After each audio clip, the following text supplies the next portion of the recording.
Good evening, everybody. Wanted to try and start a little bit closer to 7 today, but I got kind of caught off guard. I have a silly reason for being a bit later than expected, so I've been trying StarCraft, like the first StarCraft.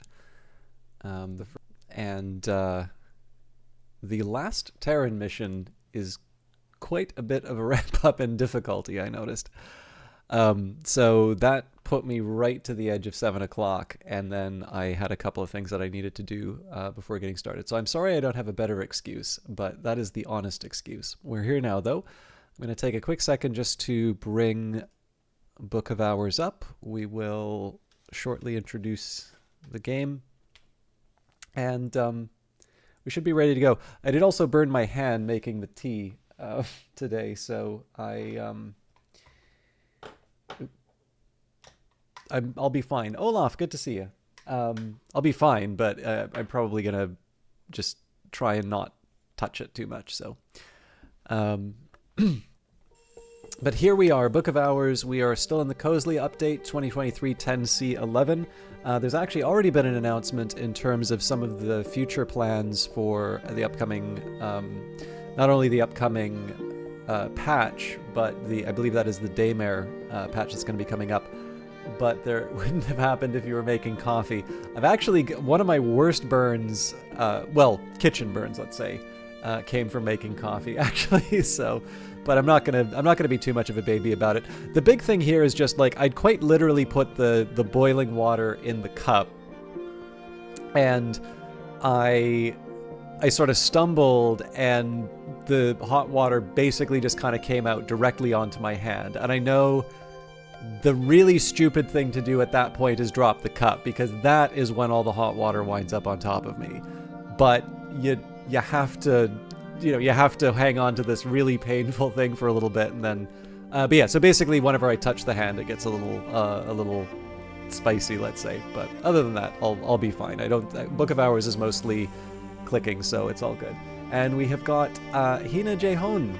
How are you doing? And Befreefuls, good to see you as well. Lots of people coming in. I'm very happy to see that. But yeah, so Daymare is coming up.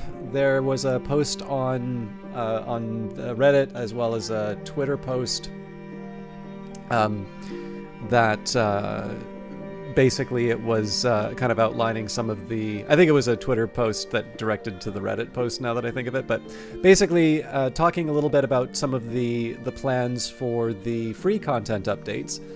There was some talk of the soundtrack. So the track list for the soundtrack is now online. It's, I think, 36 tracks, although again, it is worth remembering, if you actually look at the timings for songs in the game, the songs aren't maybe as long as what you might expect. So they're usually not like 5-minute ones. They're usually more about 2 or 3 minutes. So, but still, that's a fair length for an album. I'm really looking forward to it. And the one thing I'm not clear about, so I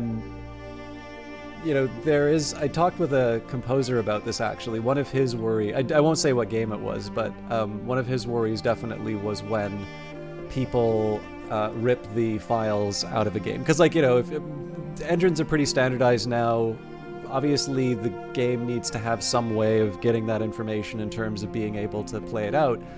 And one of the things that kind of bugs him about it, beyond just the fact that he makes money off of the album sales and such, and he actually structures his contracts in such a way that he doesn't have to rely on the album sales, just because it is actually quite difficult to make any money off of that. Unless, of course, you're a big name. I'm sure if if you're doing music for Bethesda or something like that, you'll be fine. But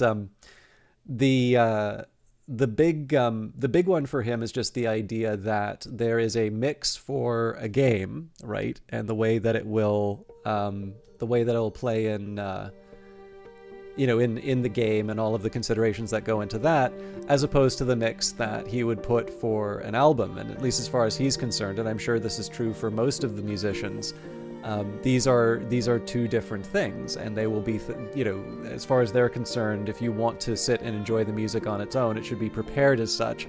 And this is, of course, the great shame, right? Is that people, want to make money on YouTube, so they'll rip some of these assets and put them on their YouTube channels. Some people don't want to buy the album, so they'll, try and yank it out of the game. And unfortunately, it's kind of like listening to, sort of an unmixed or underprepared version of your favorite artist's albums. It's a different experience. It's not necessarily a better one. And of course, inevitably, the reaction's not going to be, I think somebody, didn't divorce this from its appropriate context. I think usually the answer is, oh, that's not very good. And of course, that's a penalty that's paid by the artist whose music was pulled away anyway. So, how you doing, Selfie? Thank you for the lurk. And I think so. I mean, I still like listening to the Cultist Simulator soundtrack every once in a while, but the big one for me is actually just being able to share it, right? One of the things that's very nice about music is being able to share music with people, and I really think that this is an album that a few of my coworkers would really like to listen to. So in any case, I am definitely looking forward to that album, and they did confirm that it will be on the streaming services as well. So Apple Music, Spotify, you'll be able to buy it on Steam, and then I'm sure there's a few other services that it'll be on for. I suppose I should be a little careful in terms of saying the streaming services, because I suppose there's the difference between purchasing from Apple Music and the streaming component. But I don't actually know of any albums that can be bought but not streamed. I'm not sure if that's a condition of being on that storefront, but one way or the other, wherever you can reasonably look for music, you will probably find the music here. And then I also believe they were saying that in December, that will be when the proper planning for the first sort of content DLC, the sort of thing that will appear in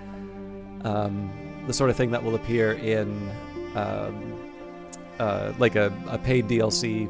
If you're a Perpetual Edition owner, that's the sort of content that you'll be getting for free. But I think the plans in earnest begin in December, so I don't think it would be reasonable to expect any new... It's always hard to say content, right? Because a Cosley update is content. We got swimming in this. But I would say an expansion to the game, I think it would be more reasonable to expect that in 2024. And I know, at least from their online posts, it does seem to be that they're thinking about their next games, although I don't quite know how the time goes. They've absolutely committed to doing DLC for Book of Hours, so I'm not 100% sure what the pipeline looks like in terms of getting the different jobs done. But here are the people who are responsible for this. Design, writing, and coding by Alexis Kennedy. Art, production, and marketing by Lottie Bevan. Salute to the collaborators. Additional coding by Roman Laskudov, Knights of Unity, and FRGM. Additional art by Adrian Degan, Clockwork Cuckoo, and Catherine Unger.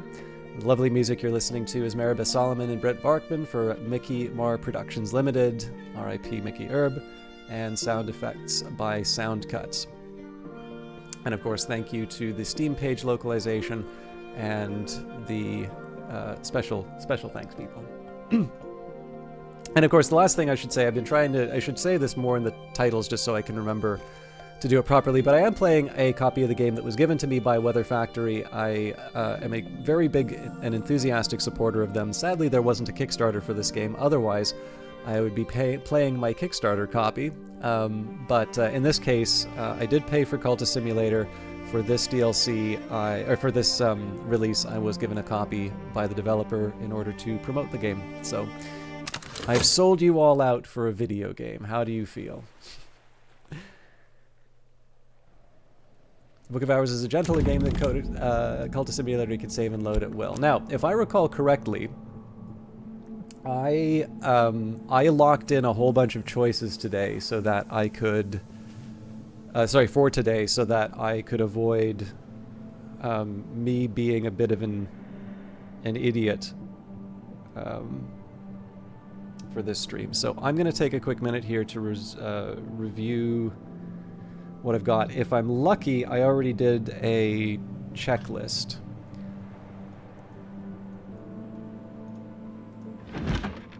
Yeah, there's Wrapped in the King. So by my reckoning here, we should have the Earth Sign Impulse, the Newman, Secret, Hive's Lament, Name Day Riddle, and am I?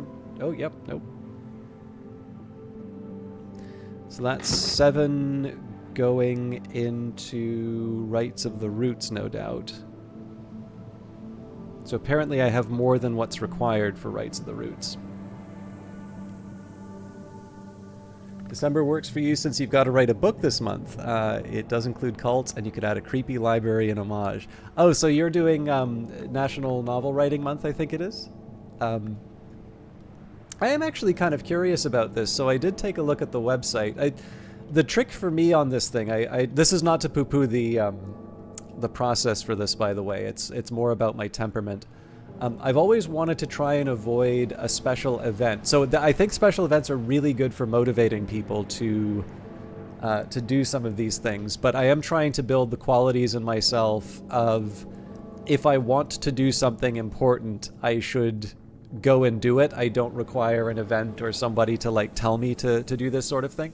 And again, it's just I'm sort of training myself to behave in a different way, and I think some people are dealing with a different problem. But I am curious, right? Especially because it does seem to be something that motivates a lot of people to write. And of course, I am going now I'm on to year 2 of regular writing. I'm still doing that, so it's been a year and a quarter, I guess, at this point.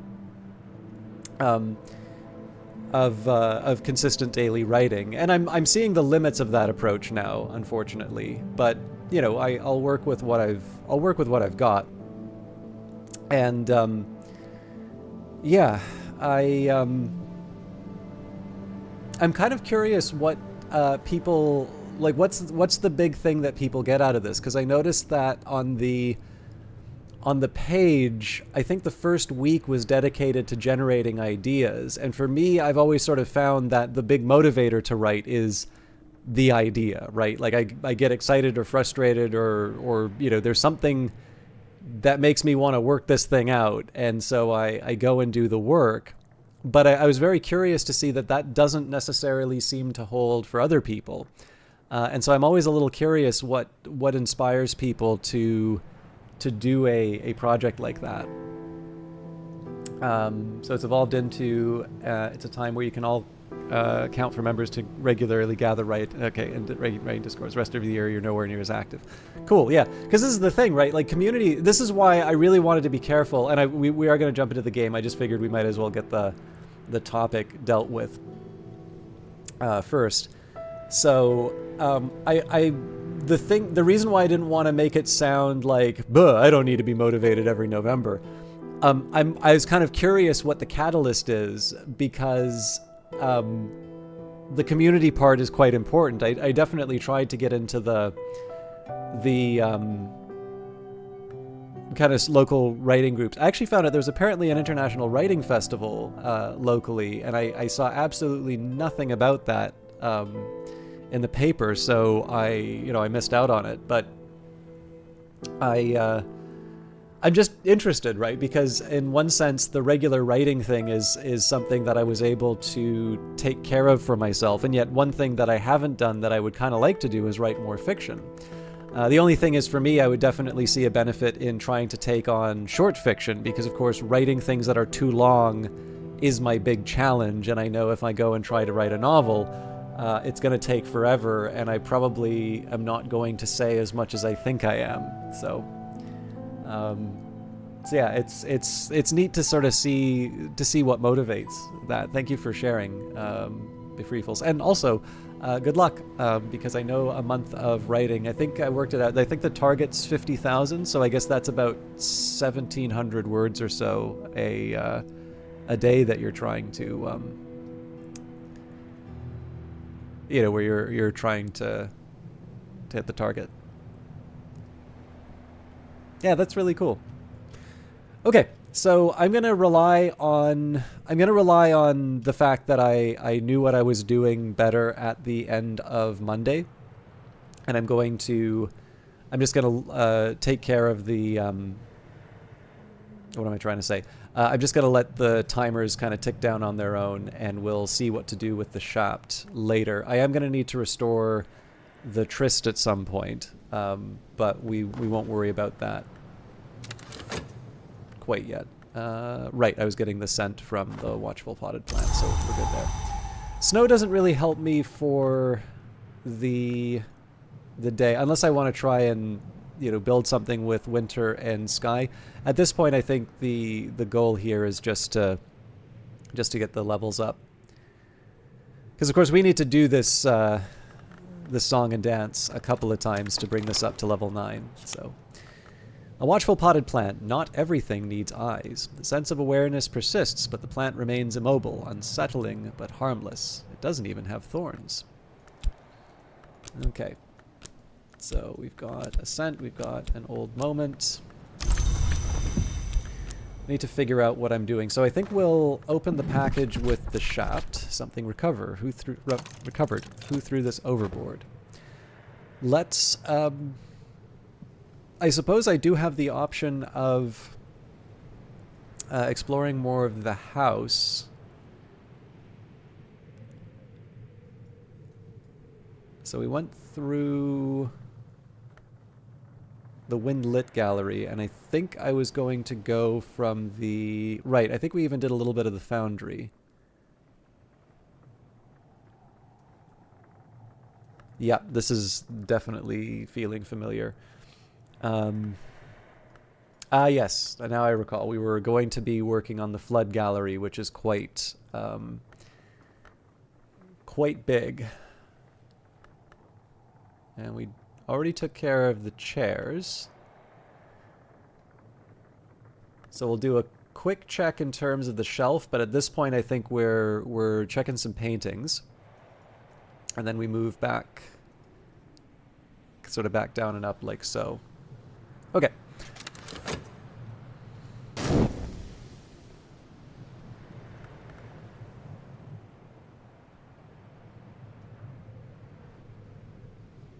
It's also worth remembering that there's a lot of stuff that I want to review with my regular elements of the soul, but the regular elements of the soul are currently occupied taking care of the various... what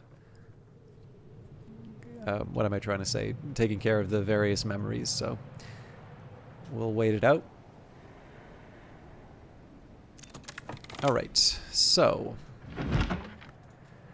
The Coprolith omphalos. What is this? A tufted fossil of silken fiber, big as a child.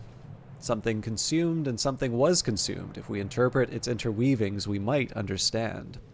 The meaning of this object isn't something that one reads, but rather something that one follows, until at last one has passed 3 times around it, and one finds the meaning waiting at one's shoulder. The histories, they say, are braided like hair or tangled like roots. What is the shape of that knot? So, Weaving the World is one that I would like to hang on to if I can, because it's something that I can preserve overnight. But obviously I want to level up the Rites of the Roots above all, so... Traveling at Night Volume 1, the annotated dream journals of Christopher Olopoli, sometimes called the only readable occultist. Literate, entertaining, bewildering. The wood lies outside the walls of the Mansis. As any student of the histories knows, the Mansis has no walls. Olopoli describes how he came to make repeated visits to a dream wood via what he calls silver dreams. Trying to think your way to the wood, he explains, is like thinking your way to being in love, but I did find a secret that helped. So there's the Impulse. That's both moth and nectar for us. Finally, we have Wrapped in the King, detailed accounts of secret bacchanals and ecstatic dances observed in necropolises and graveyards in southern Europe, in Egypt, and in Anatolia. The author is a self-confessed ghoul, an eater of buried flesh. He claims to have witnessed the dances while at his feasting. The dances draw from the traditions of the mysteries of the cults of Isis and Sybil, but include both symbolic and literal flayings, and the human heart is always central in the rites. The author punctuates his accounts with queasily sensuous descriptions of his own interrupted feasts. At these greater feasts, a black pig is always crowned as king before its slaying. On this occasion, its heart was weighed in the balance against a knot of feathers, and its skin became a cape for the officiant. Its flesh was left for the crows, but I must confess my interest was not in its carcass, but in the perfumed flesh of the milliner laid fresh in the earth. So Ear Sign's another thing that I'd like to hang on to if I can, just because it's persistent overnight. But we need 6, so we're at 1, 2, 3, 4, 5. So we really just need 1 more memory and then we're good. I will... Well... it might have been an idea to renew one of these elements of the soul, but I guess we'll wait on the tryst now. So I think the best thing that I can do is to try and get a head start on the next batch of memories for tomorrow. So I want to keep the ones that can be preserved as much as possible. And then where I can, I'd like to get the complicated ones. I'd like to have those in a state where they can they're ready to go. So I don't need to try and earn something extra to be able to do another Hive's Lament, let's say. So who threw this overboard? Abandoned luggage, long past the help of any lost and found. Okay.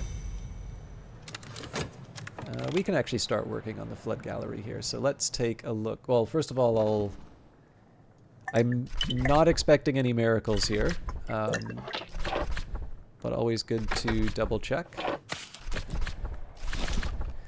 So for those of you not clear on what I'm doing here, basically some items in the game don't have a prevention against... So there's a few different states for slots. So there are things that are required. So in this case, I can't just put any old card. I couldn't put a memory inside here, for instance. So this thing is lacking the element of the soul aspect. So I have a fascinated element of the soul. This is my Foss that's fascinated. I also have a fatigued element of the soul. So these have the element of the soul, aspect, but there's also a forbidden aspect. So in this case, it can't be fatigued and it can't have a malady. Most things have a forbidden fatigued. Basically, that's how fatigue is represented inside the game. But for some of these, you are allowed to use a soul that's an element of the soul that's afflicted.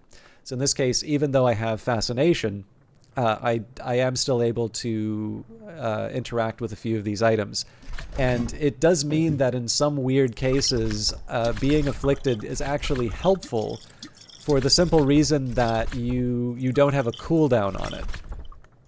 And so as a consequence, you're able to sort of run around the house studying a bunch of things, or, one trick used to be that you would use an afflicted element of the soul to read a lot of books. And so one of the updates to the game made it so that if you are afflicted, you will possibly transfer that affliction to the book. And so it's not saying that you can't do it, but it is imposing a risk. And of course, if you get a little too careless with it, you may find that there is basically that the type of curse or whatever affliction winds up on the book, you may find that it costs you more than just, paying a shilling or so to I guess it's tuppence to renew your elements of the soul at the Sweet Bones. Anyways, so as I suspected, the items aren't things that we can check, but we probably can check out Lady Tryphon. Very old portrait in the Byzantine style. And we will wait for the complicated recipes to finish. So, Buzzing in the Skull. Here's the Hive's Lament, a song of pragmatic sorrow. And then I believe this is the Name Day riddle. Is this the way to the wood? But perhaps the wood is not a suitable place for a librarian. A deceptively intricate riddle that might just teach us who we really are. Gervenius van Loren was notoriously fond of these. So, one thing to keep in mind in terms of the day's work. Right now I need 6 elements of the soul 6 memories to be able to level up Rites of the Roots. One of the things that I'm going to want to do is try and pick elements of try to pick memories that can travel with me overnight, and essentially make sure that those are ready for the next 2 level ups that we'll do, which in this case will be taking this up to, I believe we go to level 9 now. So we're going to go from 6 to 7, no, 7 to 8. Okay, my bad. We're going to be 1 short. So I'll give you some examples here. I've got a bed, so right now I am resting in the librarian's quarters. That will accept Lantern, Rose, Sky, and Heart. So the scent can't travel over, and you can actually see this by clicking on it. It'll show you little X's here. The Old Moment does because it has Lantern. The Newman weaving the world has heart, so I could theoretically dream on that, but it's also persistent. So persistent memories survive the dawn. When the season called Numa passes, they will depart with it. Numa comes to Brandkrug in one season out of every 9, but exactly when is never certain, and years may pass without any sign of Numa's mists. So in this case here, both the Newman weaving the world and Earth Sign, I don't know if I ever actually read the description for, oh yeah, no, I think I did. But that and the Earth Sign are both persistent memories, and so in this case I don't actually need to, I don't need to dream about it in order to preserve it. So similar story with the Memory Impulse. We don't have any moth in the bed, and so as a consequence I can't bring it through sleep with me. Hive's Lament is a little bit different because it's also got winter, and it's more powerful in terms of its moth, more powerful in terms of its nectar, but because there's no winter for the Librarian's Quarter, that doesn't help. And finally, the Name Day Riddle is also moth. It's the reason I want it, but it has its knock aspect rather than rose or something like that. So in this case here, the things that I would like to preserve, if possible, would be the Old Moment, the Newman, and the Earth Sign. And the things that I want to get rid of are the Memory Scent, Memory Impulse, Hive's Lament, and Name Day Riddle. But before any of that happens, in order to level up the rights of the roots, I need to actually have an element of the soul that I can do things with. So that's the first priority. And that may be all of the work for the day, but the thing that I am going to do, so we've got 1, 2, 3, 4, so I need to sacrifice one of these two. The most sensible thing for me to do is to take the Old Moment into the next day. And in this case, we'll use Memory Scent, Name Day Riddle, Hive's Lament, Impulse, Earth Sign, and Weaving the World. I'll renew 2 elements of the soul, and we'll just get the Newman and the Earth Sign early. Alright, the Lady Tryphon, a very old portrait in the Byzantine style. A handwritten card tucked into the frame reads, Sequester on Site, GC.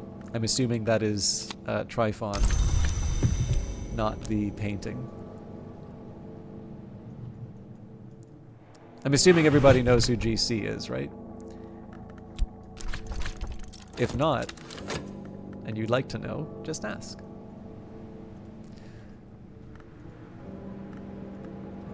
I'm trying to remember here if I actually made a recipe in the... Yes, I did. So we should be updated with all of the different recipes throughout the house.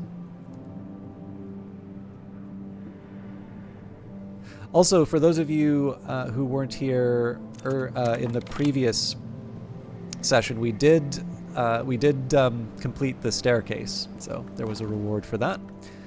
Leaves in the Wind, a soothing but undistinguished work in oils. Somebody evidently was good at trees and wanted you to know it. In the foreground, an odd curl of shadow just might be a hand reaching from a crevice in a yew-tray trunk. So it turns out we did actually read that one before. I should maybe just double-check the descriptions. Departure. Here, Valentine has painted gulls migrating across a darkening sea. Alright, better now. Should have read the description of the Sweet Bones at Winter. I'm going to renew the health here. I figure at the worst I can use it to earn a little money at the Sweet Bones, but I'll probably use it to get the Earth Sign and the Weaving the World back. Got 30 seconds before I can level up the rights, the roots, but we can at least prep. And it's not all that necessary that I actually go out of the way to get the Newman early, but it would be kind of nice if I could read the White Jade Tablet early on while I'm leveling up rights and the roots. It just kind of, it's a little tidier, so. Alright. Each winter, the black-backed gulls would leave Brandkrug on, for warmer climes. Valentine would command a candlelit dinner on the beach in their honor, with dancing and drumming, though he would never attend, only watch approvingly from the Gullscry Tower. Okay.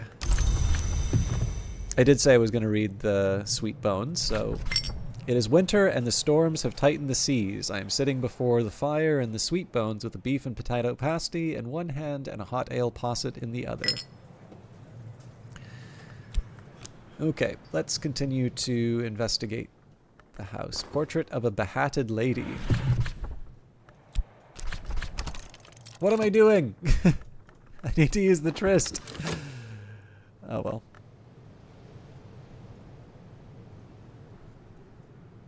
None of this is really fatal unless the unless like the day crosses over and we lose all of the memories.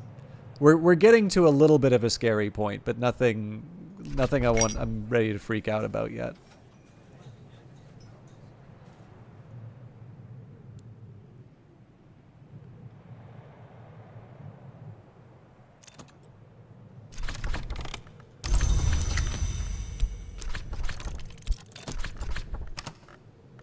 Okay. Portrait of a behatted lady. The more prominent the headgear, the closer to the glory. The headgear is, without a doubt, impressively prominent. This is one of these lines. This is, in no way is this intended as any disrespect to the writing, but that is one of the ones where I'm wondering, was this originally a placeholder line that wound up, like, being enjoyed so much it got into the final game?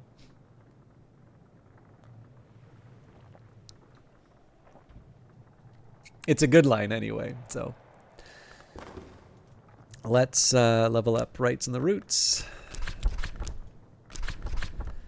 So Scent, Name Day Riddle, Hive's Lament, and Impulse are the ones that expire. The Earth Sign and the Newman are the easiest for me to get back. So when I thought I'd understood, I'd only begun. So from there, the plan's going to be to use the health to get the Newman back.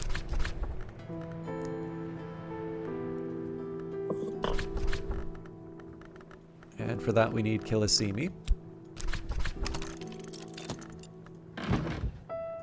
And once I have an element of the soul that isn't tainted, we will get the Earth Sign back as well.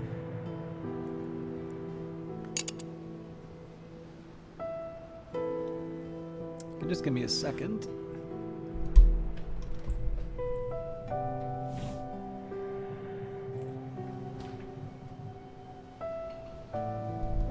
It's getting cold out, but I wanted to try and get the window if I could.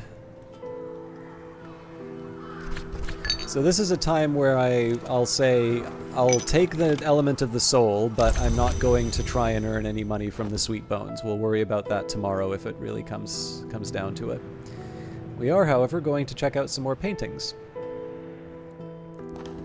One thing I did forget to ask, or haven't asked recently, one, is there anything that people are reading that they're interested in? Because I've been exploring a little bit more in terms of the house and the various items that I find inside of it, does anybody, I don't know, what's the best way to put it? Like, does anybody have a favorite item or description that they've run into so far? Whether I've covered it or whether it's something that they've run into in terms of their own explorations. I suspect we'll have most of the paintings once we finish the Flood Gallery, but I certainly haven't seen everything. Better now. Okay. First thing I want to do is see if I can find the other book that had the Earth Sign it. There's two, and I now have both in this playthrough. I just can never remember the name of the other one. Duratio Quirkum.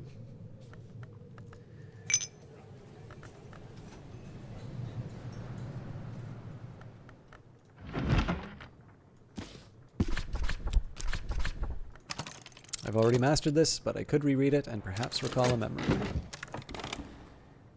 Alright. Glory's Gift. A human figure is silhouetted against a blazing sun. Signed, Nina Lagasse. I'm not sure. I don't have an immediate connection with that name.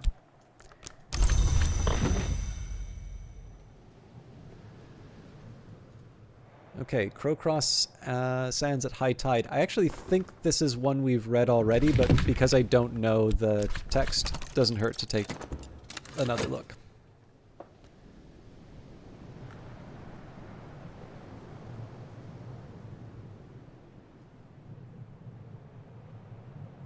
Bit of a quiet day. And this, I suppose, is one of the drawbacks about giving myself, like, essentially idiot-proofing the next day.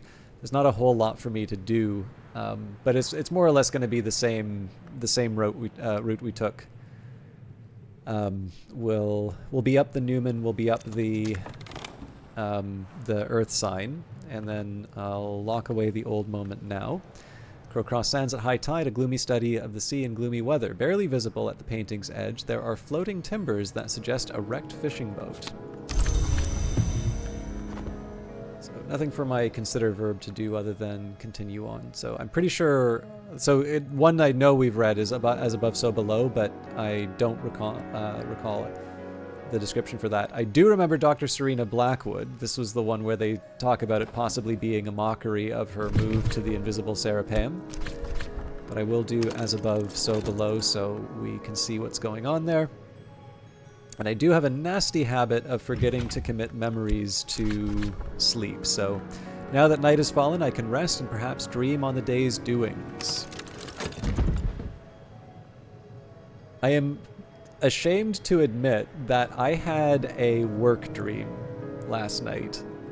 It was actually quite funny, though. I think I can make it anonymous enough that... So I have a feeling that people at work would have a guess in terms of who the person is, but they would actually be wrong. It's not somebody who I directly interact with, but except maybe coincidentally.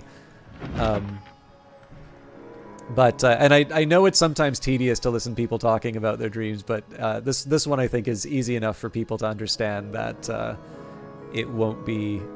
It may be dull just because I'm dull, but yeah, so it was kind of funny. Like, I definitely fall under white-collar work now, but when I worked in the camera department, that was definitely a lot more physical. You know, particularly as a trainee or as a second or something like that. I'm pretty much the only one on the truck on any regular basis, except, you know, during lunch, let's say. So part of that job is you're sweeping out the truck, right? Somebody's got to do it. You need to, I mean, so on top of the fact that it's nice to have a clean workplace, you also don't want to have like dirt and hair going into the mags and things like that. Although obviously they're kind of kept in boxes and you know, they shouldn't be affected anyway. But yeah, you know, sometimes you do your sweeping. So the dream, again, it's a dream, so like the logic of the like the layout for the buildings and all that doesn't make sense at all. It's like basically, nowadays we'd say it's, you know, it's something that AI generated, right? They've got like hallways that just go to nowhere or something.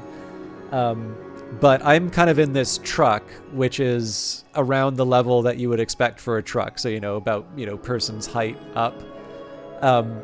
And for whatever reason, the part that the truck goes out to is a platform which is much higher. It would be just a little bit below the height of the truck. So I'd have absolutely no idea how we would move anything onto the platform. Essentially, we'd have to put it under the platform. But at that point, it's like, why is the loading bay got the unloading area so much higher than the truck? Like I said, it's a dream. So I'm busy sweeping along, and then this guy, who is actually a manager of a friend of mine, is sweeping, and you know, I've finished my stuff, and then he is basically given one of two options. There's like the left hand, or I guess for him it would be the right hand side of the platform, to sweep the stuff over, and if that happens, it'll just fall into my truck and make a big mess. Or he can go to the left and you know, sweep it out to the outside, as one does when one is sweeping, right? So naturally, of course, he sweeps it into my truck, and I, you know, give him a cross response, and he's utterly indifferent to it and kind of carries on. But of course, again, because it's a dream, it's basically I mean, it's not just a full day of sweeping, but like it's a full day of work. It feels like a full day of work, and I've got this like aggressively lazy approach that makes more work for me. And I had to let my friend know this, because number one, I'm like, first of all, I feel like I need to charge overtime for this. But number two, based on some of what I hear you are doing, I don't actually think this is an inaccurate representation of your working relationship, which they declined to confirm or deny. So obviously it totally is, but it would be a lot cooler if I dreamt that I was a bug. De Ratio Quercum. In English, this title translates roughly as The Account of the Oaks, but this is Nathaniel Darcy Evers' fascinating, if haphazard, survey of the occult properties of every tree he can find, not just oaks.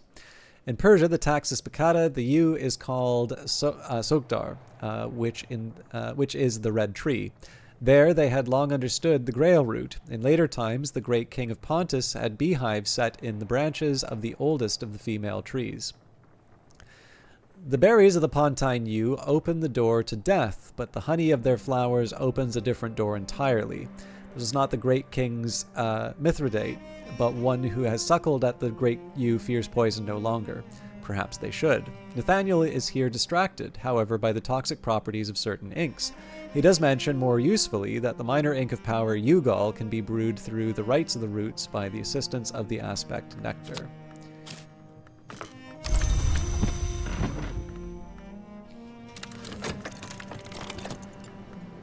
As above, so below, a framed page of illustrated vellum. Up close, the colors dazzle and puzzle. A handwritten slip of paper reads, Abbess Melissenth, 1100. Melissenth's work was sometimes reckoned too radiant for the eye.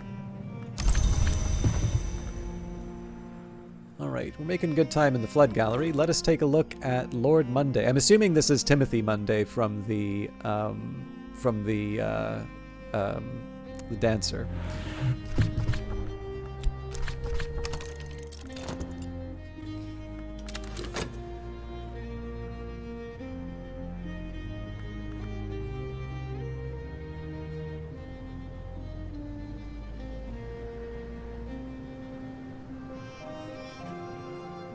So we're going to be up 3 memories of the 7 that we need for Rights of the Roots. That should be a good start for the day. My hope is going to be, I think, actually not even my hope. I think I'm going to go straight into the White Jade tablet today, hang on, it may require a memory. If so, I'm going to hold off. An offer from Oriflammes. Oriflammes, established 1776, Sense Sign Sciences. Dear librarian, we would like to offer you this opportunity to purchase 4 tally. Hey, Sweeps the Pillow Clean. Oh my god, spammers, mods, ban please. We've got Sweeps the Pillow Clean is here to sweep you off your feet from Ben Fowler, Nearly Logical, Bionic Beans, Sloss for the Win, Roy the Boy, Monty Tribal. What a strong representation from Sweeps the Pillow Clean, and somebody I am very pleased to shout out, although I think the majority of people watching are actually from Sweeps' stream. But no, we've got, I actually, so I know Sweeps the Pillow Clean was streaming Book of Hours not too long ago, because I was lurking for a little while, feeling very guilty about, oh my god, Bionic Beans! Let the arc open.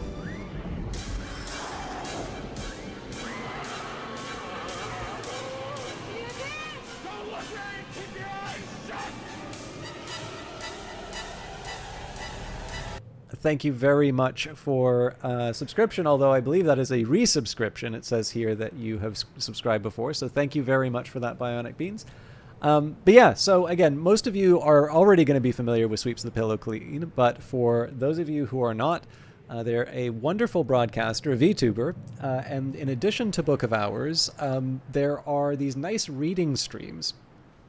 And in fact, there might be a guest appearing on one of those due to an audience demand, let's say. But I know this is something that I actually very often hear from people that they would like me to do. We have done some reading on the stream. Now, Sweeps the Pillow Clean will do a few more horror stories. So actually, I know a few of you really like Edgar Allan Poe, and that's something that Sweeps actually handles. But on top of that, was it November 7th? Sorry, I thought it was November 8th. I remember it was the Tuesday. Yes, okay, 7th makes sense. 8th is a different committing. Benito, thank you very much for coming along on that raid. Actually, I'm glad that you said that because I probably would have. Well, I'm sure the fact that I was coming home from work would have triggered the thought. But, anyways, but yes. In any case, this is actually a broadcaster who I can recommend. Not just thank you for the follow, Sloss for the win. We've got basically a broadcaster who doesn't do a cam, although I will say VTuber is a little bit different from Camless, but definitely sells a stream on the quality of their voice. The difference, of course, is that Sweeps is very good at what they do. So that's a huge improvement compared to this place. But the other big thing is just, again, in terms of the games that are played and the idea of stream, like the reading and things like that, these are all things that people tend to say that they'd like to see more of. And then on top of that, I actually think Sweeps has a nice perspective just in general, but I think they bring a neat perspective to Book of Hours, and just generally they're a lot of fun to interact with. So it is a stream that I can very strongly recommend to a lot of you, simply because it has the qualities that a lot of you are very complimentary about here, but Sweeps genuinely can take a bow on those qualities too. Not to disrespect any compliments that people have offered, but no, I can definitely say I've had a lot of fun hanging out, and in fact I would be hanging out there much more often if my own schedule wasn't so bumpy. So I hope for those of you that have not had a chance to check out that channel, that you do so. Well, that's very kind of you to say, Bionic. I'm obviously not responsible for other people's behavior, so I'm very glad to hear that that it's a pleasant community.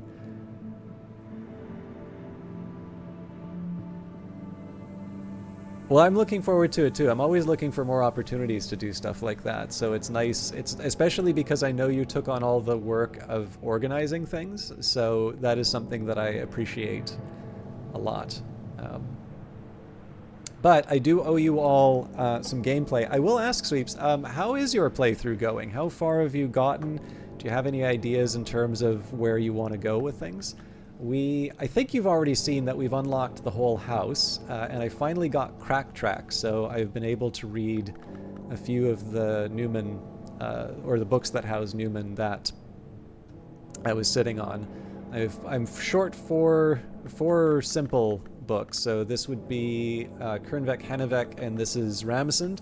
And then we have a nice collection of Deep Mandaic, but given that we will be completing the Matter of the Midnight Twin and we just started the Affair of the Rising While, it may take us a while to get the language that we need. Okay, the Annals of St. Brendan's, over 100 years of the Abbey's annals from 1230 to 1350. I think Oriflammes is really gouging us for tally for this, but it's probably because I keep paying with gold Spintria. But we'll take it, right? That's why we earn that stuff. Okay, what else do I want? I'm gonna consult my notes and just see where we're at. So I've got the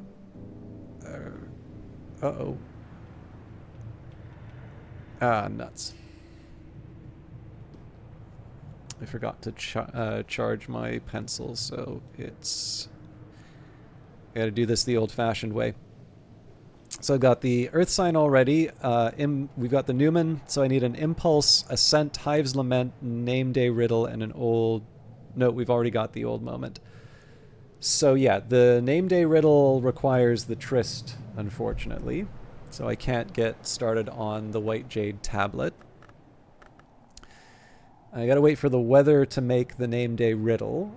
The Hive's Lament, I actually think I used the Earth Sign for that. So yeah, this is all coming back to me. So let's start with the music room.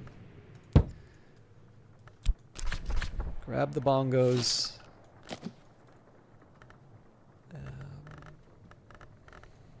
I'm assuming rights of the root, yeah. Drums and dances. Right, I am actually one short on this. So I can just use the Newman. It's the same effect.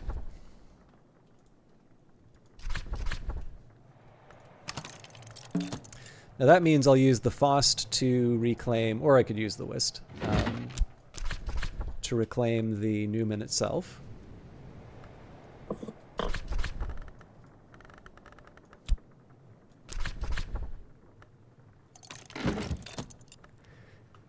Okay.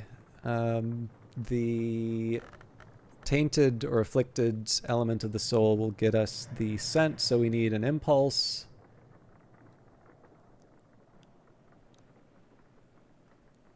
And then the name day riddle. And for that, let me consult the oracle. So one of the things I've been trying to do, because there are a lot of hints in the books that I've sort of been missing out on, I've been trying to cycle through the different books that I've been reading. So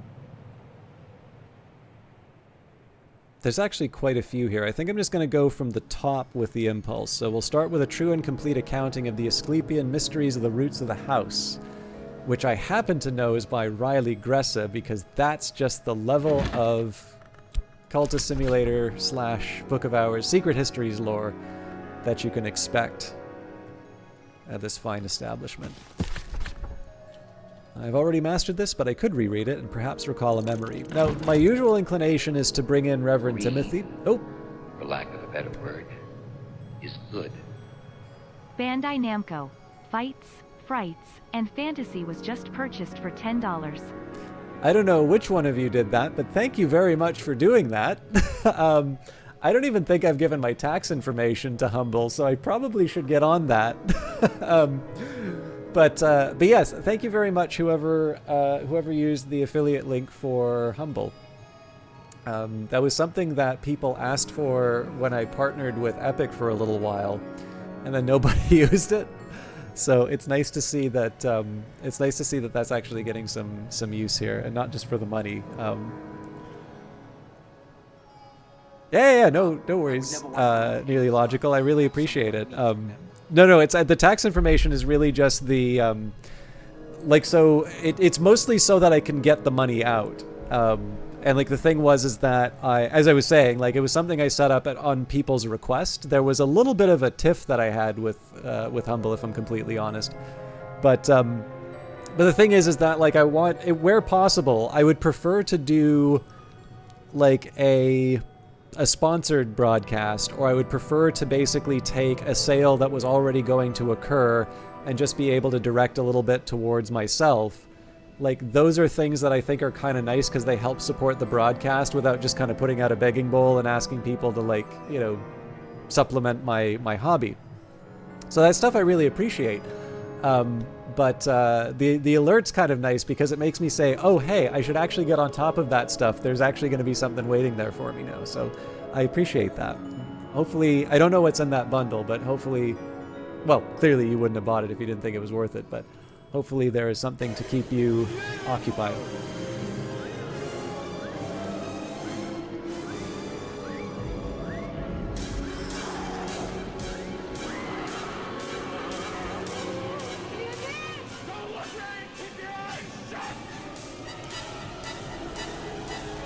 And on top of that, that is a sub. So thank you again, Nearly Logical. You are being very generous to the broadcast, and I appreciate it. For those of you who are curious, by the way, that image is what it looks like when you open a Child's Treasury of Golden Afternoons. All right, let's get on with the show. So I've got a Faust and a Whist hanging out. I can use one of those to open the abandoned luggage. I think one of them, it's a little weird to sort of punt like this, but I'm actually going to be using the impulse for something. So in this case, I'll do help with letters and then we'll just restore it after the fact. So I appreciate that immensely. Obviously I'm doing the series for Book of Hours. I am hoping to do a little bit more that's more than just the series for Book of Hours. But the thing is that when I did Cultist Simulator content, that I had already been streaming that game in one form or another, even in the form of the alpha, for quite some time. So the difficulty here is that I'm delighted that I have, you know, whatever reputation I have with the Weather Factory stuff, and I'm grateful that Weather Factory has given me quite a bit of attention myself in terms of the stuff that they've let me do. But you know, the drawback is that a reputation like that can sometimes create a bit of difficulty in terms of meeting people's expectations. So I don't really feel that Book of Hours needs a guide quite the same. I actually didn't think Cultist Simulator needed a guide, but I knew there were some people who were getting a bit frustrated with the game who otherwise would have been enjoying it. So I made that guide in the hope that it would capture a few people who would otherwise enjoy the game but needed a little bit more of an onboarding. And the difficulty with Book of Hours is that I think Book of Hours is already like that. It's not that there are things that people don't understand, but rather it's one where I can't just sort of transpose what I did for Cultist Simulator. And you know, then there's the question as to whether or not there's a need, because it's a much more popular game and other people I'm sure are doing guides and things like that. So I have some ideas, but I'm also really busy in terms of just trying to record the stuff I've already committed to. So I didn't want to commit to anything until I was actually ready. But I do appreciate it when people mention either where they find the channel from or where they show the support, because it I don't know, it's lonely sometimes to stream. I know I don't communicate to the broadcasters when I like their stuff all the time. So it's nice to hear it when I do, just because, you know, it usually represents a much larger number of people who don't always reach out. So thank you. All right, and as predicted, this was, or I guess it still says Monday, but a well-dressed middle-aged gentleman with receding hair and a clear expression of astonished delight. A small plaque reads, "Monday Endowment with gratitude."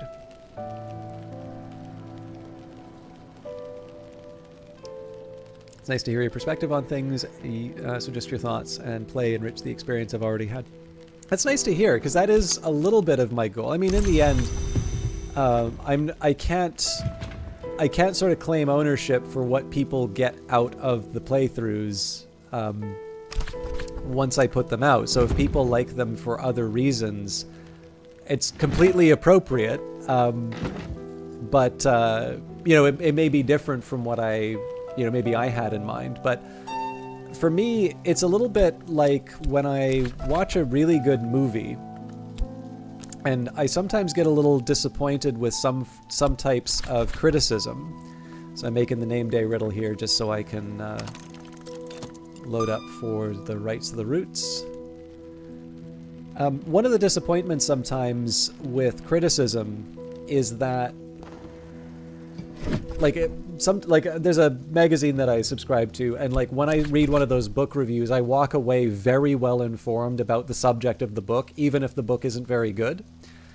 And then sometimes it will, like, criticism will be, you know, an analysis of the book, and it's a celebration of all of the qualities of the book. It's not, you know, I know people tend to associate criticism with like, meh, I didn't like this very much. But obviously that's not the only way that you can engage with this. So I don't really think I can do game criticism that well. But one of the things that I do hope helps is to offer what I individually get out of it. Not necessarily because I think the contents of my head are necessarily interesting. I mean, hopefully they're sufficiently interesting to pass the time, but that hopefully that provides a little bit of a hook for somebody to say, oh, I've had that experience. And yeah, actually, the more I think about that, that is a little bit what it feels like. And so, and then that inspires them to, you know, to get their own out of their own points of interest out of the game. Yeah, Selfie. I think that's a good way of putting it. And again, that doesn't mean that there isn't a place for critique in terms of talking about where where a game has maybe fallen short, or maybe where some of the ideas are not supported. I've done that as much as I can. What I try to do is, if I find myself in a position to do some kind of critique, it will be to try and meet it on its own terms, right? So if it's, you know, if it's trying to do A, and then there is a thing that frustrates me, you know, the question is, but does it support idea A, right? So the perfect example here would be Cultist Simulator and going to Moorlands or going to the construction site, you know, to work. And a lot of people don't like the fact that you have to keep going to work is a drag. And of course, as soon as you say going to work in this game is a drag, that should be when the light bulb goes off. You're like, ah, of course, I get it now. You don't have to like it, but there's a reason why that's happening. It's not like Weather Factory didn't play their game and forget that, it's not fun to go to work. They know. I'm pretty sure after a few years they know. So in this case here, I could say, no. So the big idea, but no, I'm actually not that bothered by like the work verb in this game. Or sorry, in Cultist Simulator, but I understand why some people don't care for it. So ideally where it would go would be, I don't care for this thing. I know that it's trying to communicate this idea, but I think it is not serving that goal by, da-da-da-da-da. That's not a good example because, in the end, I think it's just, I'm mad I have to keep doing this thing over and over again. And then, to that, ideally, the response would be, well, there's other ways of making money. Although usually you're going to have to perform a kind of a repetitive action in order to do that. And again, it's certainly not that the game is above criticism, but it's just a question in terms of saying, like, what I tend to find when I read a lot of things that people write in terms of critique, it doesn't really pass the Big Lebowski test. Like, well, that's just like your opinion, man. It's like, okay, well, I understand why you didn't care for it very much, but I'm not entirely convinced that this is a bad thing about the game so much as it is just something that you might have a personal hang-up with. And the drawback there is that if you don't think the same things that the reviewer does, then the review isn't as informative. So, just being able to engage with the ideas of the game. If nothing else, like, it's fun to... I personally, the reviews that I like the most are the ones where I sort of walk away feeling better informed about something. So even if I don't necessarily read the book, I feel that it's been given sort of a fair shake, even if it's a negative review or a positive one. So, and usually, like, very few things are completely irredeemable or perfect, right? Usually there's some middle ground to promote a discussion. But then again, I also feel a lot of writing isn't just trying to persuade people at all nowadays. So I'm sure there is a reason why I don't see more of that. All right, the sense of awareness persists, but the plant remains immobile, unsettling but harmless. It doesn't even have thorns. So let's use the whist to open the abandoned luggage. Again, I need to get the impulse back before I can play around with the white jade tablet. Something rare. Crack open the container. Delight in your discovery.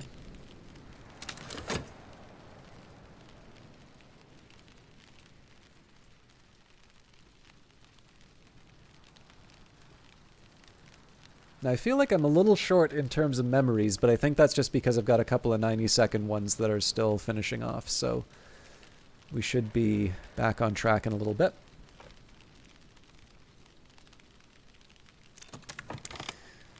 Okay. The Coprolithomphalos, what is this? A tufted fossil in silken fiber, big as a child. Something consumed and something was consumed. If we interpret its interweavings, we might understand. The meaning of this object isn't something that one reads, but rather something that one follows until at last one has passed 3 times around it, and one finds the meaning at one's shoulder. Newman weaving the world. The histories, they say, are braided like hair, or tangled like roots. What is the shape of that knot? Funny you should ask. Okay, moving on. We've got... A true and complete accounting of the Asclepian mysteries of the roots of the house. Descriptions of the Asclepian mysteries reproduced by one Riley Gressa from supposedly a much older text. It's unlikely to be genuine, but it makes reference to the house without walls and its wood right there in the prologue. This is very obviously not an antique text. At the very least, it has been badly mutilated, but it contains substantial intriguing material, especially as persuasive comparison of the house without walls, without doors to the human body, and with its many portals. The direction of death is down, the book explains. The peacock door has been considered a rent or an abrasion, but in some respects it is more like a mouth, if not a more treasured point of entry. Discussion of the doors include a rite which may conjure creatures through those doors, although key incantations are missing.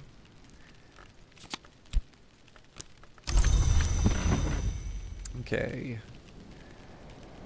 I know there's the quick button here. One reason I like, if I can, to avoid using it is just it's like the process of going from the house to the village. I've actually now been to a place where there is a clear difference between sort of the manor and like the general like village nearby. And it can be quite a distance, so you know it's not a whole lot to ask for a couple of right clicks. But where I can, it's nice to preserve that feeling.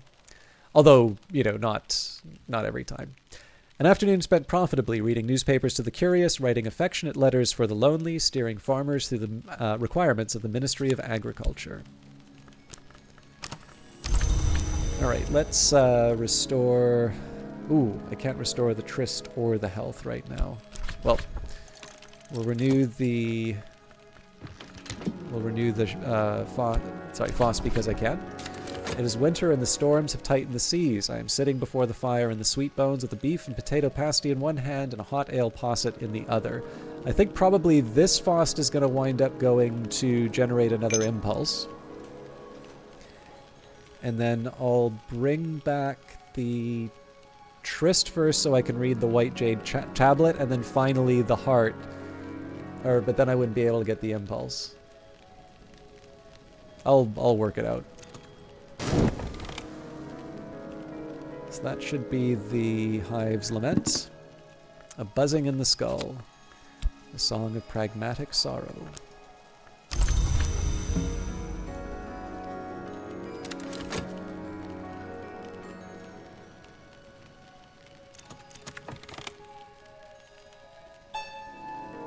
Is this the way to the wood? But perhaps the wood is not a suitable place for a librarian. Deceptively intricate riddle that might just teach us who we really are. Gavenius van Loren was notoriously fond of these. And hallowed anthropoderm. Yes, it's human skin, but it's not just human skin.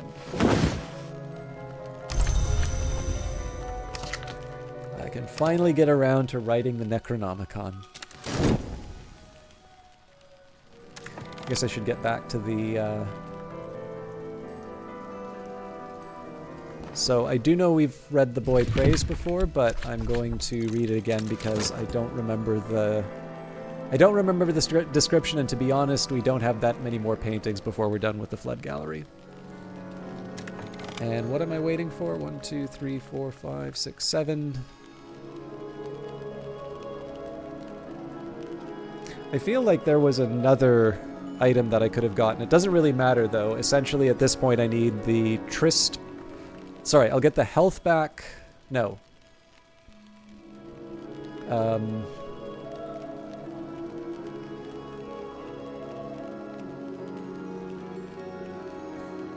Yes.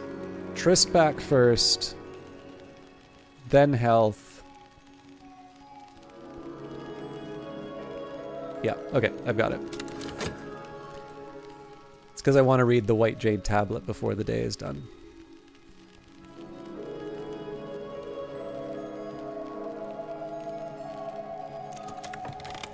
Better now. Okay. Tuppence will buy me a hearty meal and a quiet place where I can rest and gather my thoughts. It's winter and the storms have tightened the seas. I'm sitting before the fire in the sweet bones with a beef and potato pasty in one hand and a hot ale posset in the other. The boy prays. There is no sign of a boy in this distorted, menacing image, and no one seems to be praying. Elkanu, my God, man, it is wonderful to see you. That's another great streamer who's hosted us tonight. So we've got a wonderful French broadcaster. Elkanu is somebody who I have not gotten a chance to see. I have actually noticed you've been putting in some work with Amnesia: The Bunker. So when I wanted to watch your stuff, Elkanu, I've not actually gotten through Amnesia Rebirth yet. So I was a little though I really like frictional games, so I try not to avoid stuff because of spoilers. But that was one where I'm sorry to say I made an exception just because I wanted to. I did actually really want to do The Bunker, but I hope you had a great time with it. There are a lot of reasons for me to recommend Elkanu. And first of all, to Elkanu's audience, I do apologize. I'm an English broadcaster, and I know that every idiot on Twitch is speaking English, and Elkanu is a wonderful break in that tradition. But I always like telling the reason why I first found Elkanu. I was looking for the game Satellite Reign, which is a great little modern take on the game Syndicate. And there were a few English broadcasters, but they were quite literally people who would just be playing the game in total silence, and they made it look like a very dull game without anything very interesting going on. And I was almost ready to give up. But then the other thing that I've been doing is I've been putting some time into Duolingo, and I read a couple of French textbooks and all of that. But I have been looking to improve my French. So I thought, well, let's take a look at some of the French broadcasts. And I think Elkanu might have been the only one streaming it. At the very least, something got my attention. And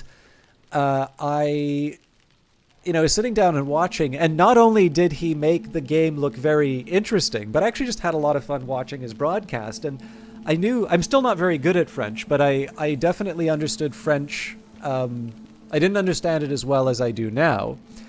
And so it was really great to see how good he is at just sort of the nonverbal parts of communication.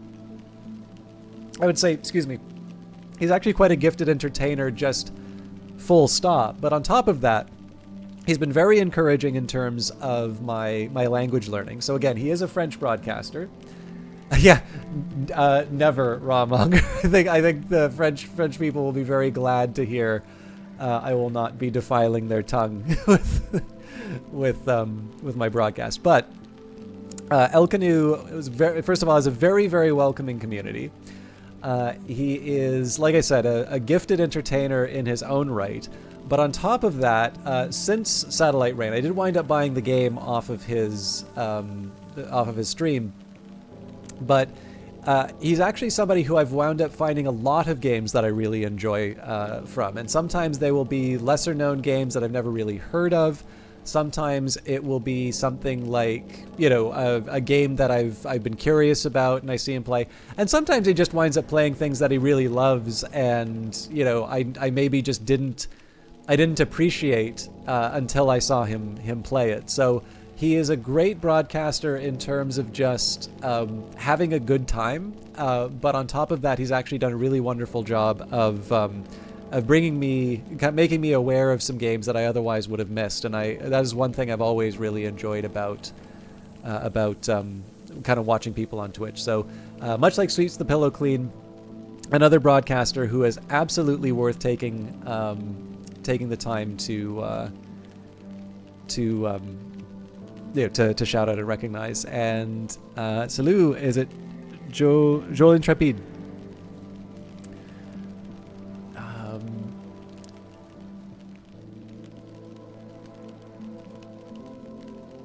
I don't quite know how to say this. I was gonna say I speak French like someone who's been hit in the head, and I just don't know how I would say like. So je parle français like.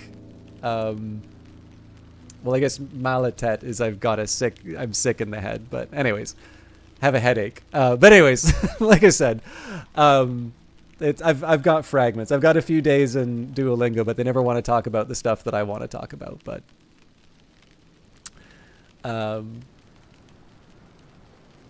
yes, thank you to Je parle français comme quelqu'un qui se prit une coupe dans la tête.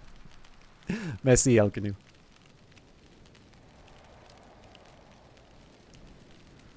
I should get a little bit better at the pronunciation, but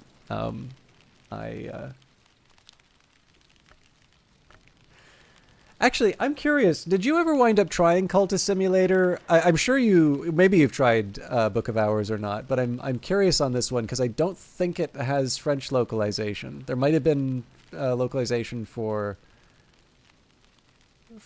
Cultist, like a mod one, but. Yeah, the big one is that I tend to find when I'm especially when I'm learning new lines, it is much easier to make an even if I kind of sound ridiculous, like if I sound like a stereotype, you know, I'd rather correct from remembering what the, you know, the emphasis should be. So for me, like obviously my Canadian allows me to use lots of H's. So ha ha ha.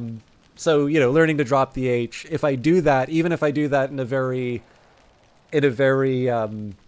like obvious way, it's easier to rein that back and just recognize that that is a feature of speaking proper French, rather than you know, than the other where, you know, I'm basically just speaking like I would English.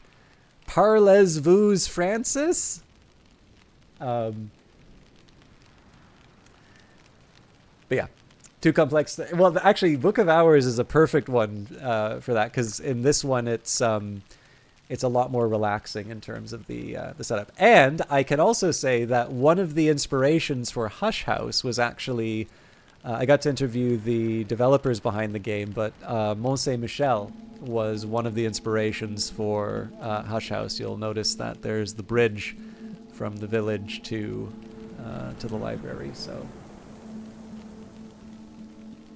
you need a facepalm emoji. The boy prays. There is no sign of a boy in this distorted, menacing image, and no one seems to be praying. In the darkness gathering at the back, a crowd of eyes might suggest a pack of hounds. So I will take a quick second here for those of you who've decided to stick around with me and my Canadian English ways. I'll just give a quick summary for anybody who might be new to Book of Hours, because we're quite far into the game. As far as spoilers are concerned, a lot of this game is about the arrangement of knowledge and kind of your own interaction with this ancient library that you've inherited. And I can tell you there's something like 104 different endings in this game. So I will avoid talking about spoilers because I haven't gotten to the end myself anyway. But, you know, I'll give you a taste in terms of what's going on. You start as a shipwreck survivor on St. Brendan's Cove.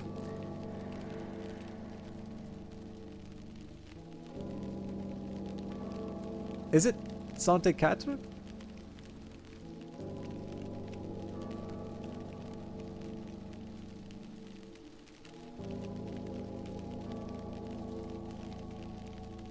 I should have said 108 because that's the name of one of our books, actually. Right there. Anyways, so you wake up in the middle of a storm. You're shipwrecked. You've got a waterlogged. No, I know what you mean.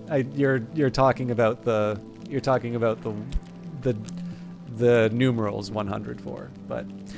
Joke's on you. I've checked out Intercal, which asks you to write the English word, like SIX, and then if you asked for a number to be output, it would give you the output in Roman numerals. So who's laughing now? But you wake up at St. Brendan's Cove. It's raining, it's storming. You have only a memory of the shipwreck and this waterlogged journal in your inventory.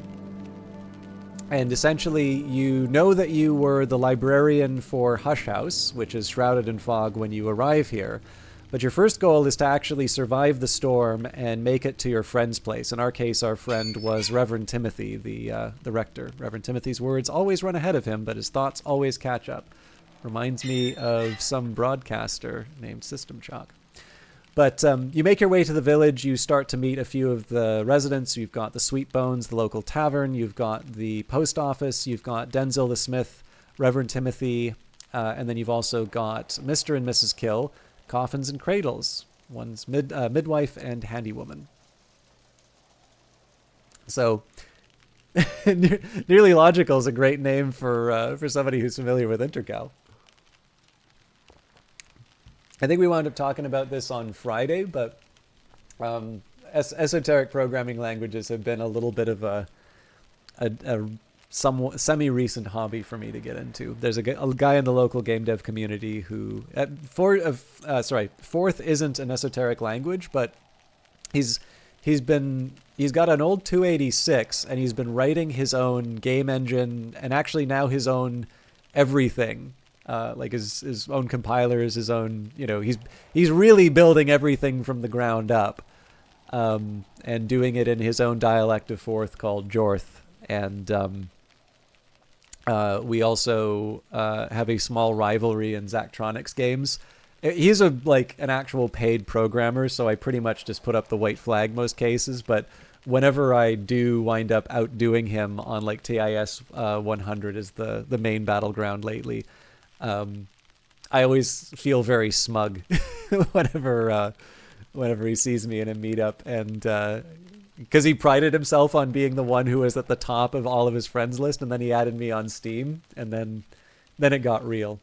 Anyways, I'm sorry, I was introducing Book of Hours to all of you. So the tutorial for the game is essentially actually making your way to the library, but one of the things that you do is, as you are remembering things after the storm, you're getting a picture of what's happening. You remember elements of the soul. So you have a little bit of a personality test at the beginning of the game. And I chose the element of the soul Faust, sight, perception, inspiration, all the glory's gifts, and Shapt, eloquence and understanding, the door opens both ways. This is a little bit inspired by the Egyptian belief of sort of the 9 parts of the soul, although these are made up names as far as I can tell. But in any case, depending on what you choose as your starting elements of the soul, in addition to your health, this will actually give you sort of a legacy, I guess.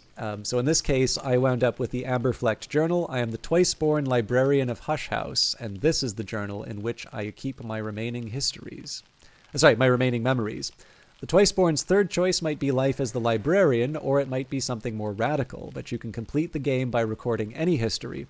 You might wish to begin your studies with the Illumination wisdom. And then you can get a description of your character.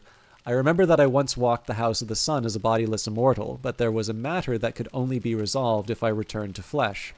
Now if I go back to the House of the Sun, I will be hunted and punished. If I stay in flesh, I will be hunted and devoured. I need a third choice. To remain at Hush House as librarian would be one such choice. There might be something more. So after you dry out your book, after you sort of get to know the villagers, you cross the Kukurbit Bridge, and you make your way to the house proper. Now you have to unlock all of the different rooms in the house. One of your jobs as the librarian is in fact to restore this ancient library, which has been abandoned for 7 years due to a fire.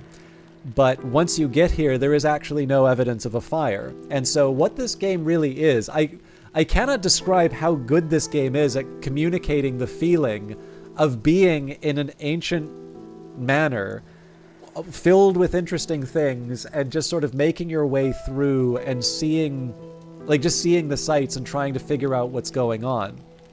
So as you go through the house, you start seeing the different eras that this house has gone through. So for instance, there's the baronial period. In the 16th century, the de Wolf family became the Barons Brandkrug, governing this isle as their personal estate until 1759, when their line ended in madness and death. After the baronial period, there was the Curia period. In the 18th century, a secretive cabal of scholars established the Curia of the Isle to manage Hush House, making it a haven of knowledge until 1896, when a disgraced librarian brought the house to penury. This is also a good good game for learning fancy English words. And the other thing is that there is the story of all the different previous owners or librarians. So, for instance, we were talking about the baronial period. We've got Hendrik de Wolf. Hendrik de Wolf, first Baron Brandkrug, known for his pious, merciless justice, granted Brandkrug Isle in 1536 after the dissolution of St. Brendan's. Ah, neat. So it's got a special aspect now that it was curated. But yeah, in any case, there is the history. So the house is sort of its own character as well, and you start running into these names that keep appearing. So like every time the name Thirza Blake comes up, I always get a little bit of a laugh because I know something's about to happen. So you do sort of get attached to this place. But of course, you're also a librarian, so a large part of the game is finding books, cataloging them, and reading them. So these are all the different books that I found. Not all of these items were in these rooms. I've sort of moved the place around since I got it. But essentially, this is the game. It's, you know, you in an ancient library restoring it, reading the books, trying to get an understanding of what's going on. So when I talked about the House of the Sun, I think a lot of people who haven't played the game will say, well, what on earth is that? Do I need, like, am I going to be quizzed on these later? Well, as you go through the house, if you've played the game Cultist Simulator, you would know what the House of the Sun is, but you don't have to play Cultist Simulator to understand, because there is in fact the Mansis. It's a painting in here. There have been many attempts to depict the House of the Sun. This, by the visionary painter known only as the Magyar, is the best known. It's signed and dated. If it really is the original, it must count as one of the great treasures of the house. And so in this case here, once you see this painting and you see this description, now every time you see a reference to the Mansis inside the books, we know that this is a reference to where my character came from originally. So Nearly Logical says, I wanted to program a video game, so of course the first thing you did was design a 32-bit computer from the circuit board on up.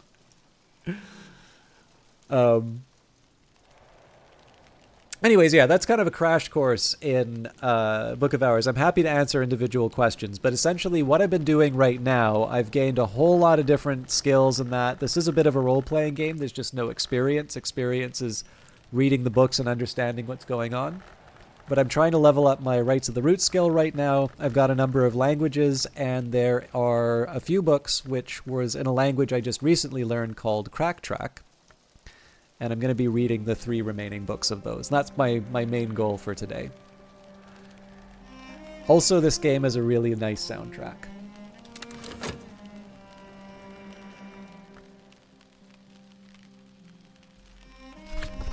It is winter, and the storms have tightened the seas. I am sitting before the fire in the Sweet Bones with a beef and potato pasty in one hand and a hot ale posset in the other.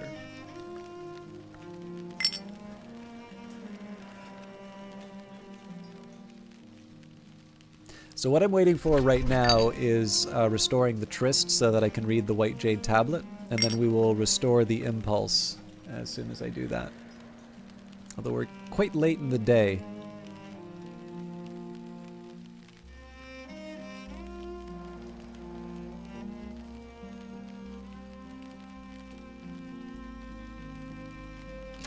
So actually I can get a...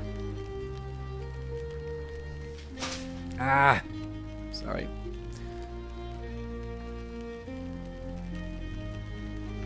I can get that Impulse read now. So I've been... one of the things I really like about the way that the books are handled in this game is it gives you a reason to reread them. So I've got a spreadsheet here of all of my different books and what they give me. So I'm looking for a memory called Impulse. I'm just kind of reading through the entries one by one. So in this case, we'll do Asite Supplications. That's the next one on the list. I have a terrible filing system, so it takes me a little while to find what I'm looking for. But this should be... Excuse me. This should be in the library. I believe I've read this. I believe I've read this in this playthrough.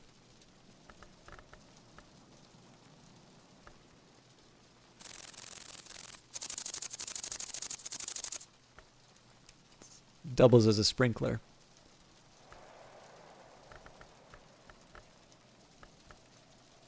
Actually, let me just double check that it's not in my overflow.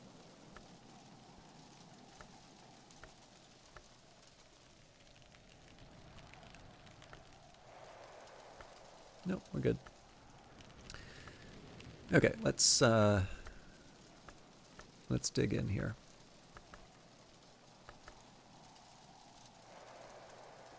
Actually, let's see how many of these I can remember. So I can never remember the order of the Locksmith's Dream, but this is Locksmith's Dream 1 through 5, Deoris 1 through 3, Traveling at Night 1 through 3, Rose of Nuriel, Rose of Hypatia, Rose of Woznai, The Orchid Transfigurations 1 through 3. There's Birth, A Feast, and I can't remember the other one. So A Feast, Birth, and Noon. There we go. Ooh, not a promising start here. I don't remember this one. A Seventh Voice, of course. EITCOS.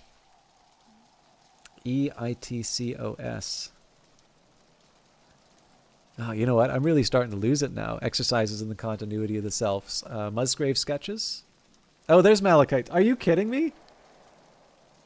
I thought that was Musgrave Sketches. All right, well, that was a disaster. I didn't get a single one of those right. Anyways, this is what I was looking for. I have already mastered this, but I could reread it and perhaps recall a memory. I used to be a lot better at remembering the names of the books. Alright, we've got a new one for the collection. So Oriflammes thanks you for your custom. And here's the Annals of St. Brendan's. We'll read that one fairly soon, but I have enough on my plate right now. Oh, and I want to use my Faust to look at more paintings. We've definitely seen Leaves in the Wind before. So, a sacrifice.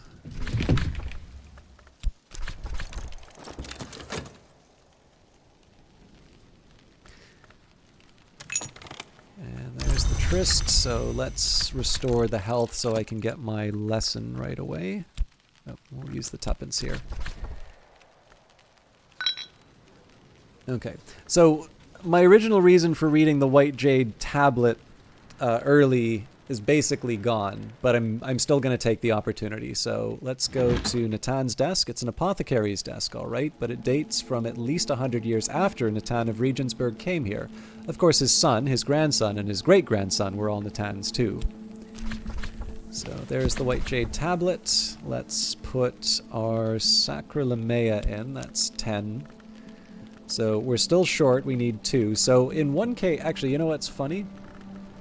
Okay, good. Crack Track doesn't have Moth.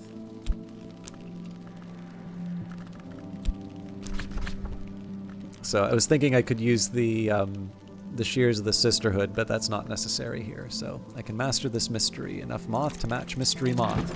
So that's going to take 2 or 3 minutes to read all the way through. But again, that's fine. We'll sort out what we can while we wait. So the reason why I started reading this early is so that I have a replacement impulse ready to go when I'm done restoring the health.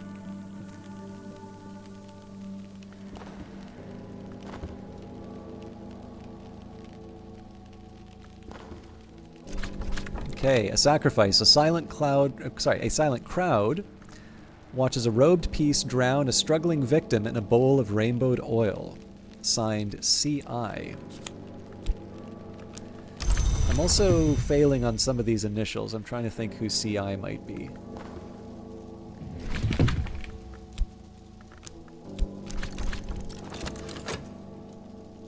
And we're not able to investigate the painting behind the plant here, so this is the last item of the Flood Gallery. Well, at least the last item of the Flood Gallery that I can use my Afflicted element of the soul for. Obviously, there's a bunch of stuff in here that I'll follow up on at some point.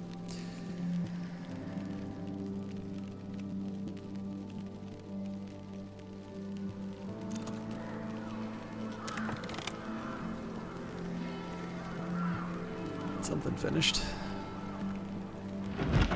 Oh, here we go. Malachite Supplications, prayers addressed to the Malachite by the Sisterhood of the Triple Knot. If we should flourish not, let our enemies flourish, in that time when we are no more.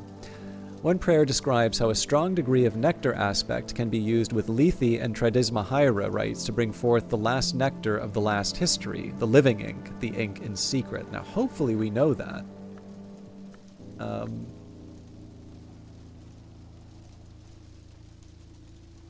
Lethe and Tridismahaira.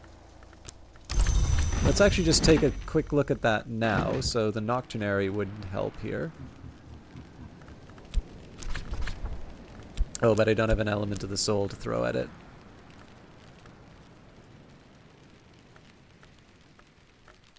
Okay, I'll have to wait.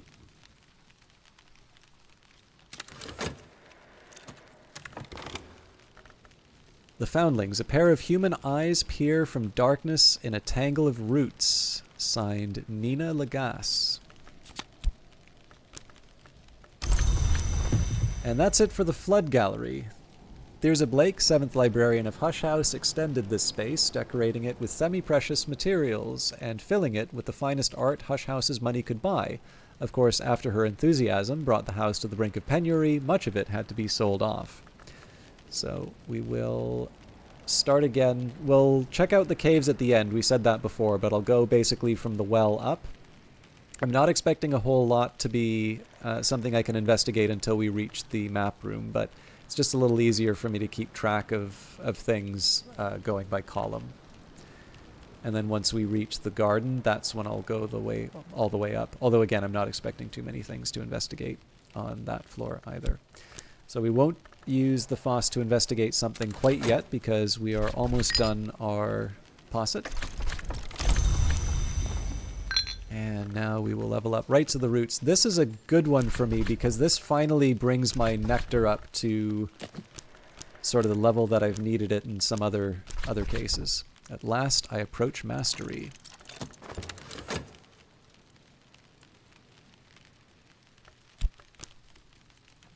So when we finish reading the book, it's about a minute away, so we're not going to have that much time to do anything overnight. We'll have an idea in terms of what skills are going to be leveled up from this. If there isn't anything too major, maybe I'll just sneak in the Annals of St. Brendan's because it's a relatively easy book to handle, and then we'll move on to the 3 books containing Newman. The skill is now level 8. Its power aspects have also increased. The oldest hours are the gods from blood who rose from sacrifice. That blood was always spilt on the roots, and the rites of its spilling are still remembered. Okay, so nothing for us really to check out here in the well. Now, I don't want to spend all day on this.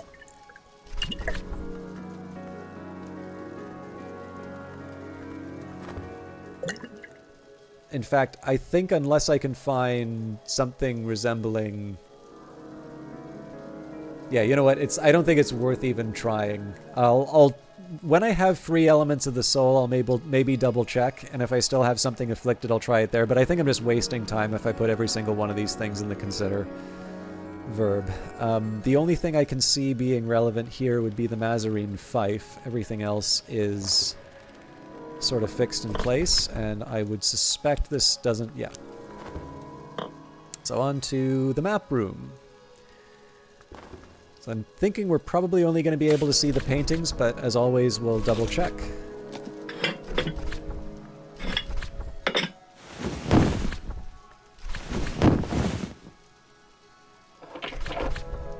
I should have known that. We tried that one before. Surely the... Nope, even the lunar globe. Okay. So yeah, we're reduced to checking out the paintings. Carries.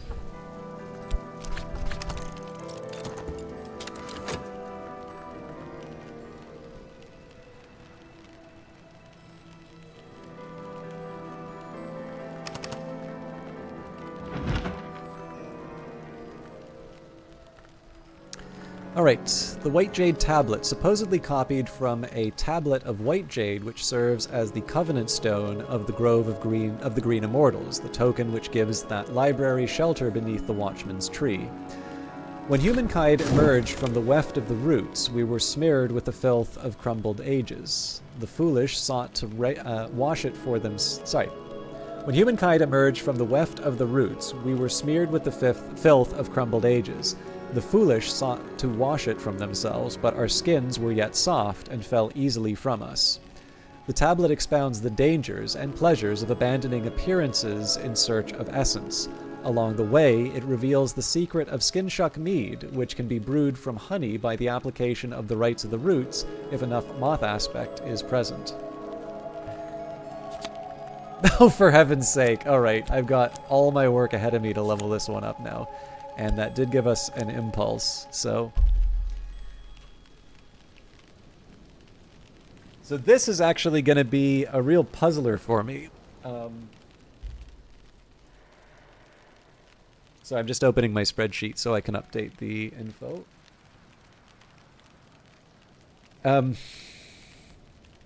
So we can redo everything that we did earlier. But the challenge. Sorry, if you could just give me a second. I've got just a little bit of I've got a wrapper that's falling off the edge of the desk and it's really annoying me, so I'm just gonna toss this out real quick.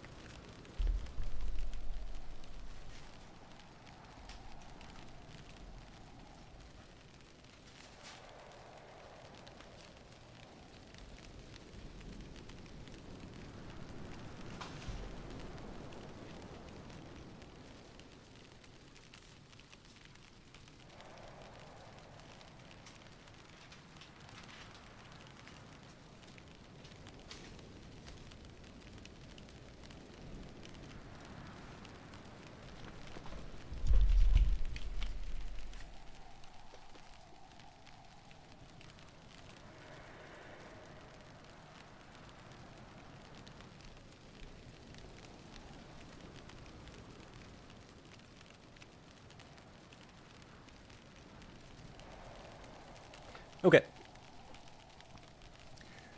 So, in one sense, it's nice that we got Rites of the Roots. That means I'm going to be able to level up something that'll give me 10 nectar.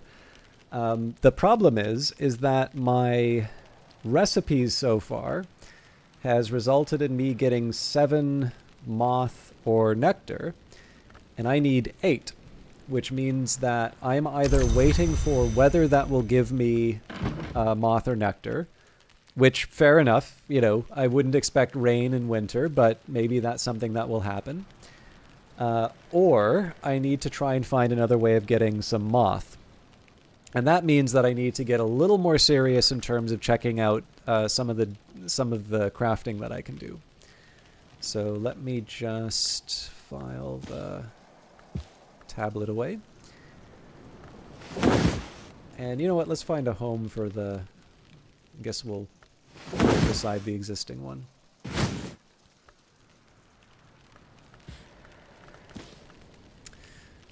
Okay, I can't really take that memory with me. The best I could hope for would be to...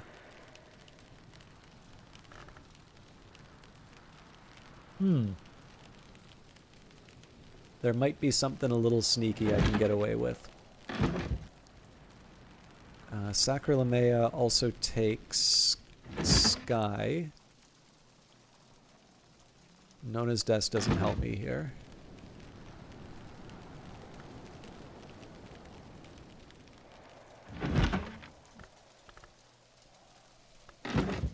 This won't take the nectar, though.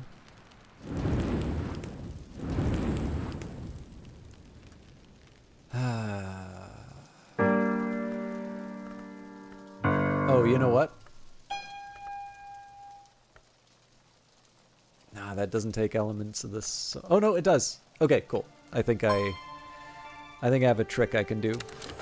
So the problem right now is that it's night, so there isn't anything that I can do with this impulse other than see it expire. But I was talking about how a name day riddle can help me out. So first of all, Caryis, aspired city is dimly visible through a vast rolling wave. Signed, Nina Lagasse.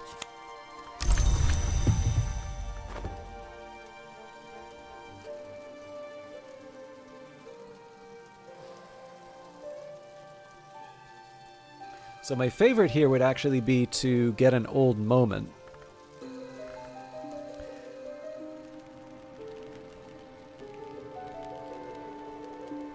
I'm not sure I have a way of bringing Horns and Ivories together with an impulse, though. So here's what I'm going to do.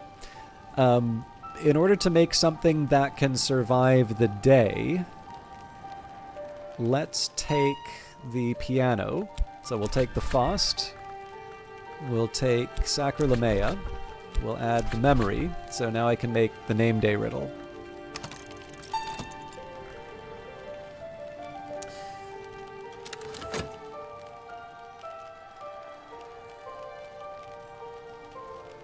Now the challenge is going to be to try and find another thing that gives me moth. So one of the things I'm going to do first thing tomorrow, it's not the most exciting choice that I can make, but what I'm going to do here is I'm actually going to cycle through the different, the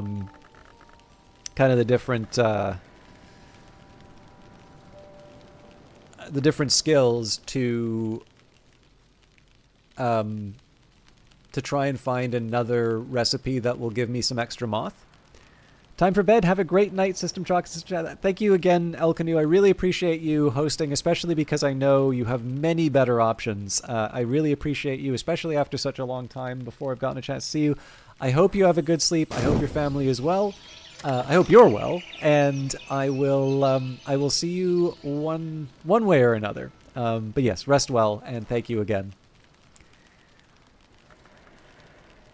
Okay, so this may get a little... I always go system flock personally, but I take all recommendations for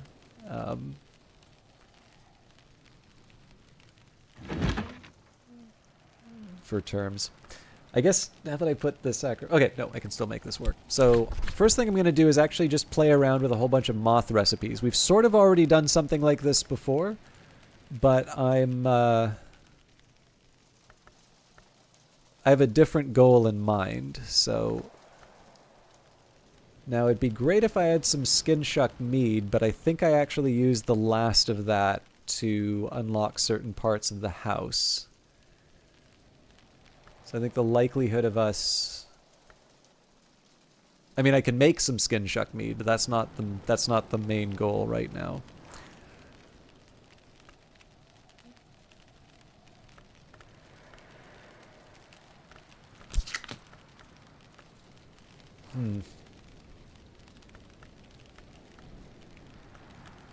Well, you know what? Anything's really gonna do right now. So let's just settle for whatever plants will give me some moth, and presumably the moth orchid.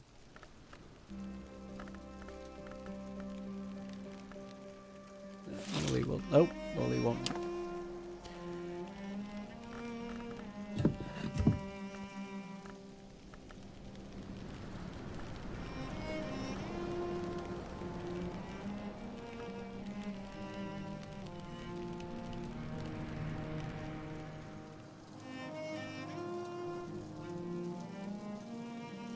I was going to mess around with the Lethe as well.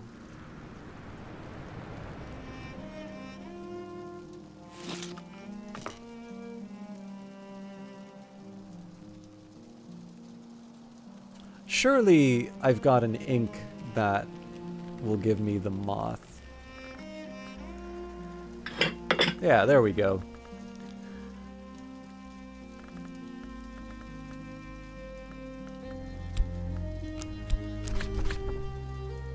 Okay, so the Perilous Demagogue doesn't really help me here. Again, the big goal of this is just to try and come up with any good ideas in terms of things that will give me some moth to work with. So Name Day Riddle is one of those. We've already got that on the list.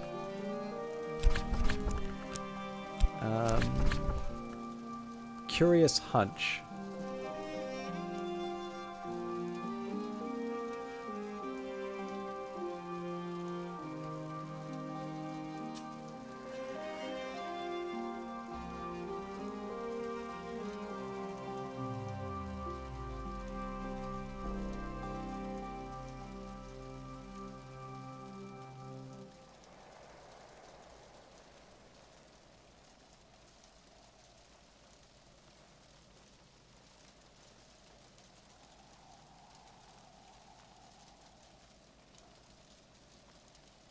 Sorry, I just closed my spreadsheet. It's just going to take 1 second here.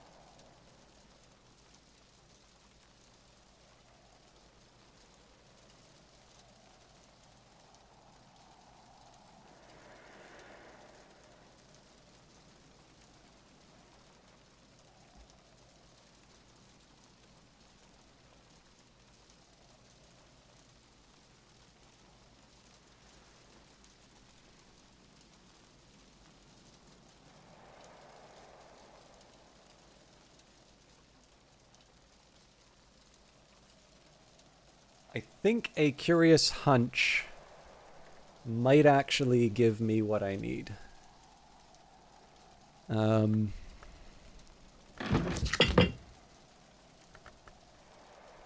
the only thing I notice here is that I had a question mark beside what I wrote, but I think this actually gives 3 moth, and I'm willing to take a chance on this one to see if it does the trick.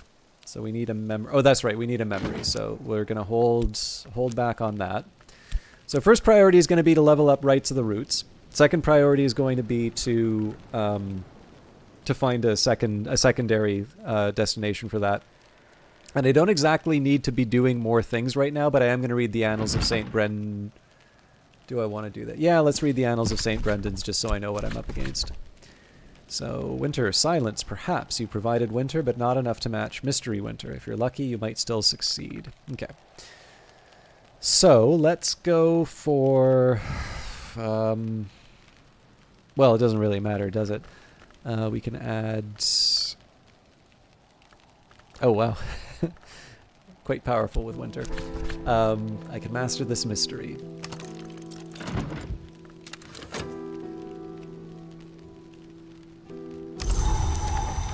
And as it happens, the weather worked in our favor, so we've got a number of factors that are helping us out today. So definitely we want to lock in Rites of the Roots, and I want to put everything I can towards that. So,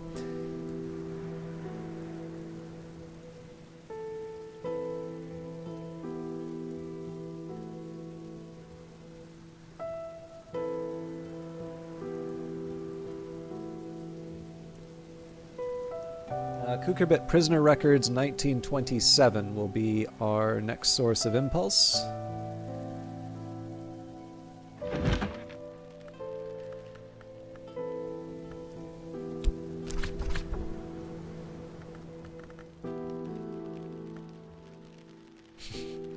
You're in the way.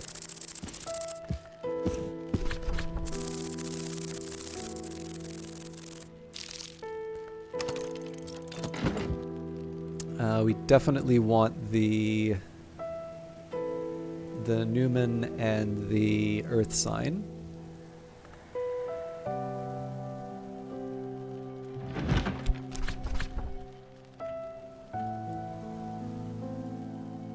So the one drawback here is I'm actually falling behind in terms of specific memories that I can build, like the 60-second ones.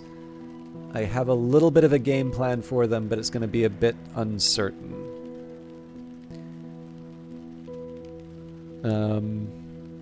Okay, Wrapped in the King.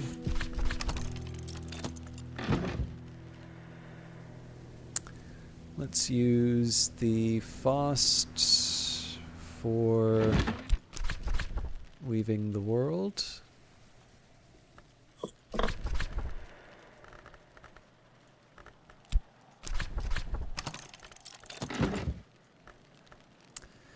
Okay, the next thing that I'm going to want to do here is I'm going to want to generate some memories that I can use as inputs to other things. So let's Well,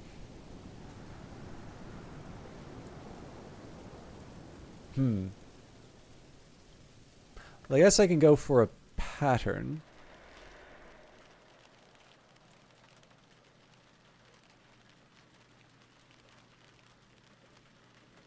Let's do Traveling at Night Volume 3 for that one.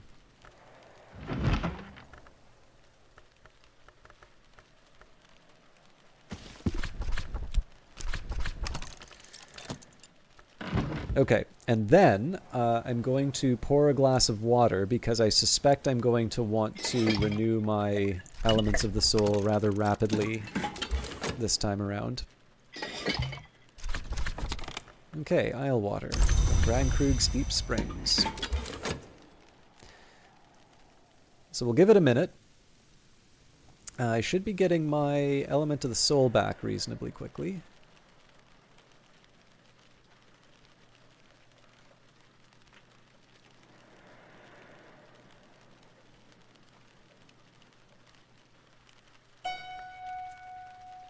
So I don't need to wait the full 90 seconds to get the name day riddle back. That's good news. Is this the way to... Sorry, is this a way to the wood? But perhaps the wood is not a suitable place for a librarian. So a name day riddle, a deceptively intricate riddle that might just teach us who we really are. Gervenius van Loren was notoriously fond of these. Alright, so... one thing I want to do right now is just generate any old memory. So in this case, I've already read a sacrifice, so we'll say that's it for this room. The map room. At the turn of the century, Sir David Green, 8th librarian and former Nocturnal Branch superintendent, had this room refurnished to plan his explorations and to manage the operations of his many agents. All right. Let us look at the chair of... well, let's start with the stool, actually. So the violet stool, damson cushion, Hollywood mark tree. So 30 seconds to get a memory, and then I'll be able to employ the shaft with preliminal meter to turn that into a moth memory too.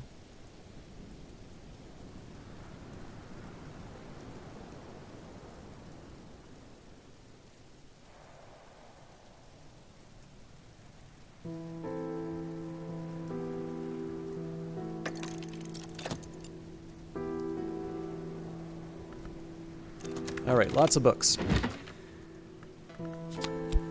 So we've read the tablet before.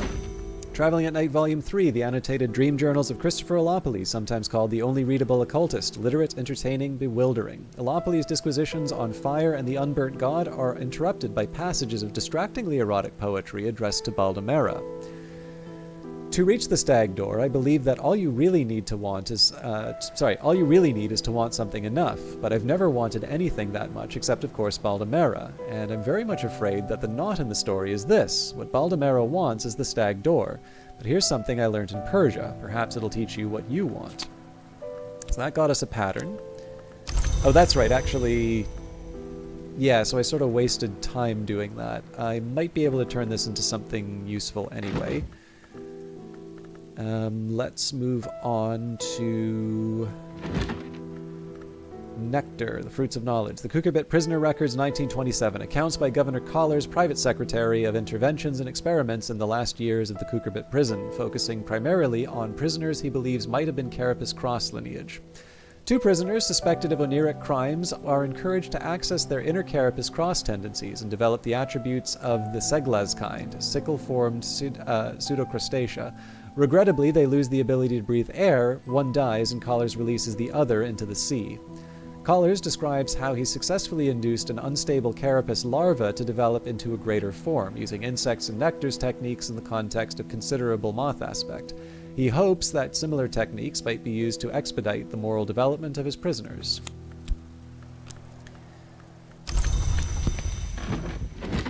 And Wrapped in the King. So I've read that one a couple of times.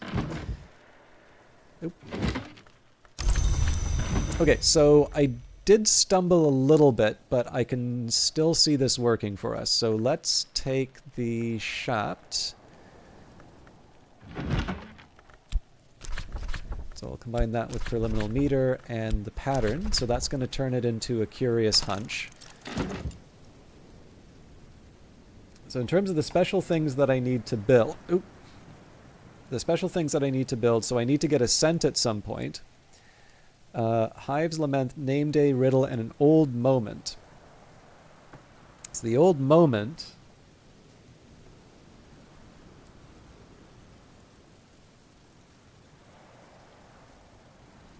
Actually, I think I can get that using the Earth sign.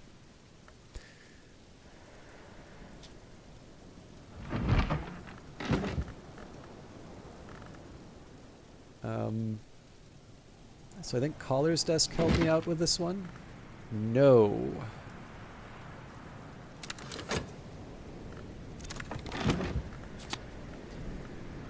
Violet Stool, Damson Cushion, Hollywood Marquetry. The cushion is embroidered with the serpents of St. Agnes.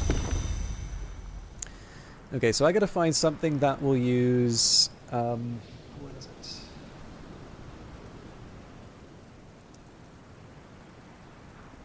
Oh, Disciplines of the Scar might do the trick, actually.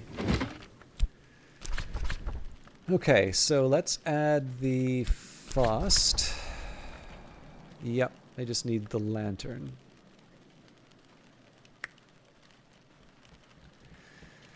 Two lantern, you say? I can do one. Oh no, if I bring sight in, I've got it.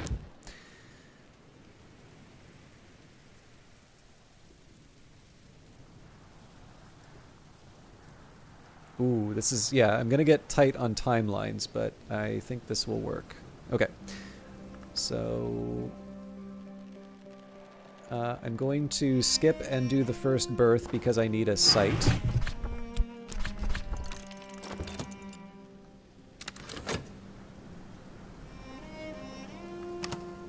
It's a little bit of... Oh, no!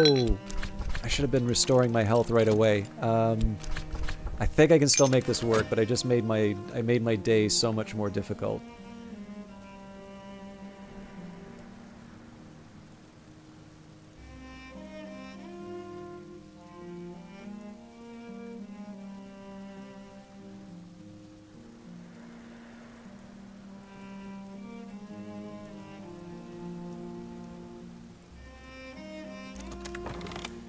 Okay, sign Nina Lagasse.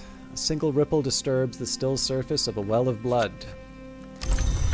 And just out of caution, I'm gonna get a scent. That's 30 seconds, and then we're gonna make that Old Moment. And then I'm gonna reserve Faust and then Trist. So I think we're just going to be spending money today, but that's fine. I'm basically trying to make sure that I have enough memories by the end of the day. The rain helps us, but I think I kind of lost my mind on a few things. Okay, the Annals of St. Brendan's, over 100 years of the Abbey's annals from 1230 to 1350. 3 events of particular interest are recorded: an endowment by Ava de Braus, widow of the Marcher Lord Gwilym Du, Black William, which enables an expansion of the abbey, the construction of the Winter Tower, which is dedicated to the Madrigad, and the death by poisoning and arts unsanctioned of Abbess Nona. After Abbess Nona's death, the double foundation is dissolved and the monastery is reformed to accept only male novices. At this point, the ink changes. The helpful scribe explains that for the new foundation, the abbot has mandated Stargall, not Ugal, ink. He outlines the differences, use of inks of containment techniques with a sky, not nectar context, but doesn't trouble to explain why. Okay, inks of containment isn't... that's actually going to be a walk in the park and regrets. So let me just add that to the list.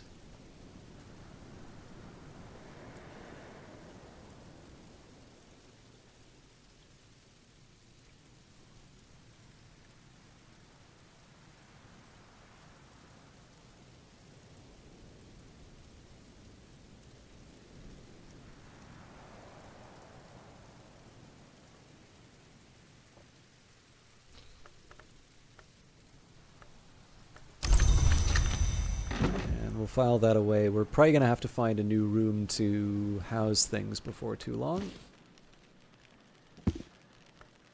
Okay.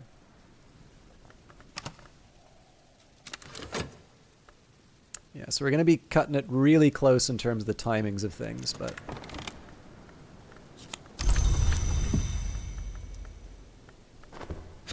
Excuse me.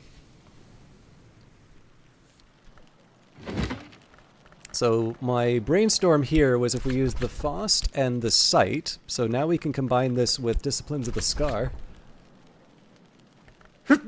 Excuse me. And because we're using it at the desk, we get to add a tool, which means we can now add the mirror scope. And we get an old moment. Recall something lost, something scale aspected. Okay, we're 5 seconds away from our health coming back, so I'm going to get the Faust first, then the Trist. Better now.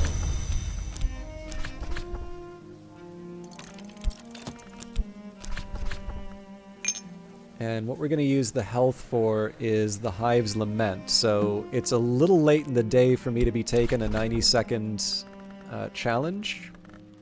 But I basically want to be coming with everything I can to solve this. So,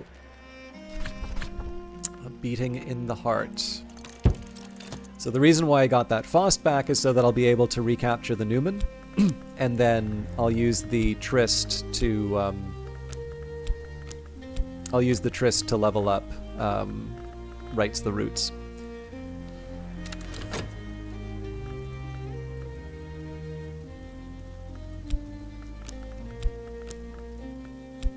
So we've got 1, 2, 3, 4. This is a good inventory to take, actually. So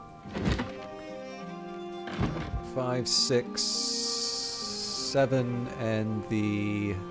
Yeah, okay. So we should be at 8 by the end.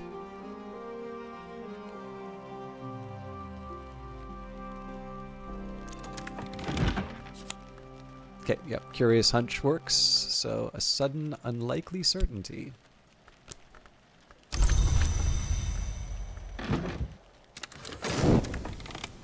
Actually... Yeah, if I was thinking I would have used the glass of water. It's a bit late now, because that takes 90 seconds. So we're just going to do it the old-fashioned way at this point.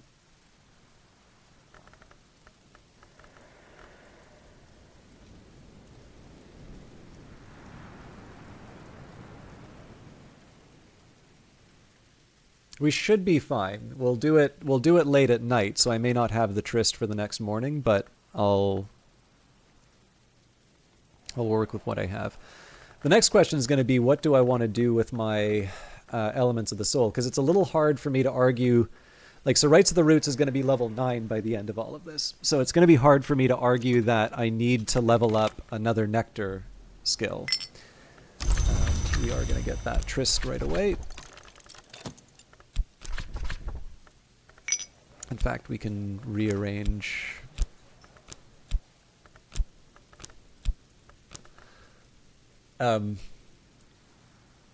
So there's one argument that says we should level up Leaves and Thorns, and then there's another argument that says, well, let's double down on our progress and let's try and improve something like, you know, Drums and Dances, or I'm trying to think of the other Nectar aspected. So Insects and Nectars would be the next highest. There's arguments both ways. I think actually if I'm willing to do the work, I actually think Drums and Dances has a certain appeal, because it's one that I rely on to make those the Hive's Lament, and I've normally had to give up a Newman for the Hive's Lament, so it'd be nice if I could make it a little bit easier for myself. But we'll see, right? Like, I can see it going both ways at this point. Anyway, let's actually use the Faust for what I restored it for.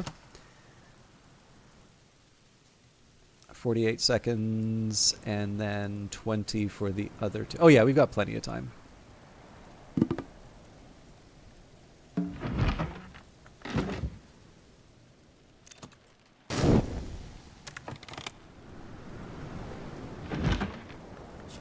Okay, so there's the old moments. You've had them too, those moments when we seem to look out at the world through another's eyes. What if those moments were real?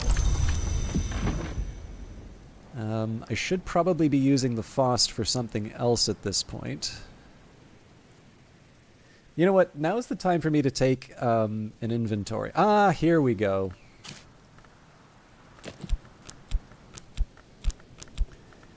So 1, 2, 3, 4, 5, 6, 7. So we are going to get our 8th with the Hive's Lament already. And the Newman's just a nice little bonus. So I'll hang on to the Newman.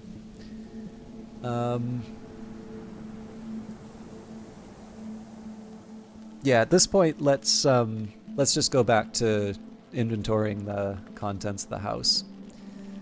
So we'll take the Chair of Challenges. I do like the descriptions of the furniture here, but I'll wait till I've examined it before I commit all of it. Okay, here we go. A buzzing in the skull, a Hive's Lament, a song of pragmatic sorrow.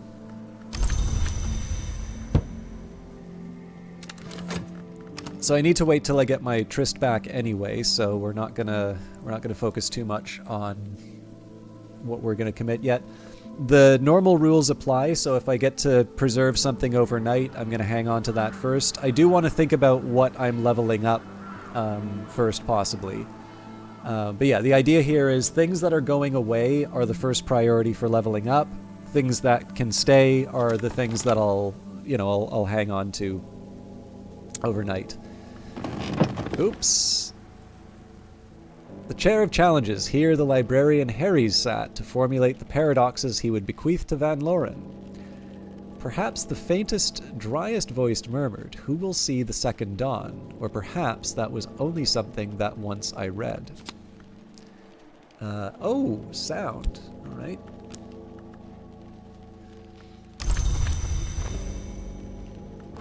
The chaise lounge of conclusions. Here the librarian Van Loren lay to ponder the paradoxes he inherited from Harries.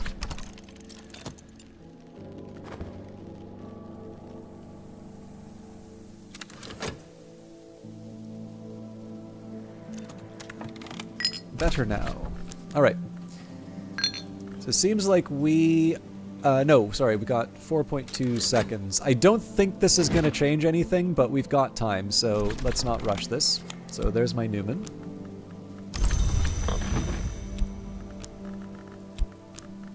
"21 seconds. Okay, so let's just piece this out. So I need 8 memories. So here's the lesson. So 1, 2, 3, 4,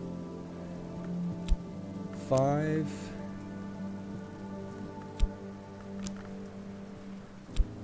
So this is a persistent...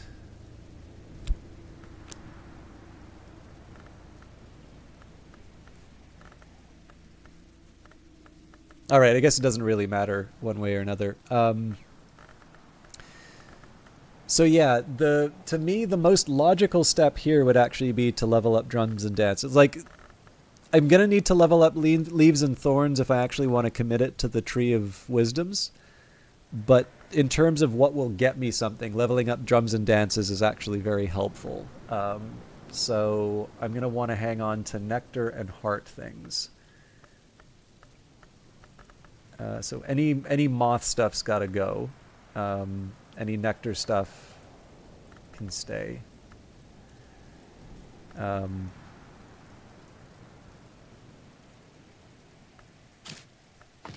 Yeah, so we'll hang on to Weaving the World, I guess.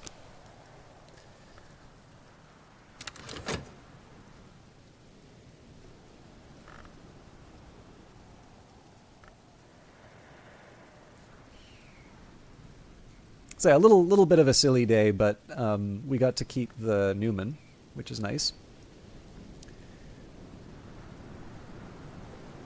And then Inks of Containment's not going to be a struggle to keep around.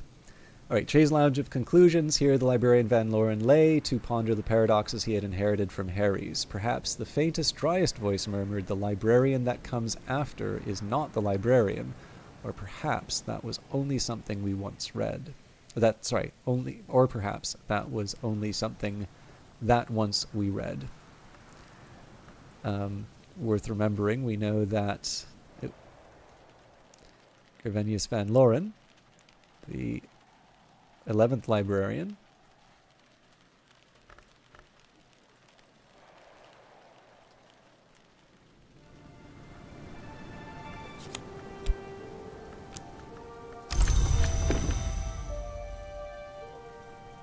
So that, I think, has the implication that I am not going to see the second dawn. Makes me sad. All right, let's lock in Rights of the Roots.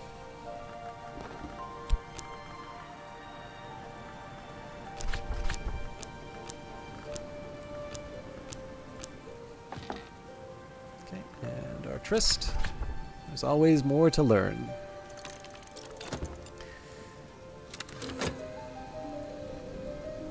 So, given that there are sounds for me to get from the different chairs, that's going to be one that I want to prioritize tomorrow, because that will give me some heart to work with. Night has fallen, dawn will come soon. I don't think I can store that overnight. Oh, nope. We can store heart.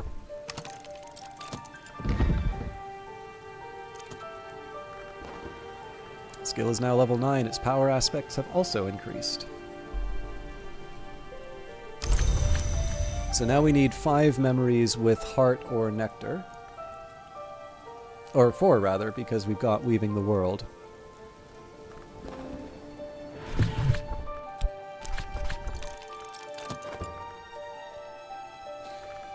So let's leave aside probably the health. I think probably we can just commit the elements of the soul we already have towards generating the heart and nectar that we need. Right, memories fade, assistance departs, but the soul is refreshed. So, we'll have 2 to work with. So let's start with the tryst with Wrapped in the King. So that's an earth sign, so that is 3 of the 6 that we need. Don't think we'll have a heart or a nectar from the day. Oh, by the way, that's what I get for saying I don't think it'll rain during winter. Now, if it's a question of heart, I believe we also have the cheerful ditty to take us through. So Instruments of the Heart would be an option there. So that's 4. Let's actually lock that in now.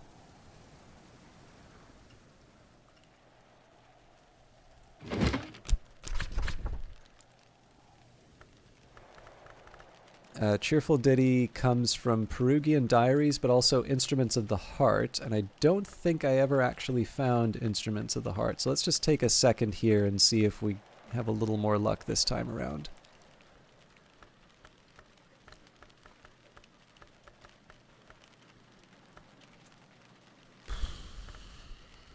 Introduction to the Histories.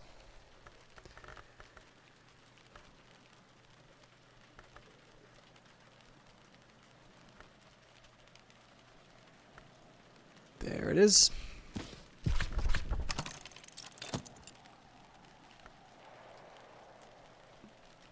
So I can still go for an impulse if I need. We've already got the earth sign on its way.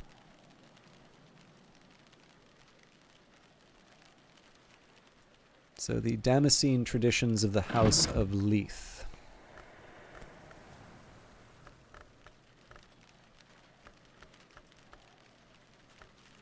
There it is.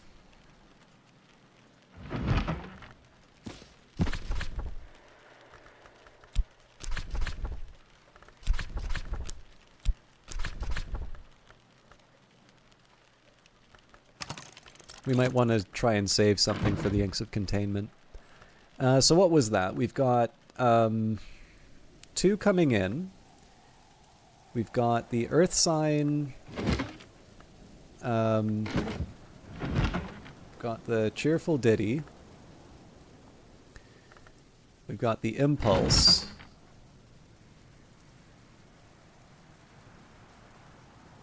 So just one more heart or one more nectar.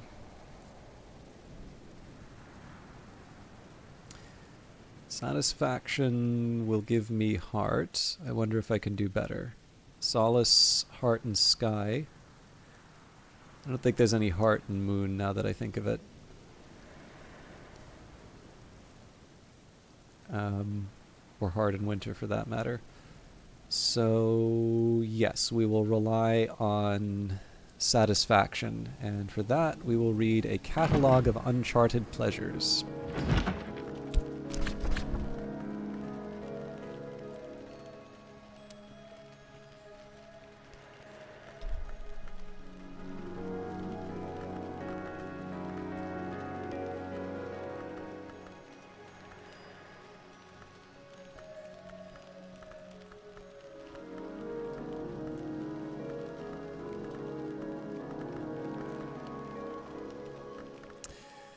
Okay, I think I'm going to make an effort to, again, one of the reasons why I keep going to the Sweet Bones when it's a little more calm, I like to, it gives me the option to sort of go and buy up a whole lot of refreshes with my Elements of the Soul. So I think this is going to be one of those cases. I refuse to believe we don't have a catalog of uncharted pleasures. I'll take a look in the overflow just in case.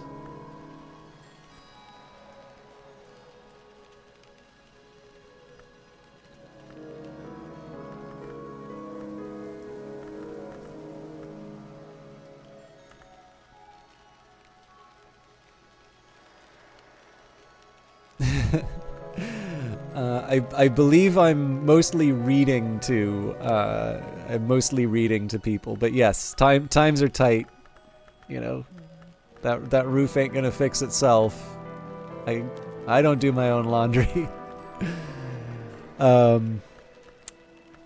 I'm not gonna spend all day. Like, so if I can't find it on this path, on this pass, I'll just move on to the next entry. But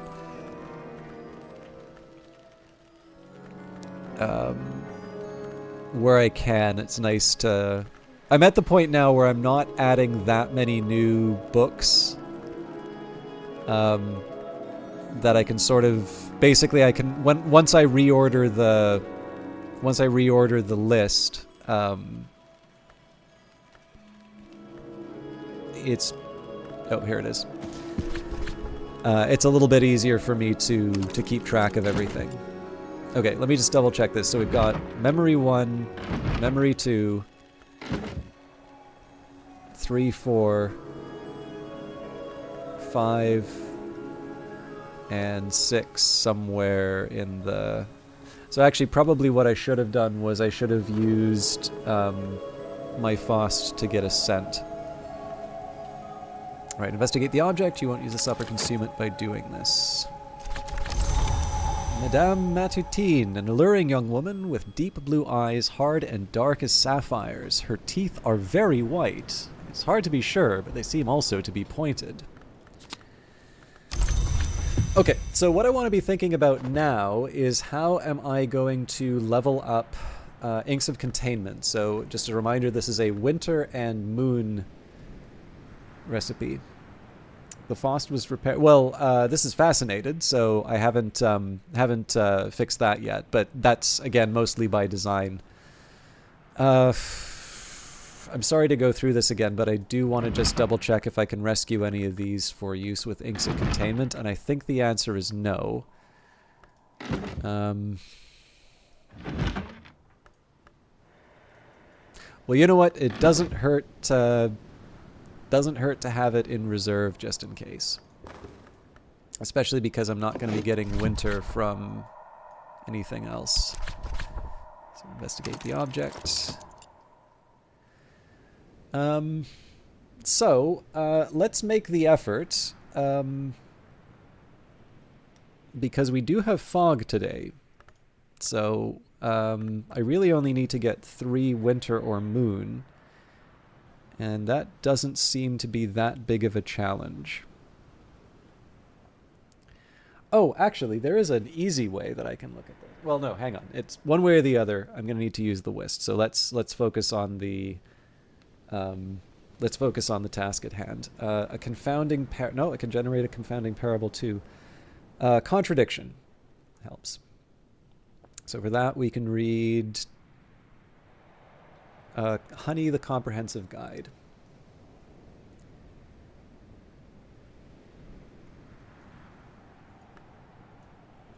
We'll use Nona's desk for that.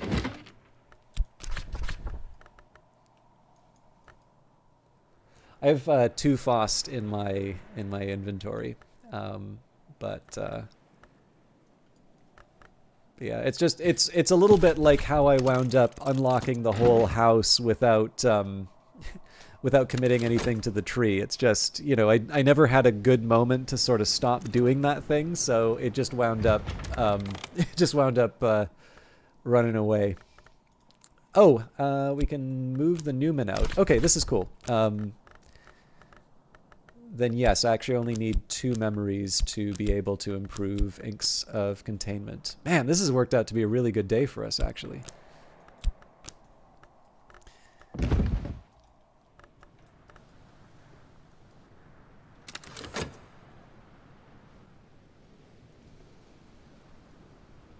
So I think the way this is going to work is that I can get a confounding parable and a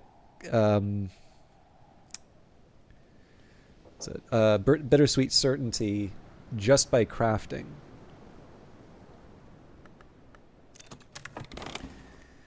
All right, the sense of awareness persists, but the plant remains immobile, unsettling but harmless. Doesn't even have thorns. Okay, so let's get to work on those memories.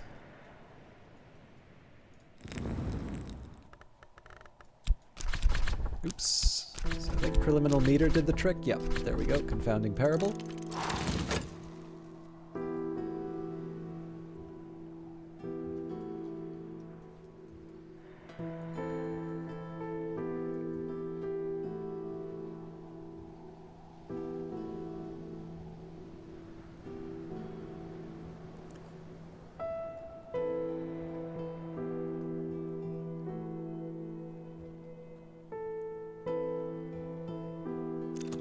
Alright. So we've read Wrapped in the King a few times, so I'll just leave that aside.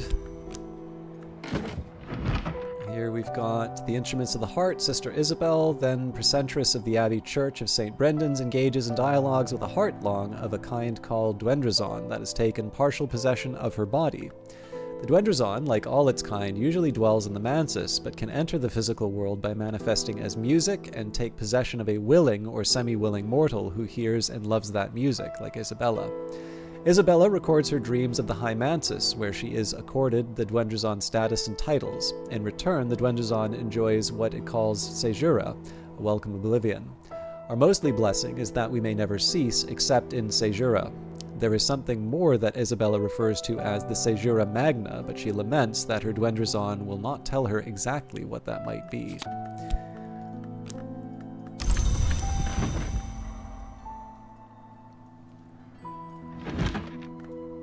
Damascene traditions of the House of Leith. The House of Leith was an order of immortals who sought obscurity, rejecting their past and future. If the author of this short text is to be believed, the initiates of the Damascene branch were much more radical than their fellows elsewhere.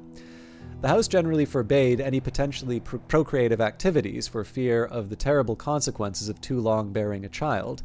The Damascene order took this much further. At one point, male initiates were required to undergo castration and female initiates to strangle any children they had previously borne. These measures were so horrific that the order was shaken by repeated schisms, and eventually absorbed into the local Sisterhood of the Knot as a society of healers and exorcists. So, it was 5 for the... no, 6.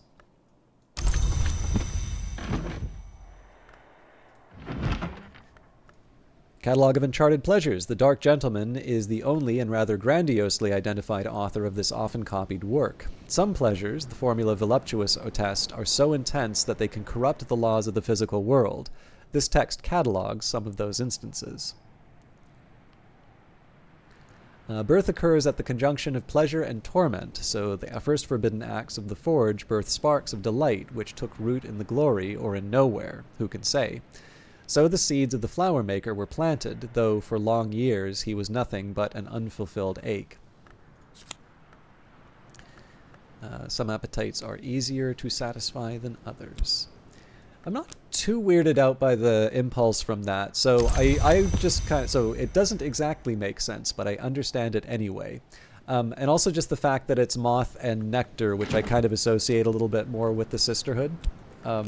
So, but yeah, I can see why some of the texts promote a little bit of head scratching when it comes to certain results. Okay, so this one we were getting the confounding parable. Writes the roots with drums and dances. We needed 6. 1, 2, 3, 4, 5, 6. Okay, yep, we're good. So let's lock this in.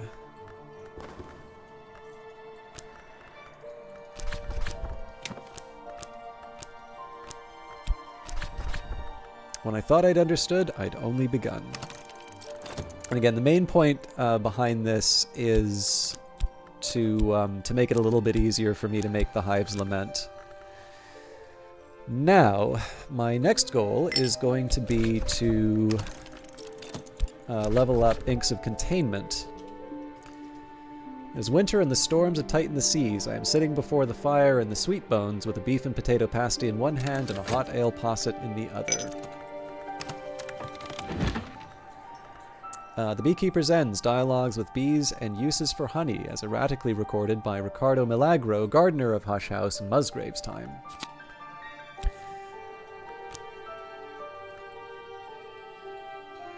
Oh, of course. This is not the one I was thinking of. Milagro spends an entire chapter on his hatred of wasps, which he describes as the vile pretenders. Milagro claims that bees retain many traditions passed down from earlier and greater branches of their species, but that they are fiercely jealous of those traditions being passed to lesser insects and insist above all on an oath of secrecy. Tragically, therefore, he is unable to describe these more substantial and powerful traditions. Okay, so I'm behind a little bit on my goals, but we're going to be 3 memories up. Yeah, we'll still be fine. Actually, we'll probably be able to afford a couple runs. Well, okay, I actually have a couple of options here. So I can afford a couple of runs through the Sweet Bones, or I can start reading Serpent Root.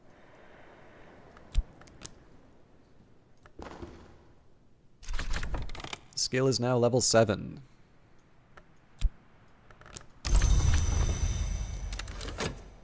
I'll probably try reading Serpent Root. It fits fairly tidily in your mind as long as you turn it sideways. The moth, the grail, and the egg unhatching all tell different stories of the world's beginning. One of those stories is the oldest, but it may not be the first. Abbess Nona. Alright, so I can't recall what gives me a bittersweet certainty, but I believe if I have an altar to the sun and rags, I'm pretty sure, or, well, something that very likely refers to the sun and rags, I'm pretty sure I'll find it.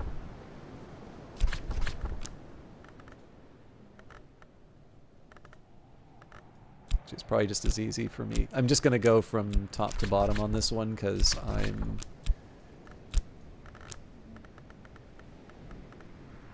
Rural Contemplations wouldn't... Yeah.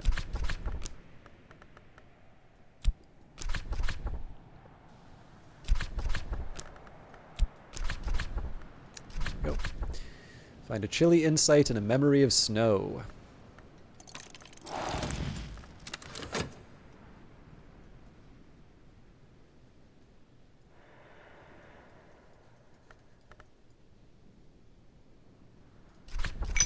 So this whist is so that I can actually level up Inks of Containment.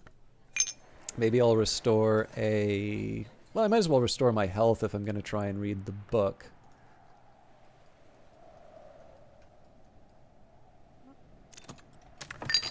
Better now.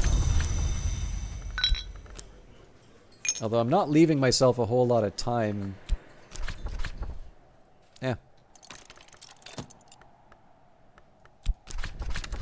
It is winter, and the storms have tightened the seas. I'm sitting before the fire in the sweet bones with beef and potato pasty in one hand and a hot ale posset in the other. Yeah, so I'm definitely taking a chance here by reading The Serpent Root at the time that I am. But I think at the very least I'll kind of know what I'm up against for the last day of winter. And then we can sort of make a move based on what we find. Hold on to it. Eventually the sun in rags always brings its beautiful ending. All right, let's level up Inks of Containment. That'll be level 6 now, and apparently I messed up the order of things. So I'm sure there's going to be other adjustments that I need to make, but...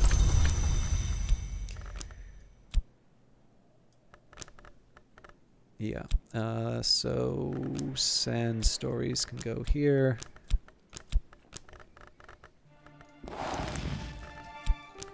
Okay, Lesson, Newman, Fog, Confounding Parable, Bitter... No!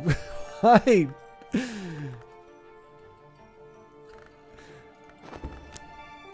That's so frustrating. I could have... Why did I think I had an extra... Okay. There's still time in the day. So I've got my Confounding Parable. Oh, that's right. I was expecting the contradiction. Okay. So, first question is whether or not there is a memory that I can make that will give me the winter or the moon that I need. I could go for a swim. Stolen Secret. I'm trying to remember...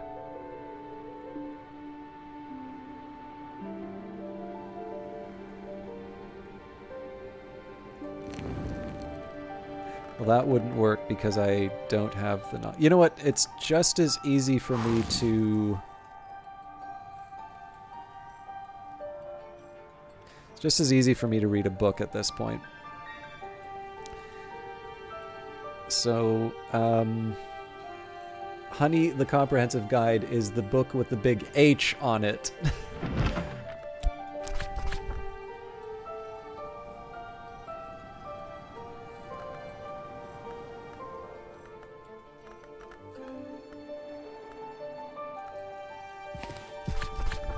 I've already mastered this, but I could reread it and perhaps recall a memory.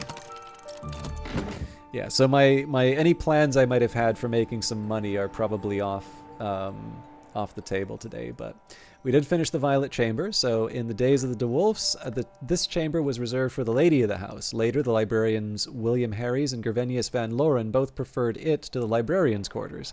Harries established a little shrine to St. Agnes in the far corner, and there it remained for many years until Van Loren ordered it removed. So, and we've already done the Flood Gallery. And I guess I wasn't going to move up into these higher room... Yeah, actually, why haven't I checked out the Nave of the Abbey? Oh, I think I remember why, because these... Nope. I don't actually have a good reason for why I haven't checked out the Nave.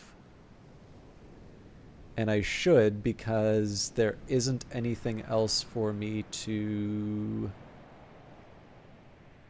Essentially, we've sort of finished everything up to this line. So I think the candles will get burned down, so I don't want to do that. I can't mess around with the... Like so. Can't put a element of the soul there. So I think it's either just the Sol Invictus symbol, which we've already checked out. So that basically just means it's the chair. So it may be that I've actually already checked this out and I just didn't realize it, but investigate this object. Okay, let's make sure that I get some whist back. Well, it could be whist or tryst, but at least whist I can make some money.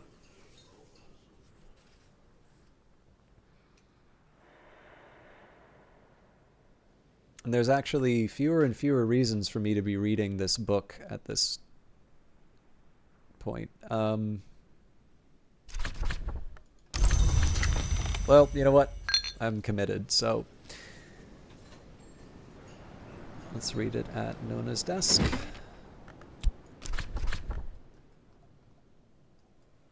So serpent root. A mass of rootstock, shiny with age, but somehow still somehow viable. Tiny spidery scratchings marked with embedded eggshell shards encode a cryptic message. This object houses a numen, a truth so powerful it can perhaps believe itself. So, right to the roots is sufficient, but let's add the crack track because we do actually need to be able to read the... Whoa!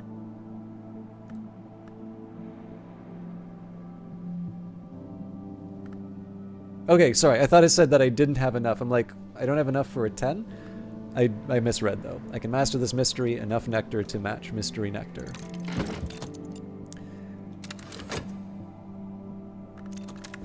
Okay. Uncomfortable seat, shaped to assure the attention of the faithful. Ornamented with the circled sun cross of the church. So yeah, that was everything that everything new for us to check in the nave of the Abbey Church. For 1,000 years, the unconquered sun has been worshipped here in all his aspects, though since the heresies of the intercalate, many of those aspects are considered distinct hours in their own right, and the sun's death and birth are both now celebrated. The Abbey Church used to be more golden, but many of the valuables were lost at the Abbey's dissolution, including the original stained glass. These magnificent windows are of recent manufacture, financed by the 8th librarian Green, who was a believer of the Second Dawn variety. The first step would be to investigate the garden, but there's nothing here for me to investigate but the chickens, and the chickens don't want to... I don't suppose anybody here has seen the Werner Herzog interview where he talks about chickens and staring into the eyes of a chicken, have they? Because I was going to say, I'm pretty sure Terrence and Tuppence have absolutely no time for my fascinated stare into their souls. And it actually looks like there's not much for us to do in this room. There's a candle, there's a bunch of beds, but I'm guessing the Pale Mommet, assuming that I could inspect it at all, would be used up. So we'll leave that there.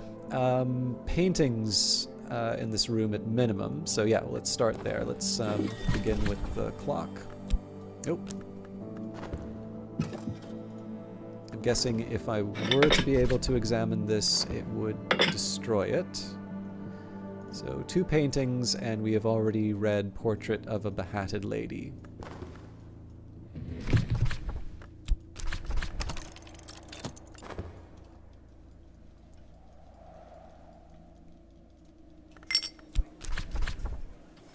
Yeah, I still have enough to be able to get inks up.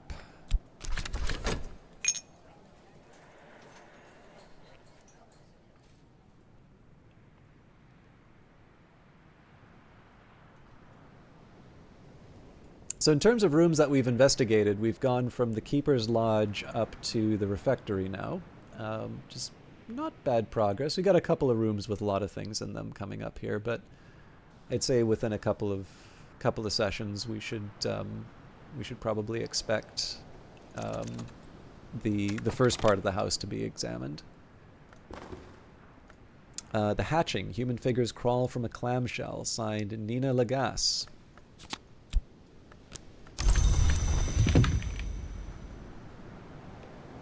Okay.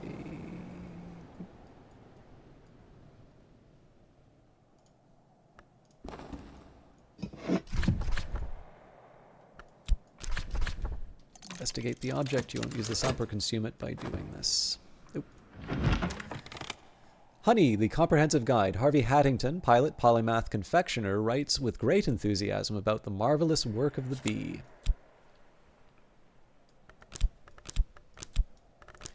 Hattington insists that all the primary aspects, nectar, scale, heart, lantern, moth, grail, are possessed by bees and expressed in honey. Clearly, he points out there are only 6 primary aspects, as a honeycomb has only 6 angles. Ugal ink is prepared with these techniques, but so is Skinshuck mead, and only Skinshuck requires honey, just as any beverage or foodstuff can be improved with the addition of honey.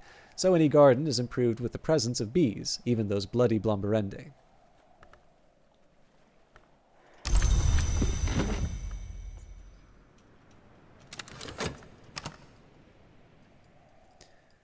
All right, 20 seconds, and then we'll be able to level up Inks of Containment.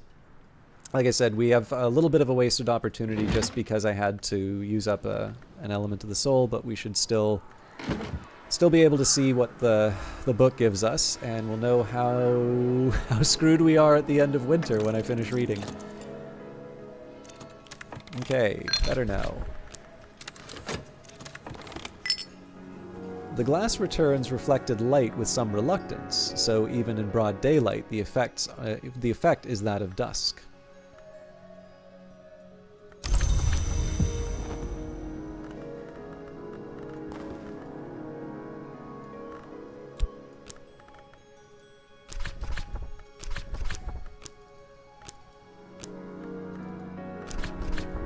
At last, I am something of an authority in this.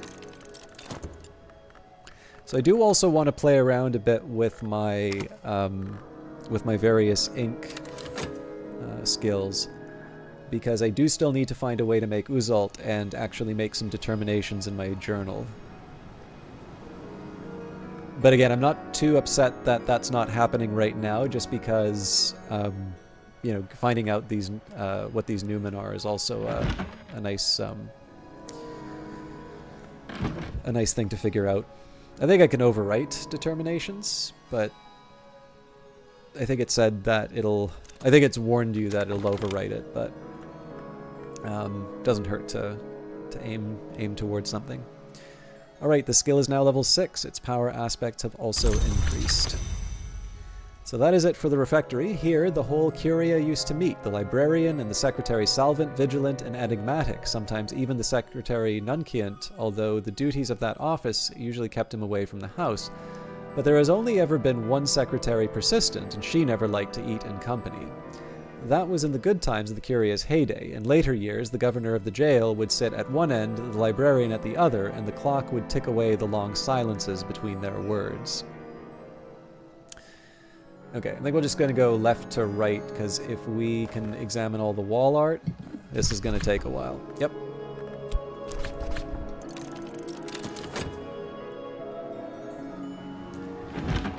Okay, so the serpent root, a massive rootstock, shiny with age but somehow still viable. Tiny spidery scratchings marked with the embedded eggshell shards encode a cryptic message. Seaborn, tide-drawn, Meniscate sister, witch lover, the house of the moon will always have its messenger, though its messenger is different each time, in eye and flesh and heart.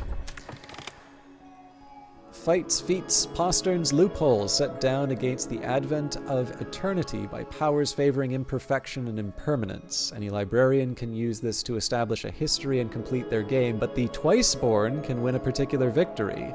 So we are going to pay special attention to this one. Newman, loophole. All right, this is already interesting. When eternity came into the world, certain prudent powers arranged loopholes. The house of the moon, the persistence of possibility, the right to vengeance. In the right histories, those loopholes will open again. Any librarian can use this to establish a history and complete the game, but the Twiceborn can win a particular victory. So I do rather like this idea of me... this is the trickster way of getting out of the dilemma I find myself. Ah!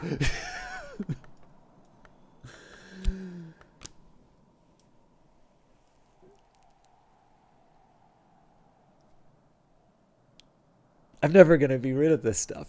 So I think probably my best bet is just to take drums and dances up to 10. Oh, this is going to be such a pain, though.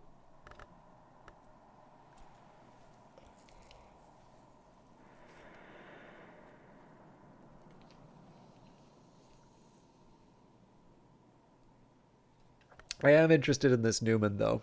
All right.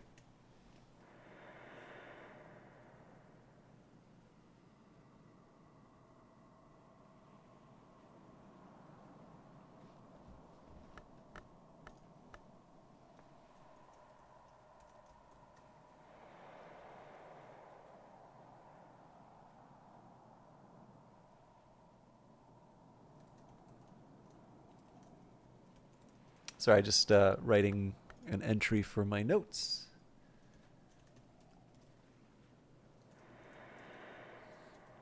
I believe that is the first moth Newman I've got as well. Newman, write a truth in a book that no one reads, then drop dead. No one knows what you wrote unless the truth is Newman. Noumena are truths so powerful that they tentatively believe themselves. You can use a Newman to write a new history at a suitable desk if you can assemble 25 of a matching aspect. What's this about dropping dead? Alright, so there's a special shelf for Newman books.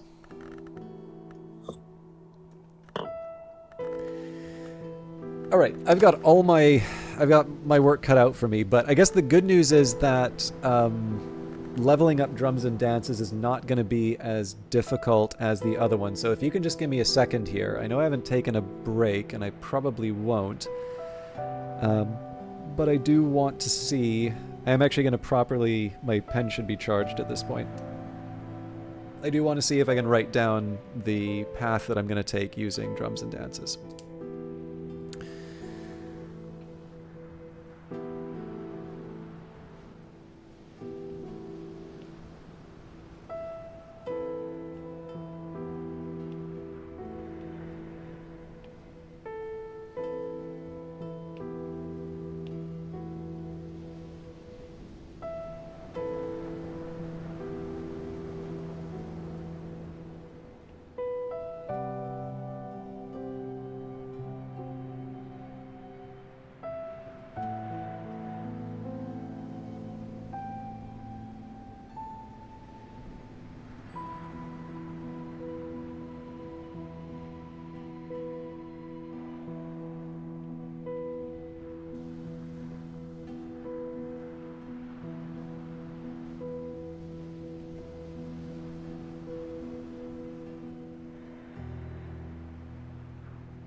Okay, so I count 10 memories that will work for this. Cheerful Ditty, Scent, Sound, Earth Sign, Impulse, Newman, Weaving the World, Satisfaction, Solace, Storm, and Hive's Lament. So, Hive's Lament is not something I'm going to go out of my way to get. I will bring in Reverend Timothy because he can give me Impulse, possibly Satisfaction, Solace, and Storm. So that's 4 possible ones. And the real goal here is going to be to try and level up. I'm actually going to try and level up drums and dances twice in the same day. It's a lot to ask, but let's see if we can do it.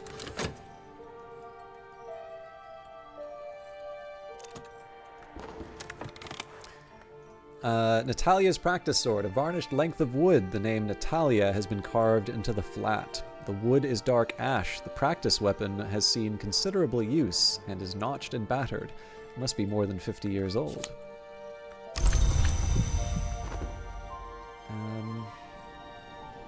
Now, one thing I could try to do...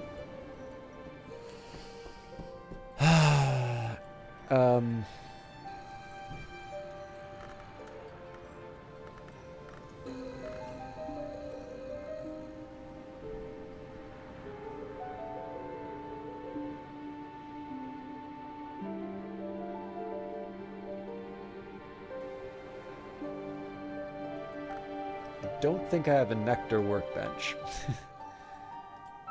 The heart's close, though.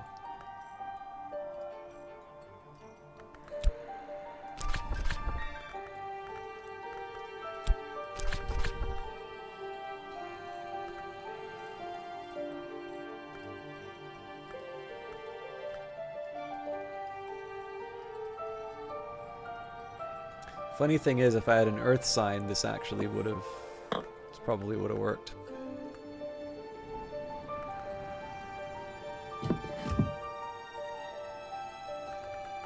Oh, no, we're still short on that. Well, no, if I had an earth... no, the earth sign wouldn't have worked because it doesn't have the relevant nectar.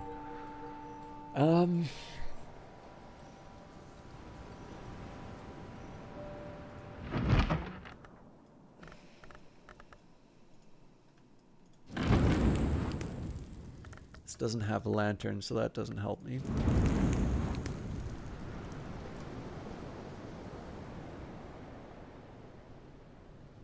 Just a second.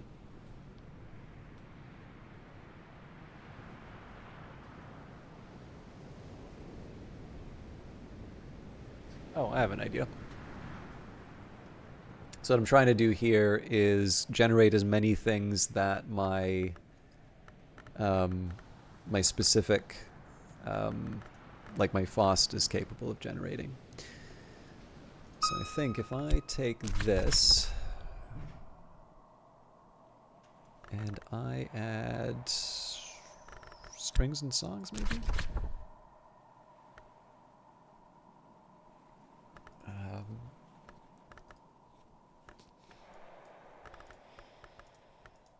We don't have the relevant sky. Shucks. Okay, well, can't just put any old thing in, so let's go for... Yeah, Applebright Euphonies is short as well. Well, there's still a way that I can make that work. So if I go to Solomon's, or sorry, the Pale Desk,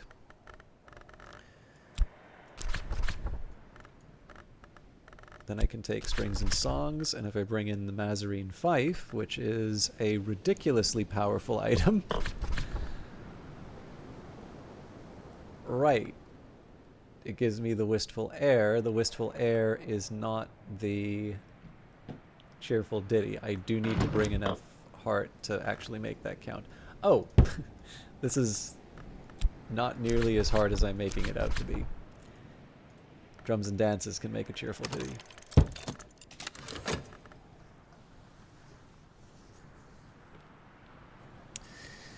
It wouldn't hurt for me to just... So, Cheerful Ditty, Scent Sound... You know, I can probably make an earth sign.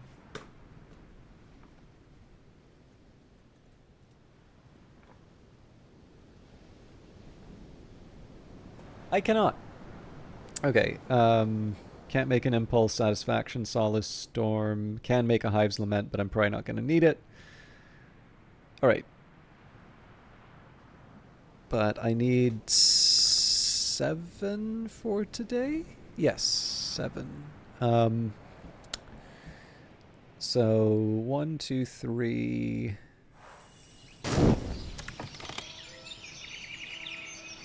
3 of these can be created without using elements of the soul.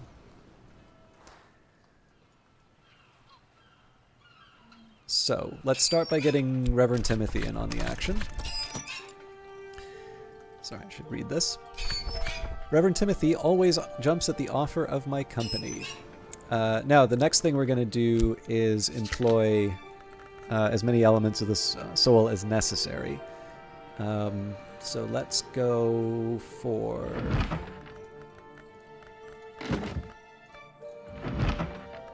Shapt with the... Wrapped in the King.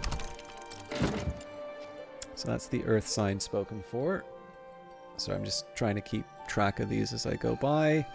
I'm going to throw away the loopholes, Newman, because that's not immediately useful to me. I do need Weaving the World, so we'll use Whist for that.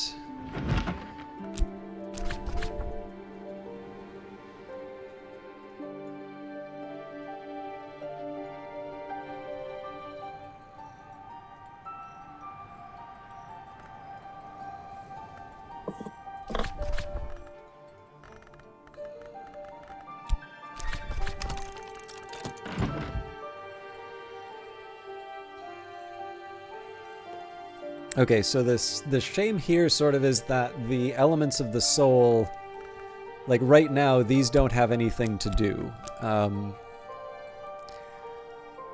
So the question now would be, is it... No, I still think it's worth it to hold out for... Well, is it worth it to hold out for the others? Okay, so if we have Cheerful Ditty, Scent Sound, Earth Sign, Newman... So we just need 2 more. So that's the Whist and the Tryst, and we already have... No, in this case, I think...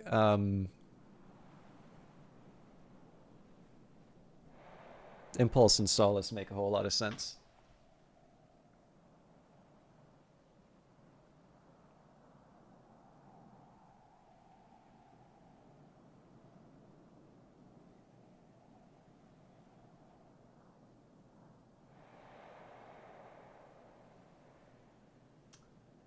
So Deoris Book 1 is the next one on the list.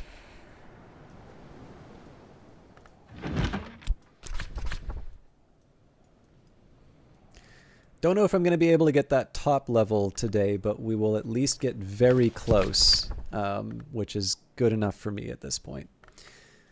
I have already mastered this, but I could reread it and perhaps recall a memory. We'll use the Tryst for the next one. I think I said Solace.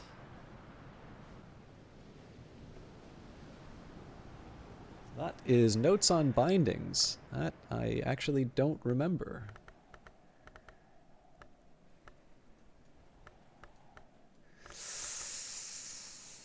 I may not even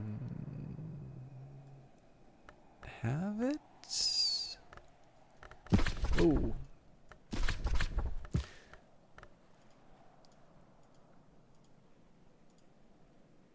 Okay. As always, it definitely doesn't hurt to double, particularly when it's a text that, there it is. Particularly when it's a text that I'm not familiar with. This is the sort of thing I do want to take the time to check. Okay. And Cloudy Day doesn't help me for the level up that I want to do. That's a little bit of a shame, but you know, can't have it all, right?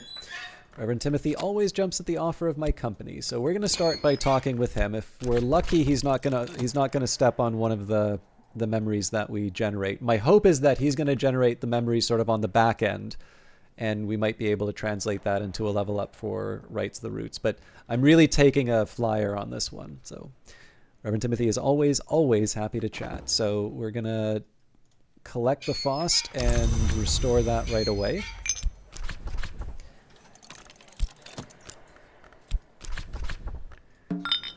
So, pom-ti-pom-ti-pom, padom. Cheerful Ditty.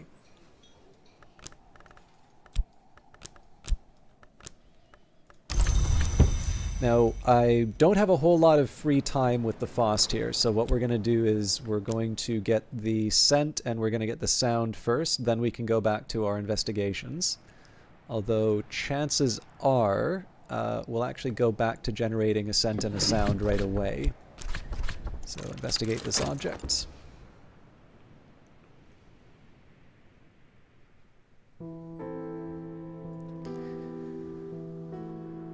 Yeah, so essentially the idea here is that I lock in my elements of the soul for a minute at the start of the day, and we should just be able to do a straight up level up for drums and dances. At which point I'm sort of relying on a little bit of luck and sort of refreshing elements of the soul to push the last bit over the edge there. But I think this is still the right call. So, sense of awareness persists, but the plant remains immobile,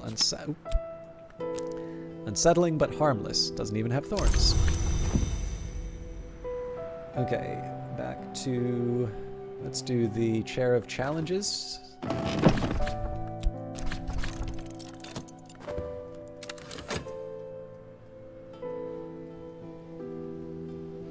There's going to be a little bit of a question in terms of how I use the glass of water. I think I will use that for the health.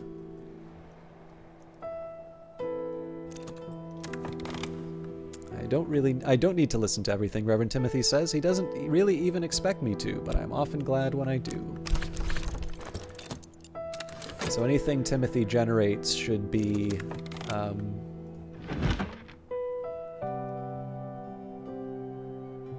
something got overwritten. Oh, right, the Newman. Alright, notes on bindings. Gideon DeWolf, 5th Baron Brandkrug, discusses techniques shared between medical suturing, tailoring, and carefully, elusively, the binding of restless spirits. Gideon's favorite motif is the history of the flesh. He insists obscurely that histories should be woven, not written. Gideon speaks reverently of the weird weft, which he has achieved by applying stitching and binding arts to a fabric in the presence of sufficient heart. He laments, however, that its complexities only approach those understood by the Sisterhood of the Knot, which in turn are only a shadow of the true braid of histories. So there's our solace. Next up, this is the Newman, so we've read this a few times, but speaking of knots. Moving along, there's the Earth sign. And Deoris, this is the one that has information we haven't read before. So, or, well, we've read before, but haven't gotten it recently. Deoris Book 1, an occasionally coherent catalog of the secret gods organized by hour. This is a reprint, but in the original Latin. This volume deals mostly with the hours of the wood, the moth, the black flax, the ringyu, among others. The glory is a question, and the moth always answers yes.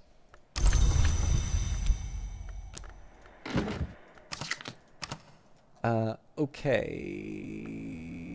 I'm actually waiting on the touch now, I believe. 1, 2, 3, 4, 5, 6. Yep, so 12 seconds, and then we can level this up. Oh, hang on. Okay, good.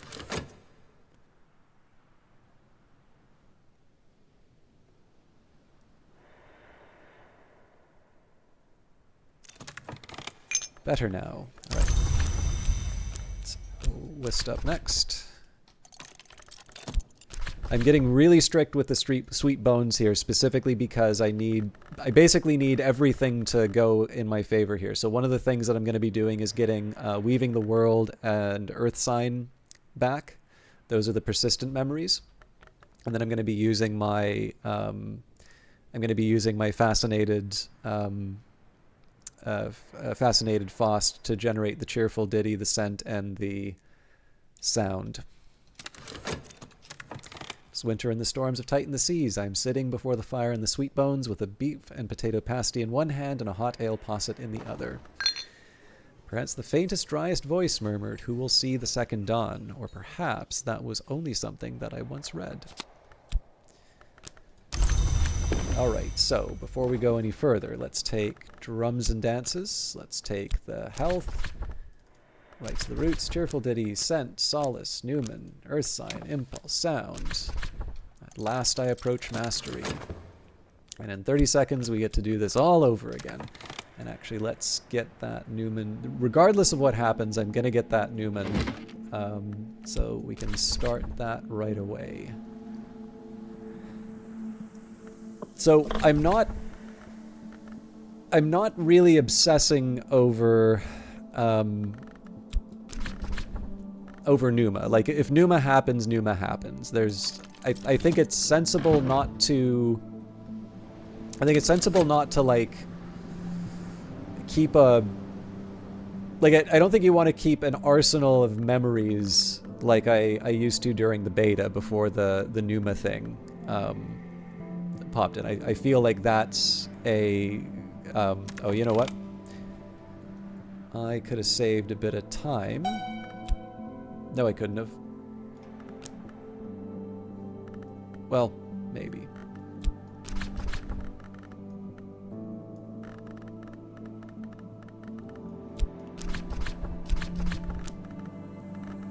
You know what? Let's not worry too much about it. I'll have my heart's drums and dances soon enough.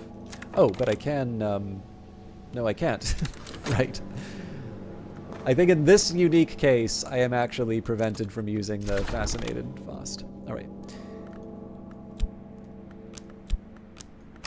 So if he gives us something like an impulse or a solace, I'm going to do a little dance. All right, this aspect is now level, skill is now level 8. His power aspects have also increased.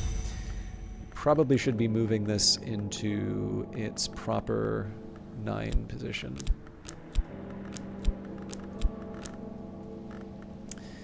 Okay, so like I said, we're on a tight schedule here. But yeah, one of the things I wanted to say is that I'm not going to freak out about Numa every single time. The thing that I want to be careful about with Numa is that I don't just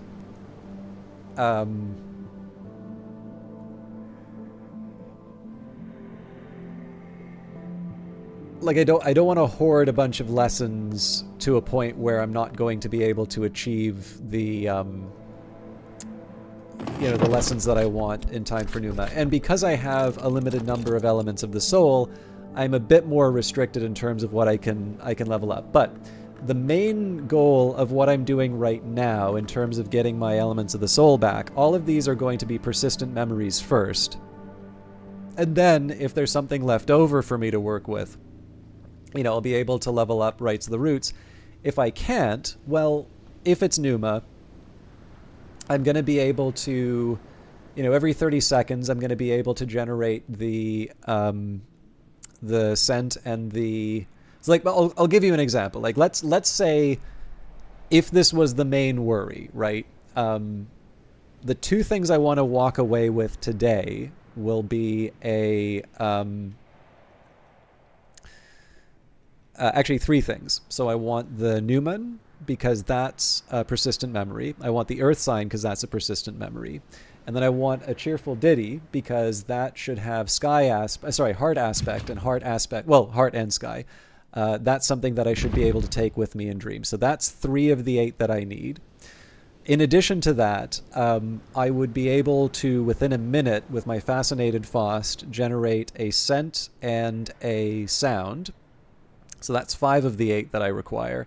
So that means that I only need 3 elements of the soul plus the heart to be able to get to the level up that I need. So is it the sort of thing where I can say, I don't need to think about this at all? No.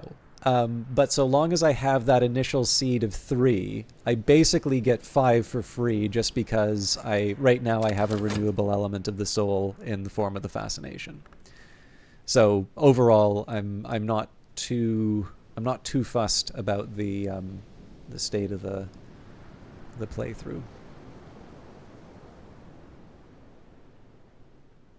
And we got a free improvement on Inks of Containment, which is another nice bonus.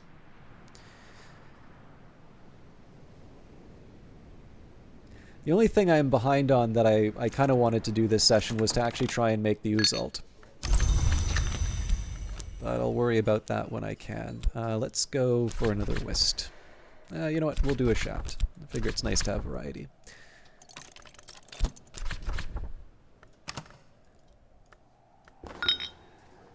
Alright, the Chaise Lounge of Conclusions. Here the librarian Van Loren lay to ponder the paradoxes he had inherited from Harry's.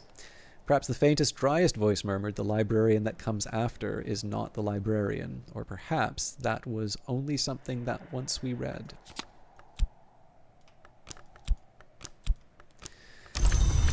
Okay, we go for the scent again. The Whist should generate Wrapped in the King.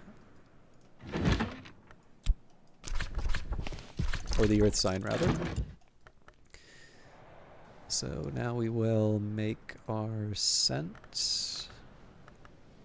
I think there was another plant that gave scent, but at this point I'll go for the regular one. Okay.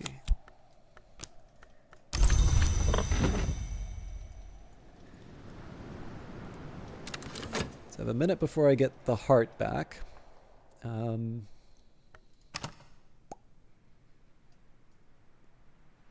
I'm not sure. We'll see what the day brings. Could go either way, to be honest. If Reverend Timothy cuts us some slack, we should be good.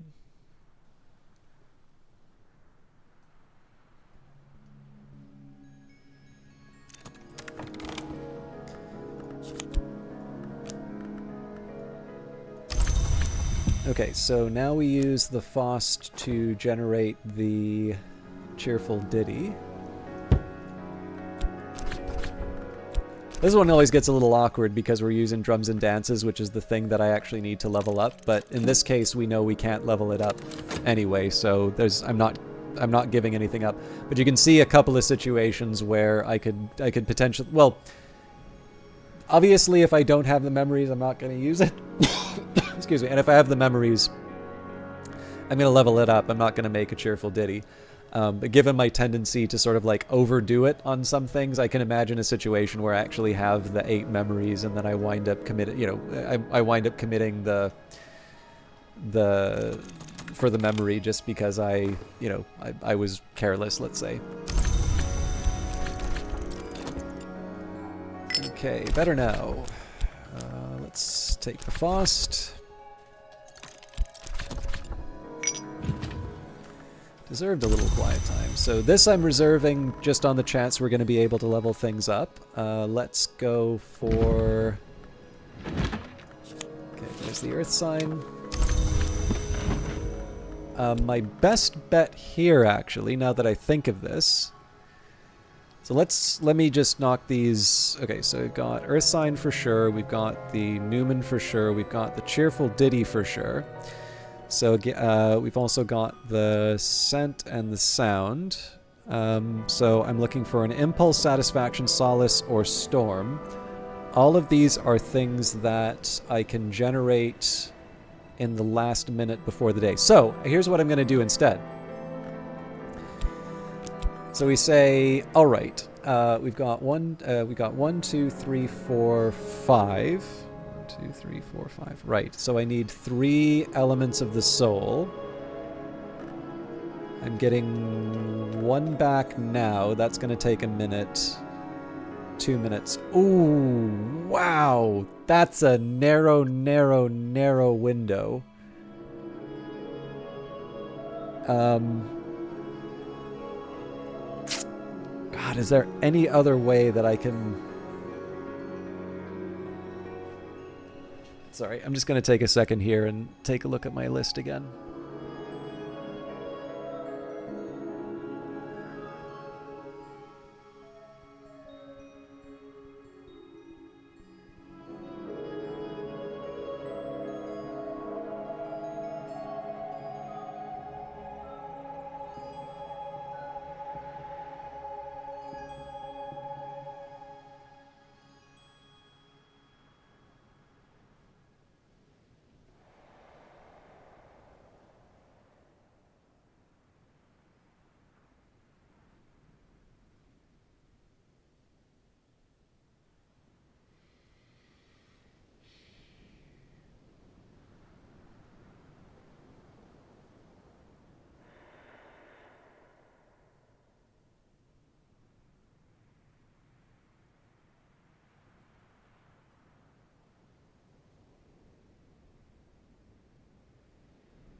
So anything else that I could use?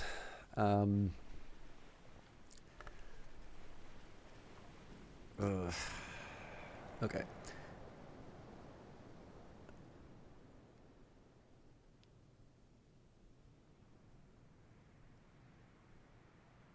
Nope. You know what? We are gonna carry on. I'm gonna have faith that Reverend Timothy is gonna generate at least 1 memory that I can use.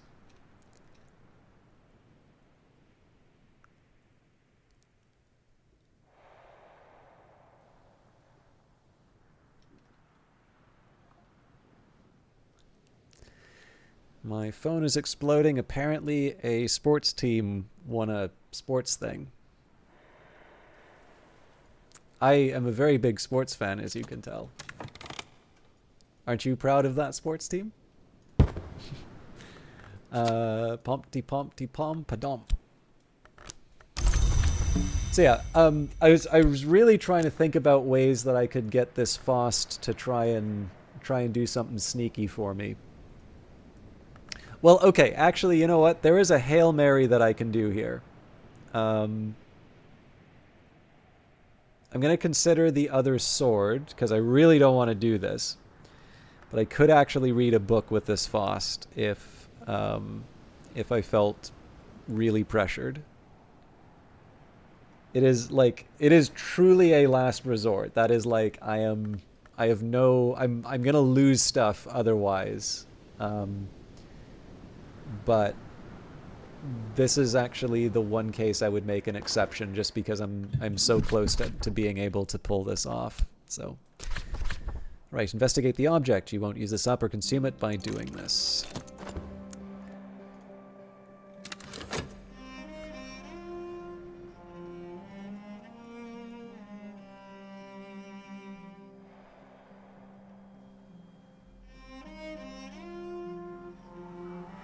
Okay, so we don't have the full minute, sadly. Stolen secret.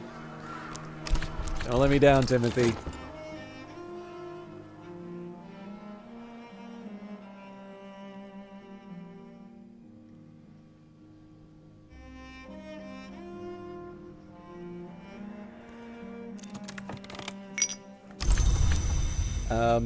So I don't see a situation where I'm going to be able to recover the element of the soul and read in time. How you doing, Index Gnome? So we're going to start shutting down for the day. I am going to wait the 30 seconds, though. Fraser's practice sword. The varnished length of wood, the name Fraser has been carved into the flat. The wood is dark ash. The practice weapon has seen considerable use and is notched and battered. It must be more than 50 years old.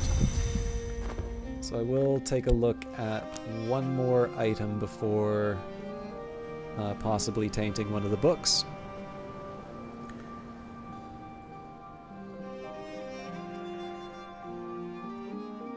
Dear Day's foil.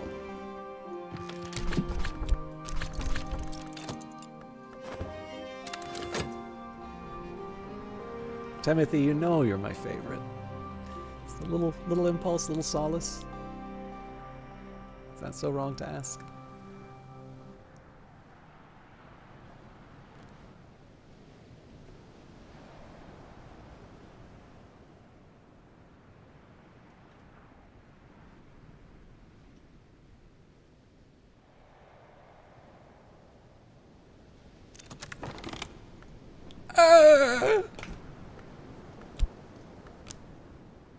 Timothy's my favorite.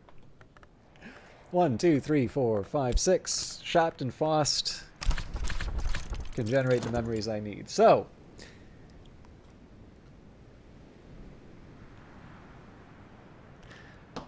okay. Let's do Satisfaction and Storm.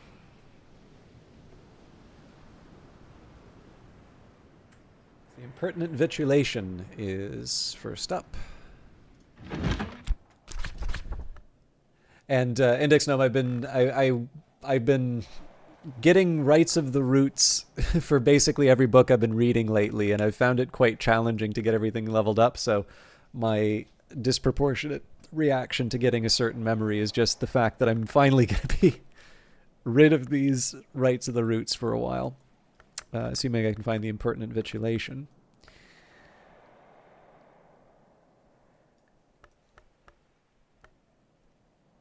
Okay.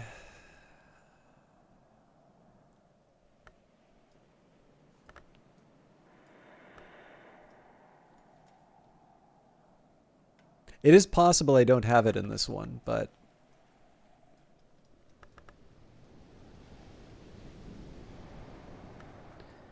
well, essentially I did have the option of using one of my elements of the soul, but it's afflicted. So the drawback is I can potentially infect books. So that this is added recently. If you read a book with a malady, you are potentially going to pass that on to the book that you read. So my general feeling is that I don't want to take a risk reading a book with something something like that, unless it's the difference between me, being able to do something.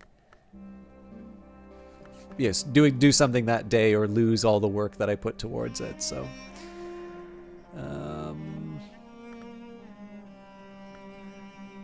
I'm not gonna lie. I don't really believe that I don't have the impertinent vigilation, but the question is whether or not I can find it in time. So.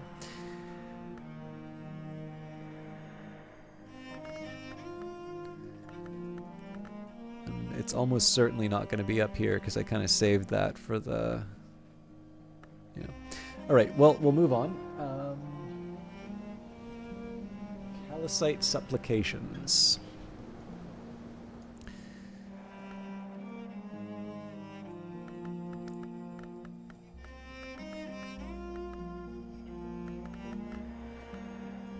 The one sad thing about it being the end of winter is this song's going to go out of the soundtrack for a bit.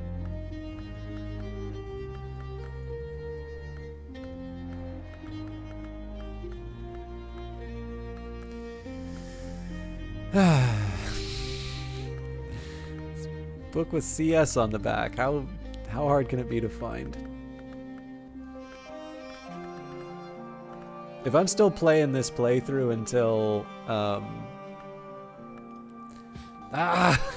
the other CS. I'm playing this till Christmas. I'm putting the sounds of a fire on. And I'm doing an hour of sorting. Alright. Yeah, whenever it's 2 books in a row that I say I don't have, it makes me think that I'm just losing my ability to check. Books should be sorted by color. I think that technically means, for the most part, that they're sorted by mystery. There's a couple of differences. So, like when you have the Iron Book and the Silver Book. Sorry, that's Ivory Book, Silver Book, and Iron Book. There's a difference in terms of the colors. But for the most part, like moon texts have the moon color, edge texts have the edge color, nectar texts have the nectar color. So there is one visual aid that they give you. Well, sorry, 2 visual aids. They give the abbreviation of the on the spine of the book, and then they will color it by mystery.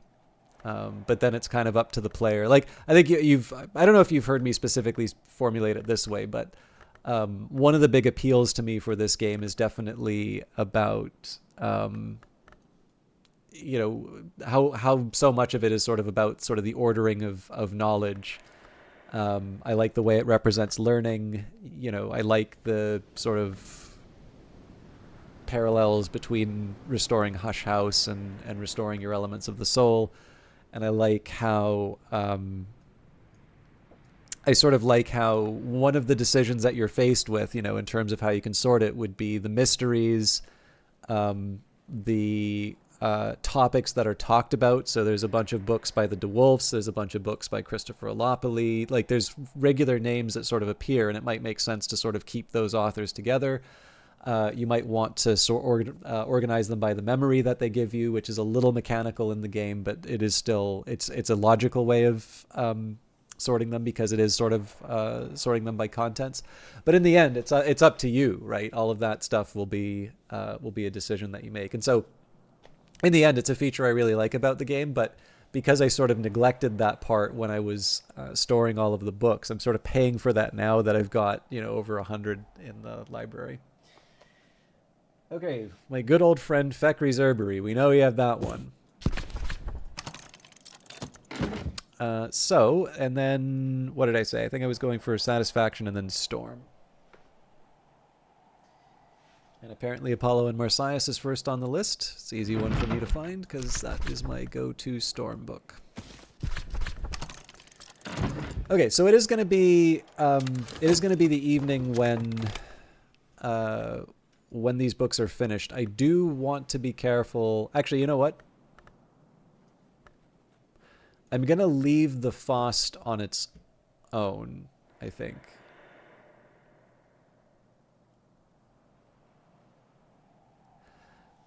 Because I think the danger of me just resetting that into the consider verb is too high, and I do not have any margin for error on getting rights the roots committed. So, Dear Day's foil, a pin-sharp length of flexible steel. The blade is inscribed Dear Day. I have around 1,500 books in your home at the moment. Oh man, I don't actually know how many books we have. Somebody asked me once. Well, let's try.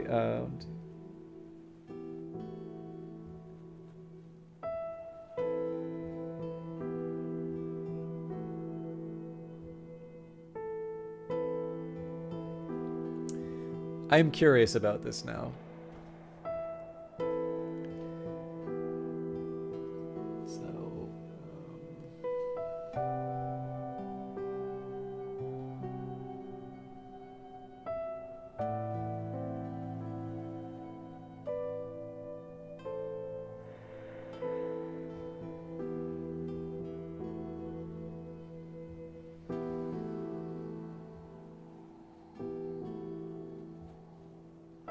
I'd be surprised. I just did some rough math. I'd be surprised if I hit 1,000.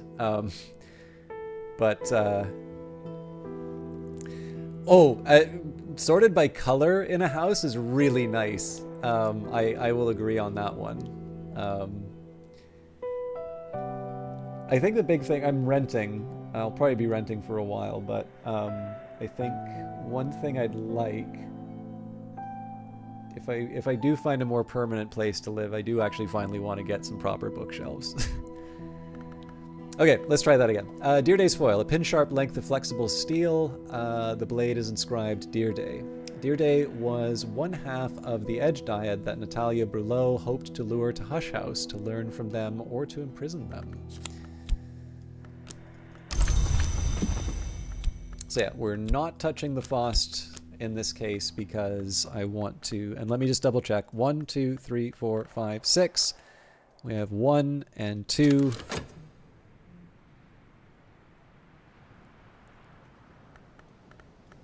I can pick one of these things to take with me overnight, but I guess we don't really know what we need.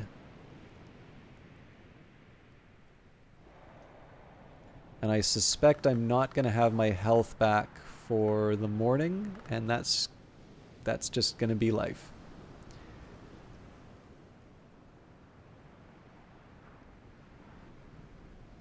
It's our chance to get drums and dances up to level 10 or level 9, and we'll be starting the new year with a clean slate. Okay, I don't really need to listen to everything Reverend Timothy says. He doesn't really even expect me to, but I'm often glad when I do. So he's not going to talk with me. It's late. So let's pick something to take to bed with us. I normally want nectar to help me cure myself, but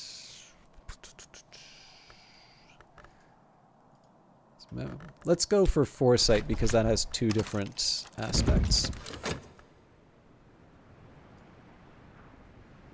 What happened to always being up for a chat? Well, see, the problem is that there is a description of Reverend Timothy letting his tea go cold as he is holding forth on a particular topic.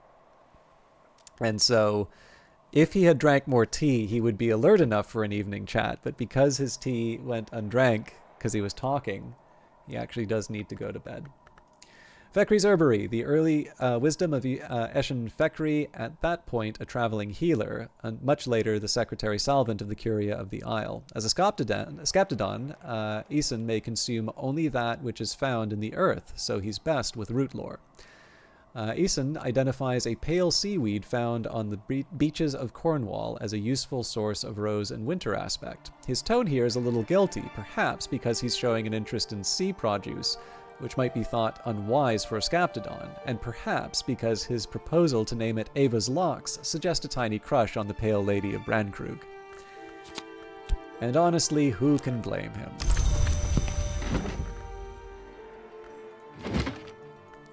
Apollo and Marsyas, the libretto of a lost opera concerning the contest between Apollo and Marsyas and its tragic outcome. The librettist is identified only by their initials. In the original myth, Marsyas lost the musical contest and was flayed by Apollo, who later regretted it. In this version, Marsyas' skin has a further history. The skin of Marsyas gives oracles and is later smuggled to Phrygia, where the priestesses of Cybele use it for a drum. At the climax, the striking of the drum drives would-be violators of the priestesses to suicidal madness. The opera ends with a wistful hymn from the youngest priestesses on the beauty of the mountain pines. As an aside, I don't know if it ever actually plays in the main Cultist Simulator game, but there is a track in the Cultist Simulator soundtrack. I'll be honest with you, I actually don't remember it in the original soundtrack, so I don't know if it got added later or if I just have I've just poor memory for these things, which, let's face it, is probably the truth. But there is actually a track called Apollo and Marsyas, so if you want to hear a little bit of that song, it's implied that you can in the Cultist Simulator soundtrack. Available where fine soundtracks are sold. But that is another reason why I'm eager for the soundtrack, because I do tend to find... So one thing I just kind of like, this is the type of game that inspires memories. So if you hear a particular piece of music, it takes you back to a moment. But I do find outside of the context of the game, when I see a particular track or I have a particular memory of these things, it does give me a little extra perspective on the game, and sometimes there are fun little discoveries to be found that way. So obviously Weather Factory has me in their pocket, but it's definitely a nice feature of games like this where they sort of live with you a little bit longer. When you got this house, it had a very nice and spacious attic, so you turned it into your own library. Love reading. Yeah, my one regret of the Twitch stuff and the YouTube stuff, and again, I never want this to sound like I'm taking an audience for granted, or that I'm taking, that I don't appreciate the kindness that people show to the channel. But my one regret is I do find that once upon a time, the streaming was something that I did during grad school, and it had this nice side effect of confining my gaming to specific hours. And so there would be like study time, and then there would be, gaming time, and gaming had this kind of fixed length because it was part of a broadcast. And of course, now that I have a job, less time for study, because of course that's, job time. And then, of course, I also have the ability to do some gaming on my own. And I have noticed that sometimes the reading time sort of gets edged out of the way. And this can come in like really simple forms, like, a YouTube series sort of becomes popular, and it's like, okay, well, I should probably spend some time doing that, right? That sort of thing.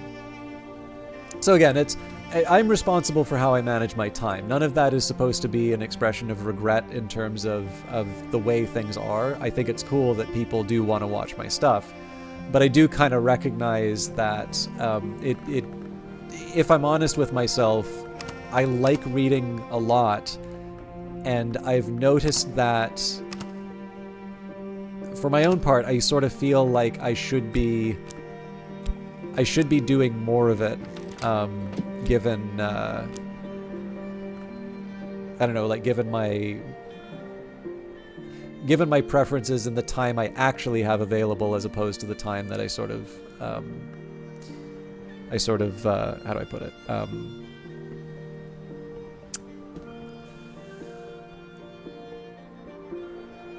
I'm trying to think of the right... Anyways, you get it, right? I wish I read more. This is kind of what it comes down to.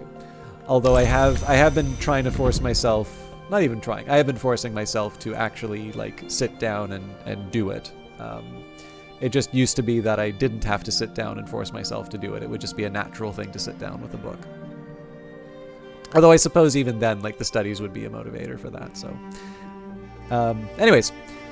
New day. Let's wait to see the weather before we jump in, but I think it's pretty clear we're going to read the sun's design and the sun disfigured.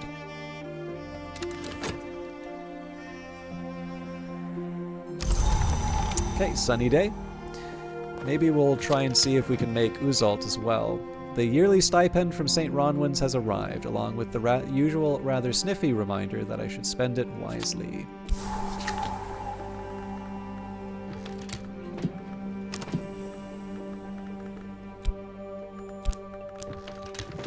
Ooh, £7 note.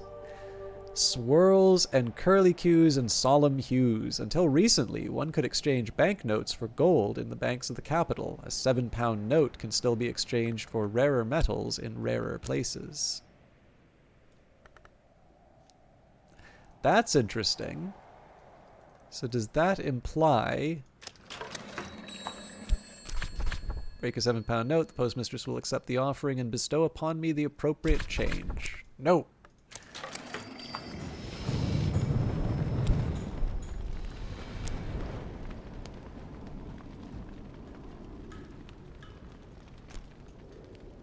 Thought he said he'd do the rite of division, but apparently I need to talk with him with an element of the soul.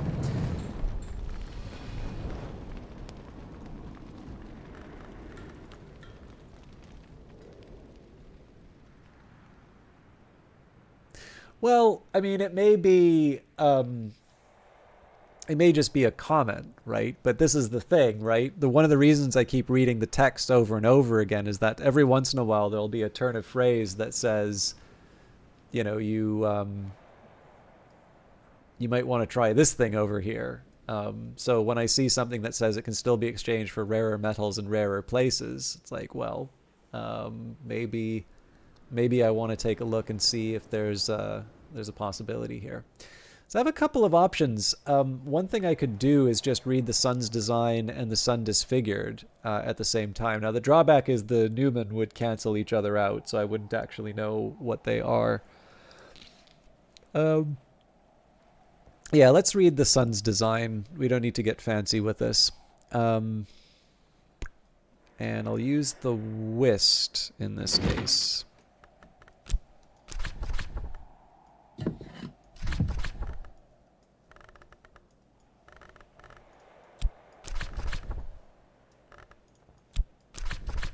I think I need the mirror scope. Nope, we're good. So, Sun's Design, a scorched slab of black corundum, minutely scratched on every side with intricate ideographs. This book houses a Newman, a truth so powerful it can perhaps believe itself.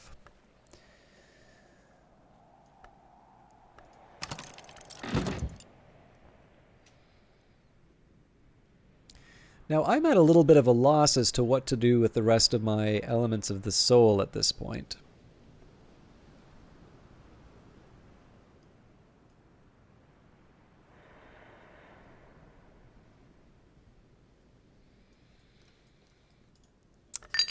I'll make a little bit of no, hang on. Shaft will make me a bit of money. Fixing and mending, there's not much work on offer in Brandkrug, but I can find 6 pence worth of odd jobs. And I think maybe what I will do... I do want to feed my tortoise, so let's go to the gull colony. Let's use Sky Stories. Birds are furiously vigilant. Question is, do I want to use the Tryst at Crowcross Sands? I think I'm going to hold off for the next step. Now, you know what? I'm also gonna go to the alchemy set. So I have a sunny day. I'm not expecting miracles here, but I actually want to start throwing together a bunch of lantern stuff. So let's do, first of all, let's take a look at my notes to see if it says anything about Uzult. I would make a guess here. It's either Ichor or no, Ichor Auroral was for Porphyrite.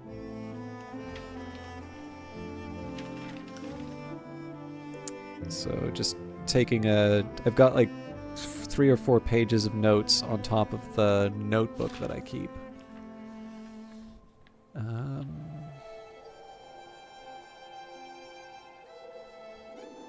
It's got Nillicant. I didn't call it Nillicant, but that's obviously what the recipe is here. Ichor Auroral and Rose will give the Incastum Terminale of the Second History, Inks of Revelation, Ichor with Rose, so that's definitely Porphyrite. Sorry, Porphyrine. We've already done the Secret Colors of the Sun. revealed with arts of sickle and eclipse.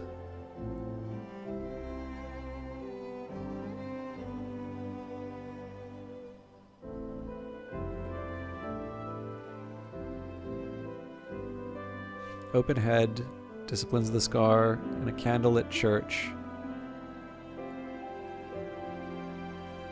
There's just a note here, Vatican 3 and 3. Oh, right, okay, Sister and Witch is Cruciate, Calyptra is planted Watchman's Tree. Chancellor and Cruciate elected Calyptra. Who elected Cruciate? Okay. Carapace larva.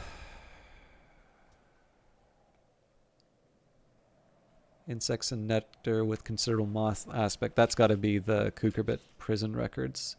Okay, wrote the open head again. Linesmith versus Colonel. Chancel scars. Methodically fills a church with candles. Strips to the waist to reveal his scars. Chest open to reveal a blood-drenched book.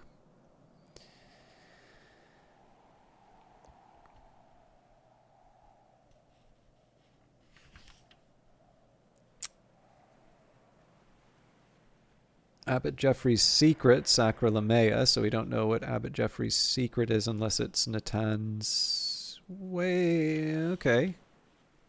No, hang on. That doesn't work. Well, it might. Okay, there's one thing I can check.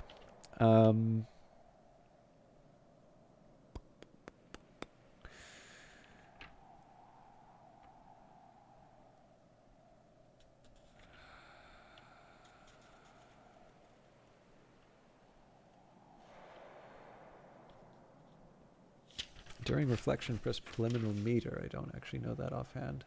Okay. Nothing in there to point me to Uzalt. So let's...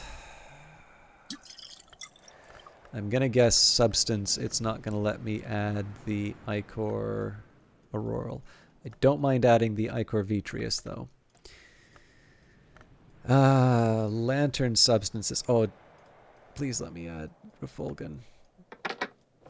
Okay, nice.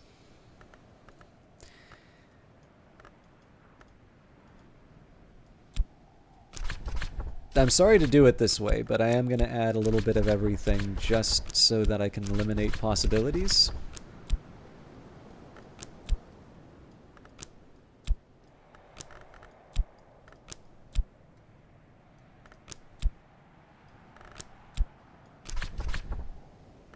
There's glass finger toxin, although that's just the presence of liquid. That doesn't really say anything.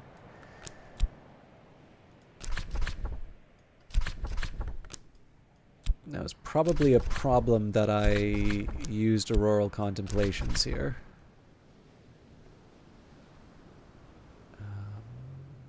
The 15... This is interesting. Okay, so the 15 Lantern has not yet been discovered. This is definitely something I'm going to take the time to set aside. I also want to know where I got the second Uzalt from. Okay, so what would be the other lantern thing that I want to throw in here? What I'm mostly just trying to think about... Well, okay, I suppose the obvious answer here would be the Ichor Auroral. But the thing is, I don't think Ichor Auroral gives... Oh. Okay, that doesn't help. Huh.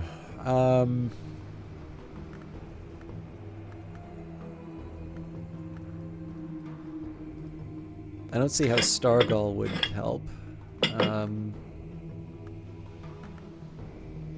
Deerday Lens would be weird, but not impossible. Okay, but that doesn't count.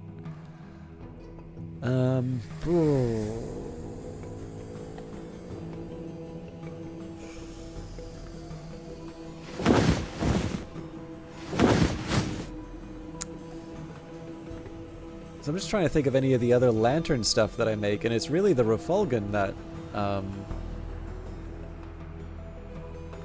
I mean, maybe the old moment? I wouldn't exactly want to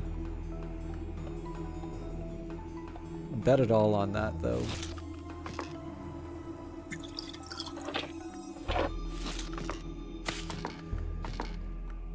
Yeah, I think we'll just go back to the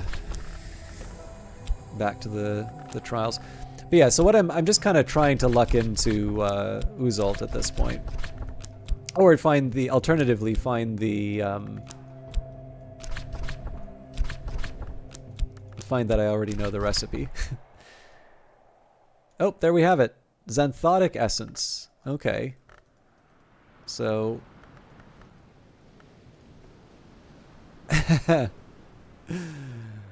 right. Okay.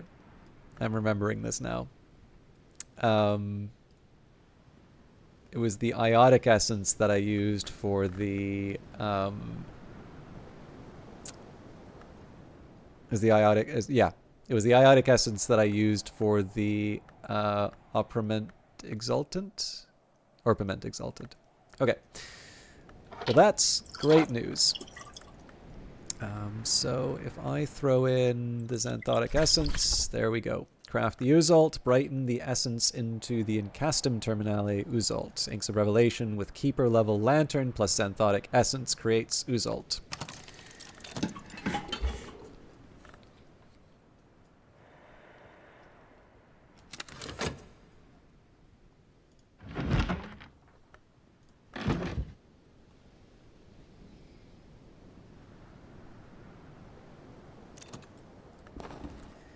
The skill is now level 9, its power aspects have also increased. Now, we don't necessarily need the health, but I want to give myself the option of using that health if the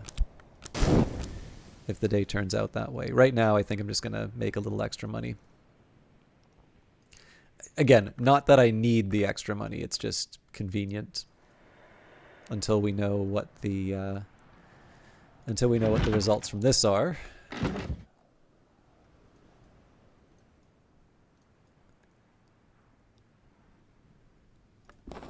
Current affairs. What's happening in the world beyond Brandkrug? What visitors will the season bring? Dr. Ibn Aladim. Is there someone en route to Hush House? The affair of the Rising Weil. Across the inner sea, across the desert sand, someone styling herself the Oracle of the Rising Weil has set up a tent town where she preaches the truth of nearly now to her followers. This would be of no obvious interest to the students of the invisible arts, except that, although she has pitched her tents in the shadow of the Temple of Seven Coils, nothing appears to have eaten anyone. Dr. Ibn Aladim, the Alapine, historian, doctor, and above all, traveler. The good doctor has been associated with all but one of the libraries of the Watchman's Tree. He was even secretary nunciant of Hush House, possibly nunciant of Hush House for a little while, but he has never been on good terms with the Suppression Bureau. So I'm a little reluctant to do this because there is some value in still preserving the option of Reverend Timothy, but I think we are going to talk with the demon and just get him out of the way. Peace be with you. I ask entry to the house. I have read of oracles like this Rising Weil, librarian. Let me say this. They do not usually offer their services in times of peace and calm. I intend to ask her my own nearly now, but before I do, I wish to understand as best I can why she has chosen to manifest in the Temple of the Seven Coils. Try a book with as much mystery scale as their scale interest. So we need to find a 6 or higher scale text. And,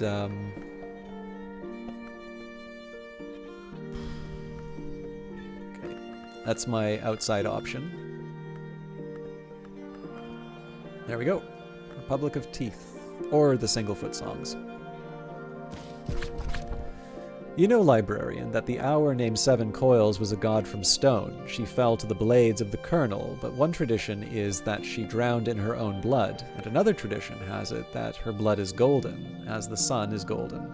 I can almost make sense of it, but only almost. I do not think that I will visit this oracle. I am afraid what I might learn. As I used to say in my youth, the day is done, and so am I, but I've earned my pay. I'll restore the health in this case. It is spring, and the landlady has served me a slice of her stargazy pie, with the pilchard heads poking cheekily through the hot crust.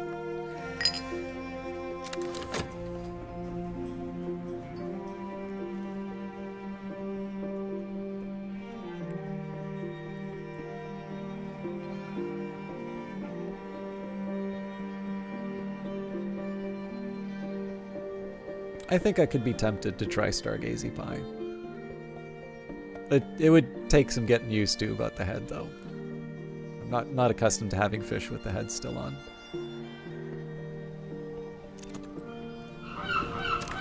Scraps from the Isle's Edge. Oh, lovely. The memorable sounds of the seagulls. I am so glad we took this journey. I'm really just looking for another egg to grab so that I can feed my tortoise, whatever. I do like that I got ink from it, though. I also really like, I'm sure you've all noticed this already, but I do also like the eye symbol on it.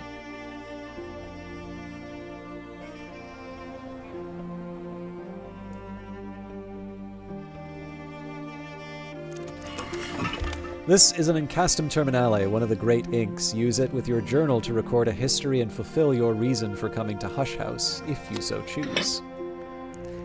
Is there any particular benefit in providing all visitors for an affair with the knowledge they require? For some, it seems like a bad idea. Well, I mean, I'm trying to think of like the right way to articulate this. So, okay, well, I'll start with one thing.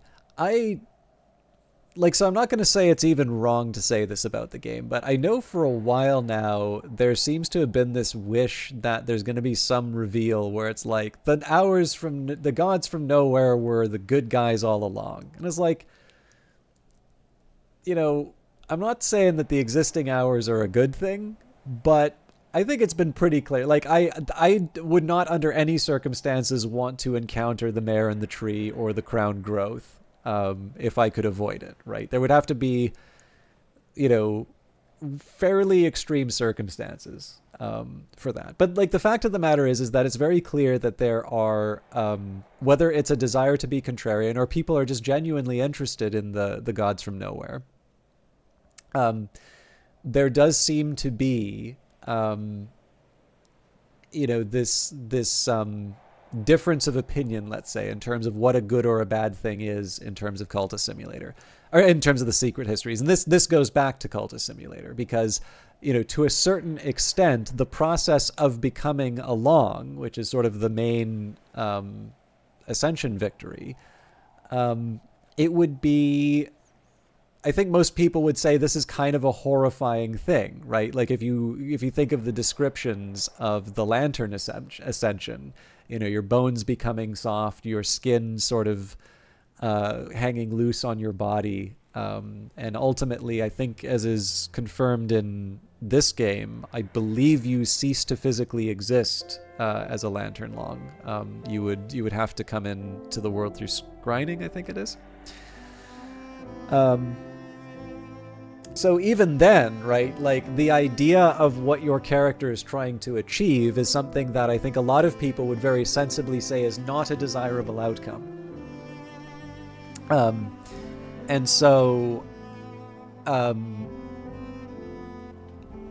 you know, the setting is such, and there's enough mysteries left in the setting that, first of all, not that I want to get too relativist on this, but like, there is an open question in terms of what counts as good or bad in this game, right? And I think that there can be two well-informed, dedicated fans to the game who would have meaningful differences in terms of the answer to that question. Now, mechanically in the game, what's the reason to satisfy a visitor? Well, satisfying a visitor with an event gives you more Spintria than not doing so. Story-wise, you know, is there a reason why you want to do this? Well, again, you may feel that your job as the librarian is to try and affect what happens in the larger world, and you're going to decide the winners and the losers, and you're going to you know, you're going to avoid doing business with certain people. Like, I know some people don't like the Suppression Bureau in the setting, and so would not necessarily want to help figures like Connie Lee. And then, as you say, like, if you take let's just say a very conventional, you know, I am applying the sorts of priorities that I would in my own day-to-day life to the outcomes. then it may be that it seems like there are certain outcomes you want to avoid. Well, yeah, mechanically you get Spintria for it, so why wouldn't you want to do it, right? But, I mean, some people... I don't agree with them, but I mean, there's a bunch of people who are like, there's no point in having the visitors. You don't get to see the end of the story. And I'm like, well, that communicates a particular set of values. But, you know, is it actually such a bad thing? Like, do you need to know, like, does it need to be like a 1970s kind of college, like set on a college campus, and then you have the still shots of everyone at the end saying, you know, so and so went off to confront the Oracle at the Temple of the Seven Coiled, they were never heard from again, or something like that. Like, it is I do think there's something kind of interesting that you're only ever given these glimpses of the world, because ultimately, remember that Bran Krug has exactly one place for the telegraph, and that's the post office. So this idea of just getting these little glimpses at the outside of the outside world, I think is interesting. But yeah, it's the Spintria is the reason you satisfy their requests, because if you do it when it's not an event, I believe they just give you an iron, and I think you get a bronze if you do it when there's an event going on. All right. The Alapine, suspecting some connection between the Seven Coils and the Sun, fearing what he might find if he visited the Oracle of the Rising Wild, chose not to go. Fraser Strathcoyne came to Bran Krug to interpret an oracle given by the Rising Wild, and became certain he was descended from the Scrimifectra kind of the Carapace Cross, the glory-winged ones.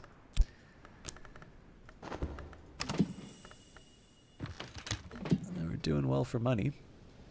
All right, let's read our Newman.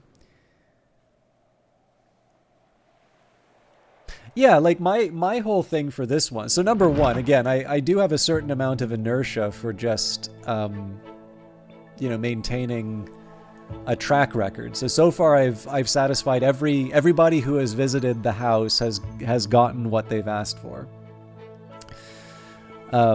My personal view on this is that,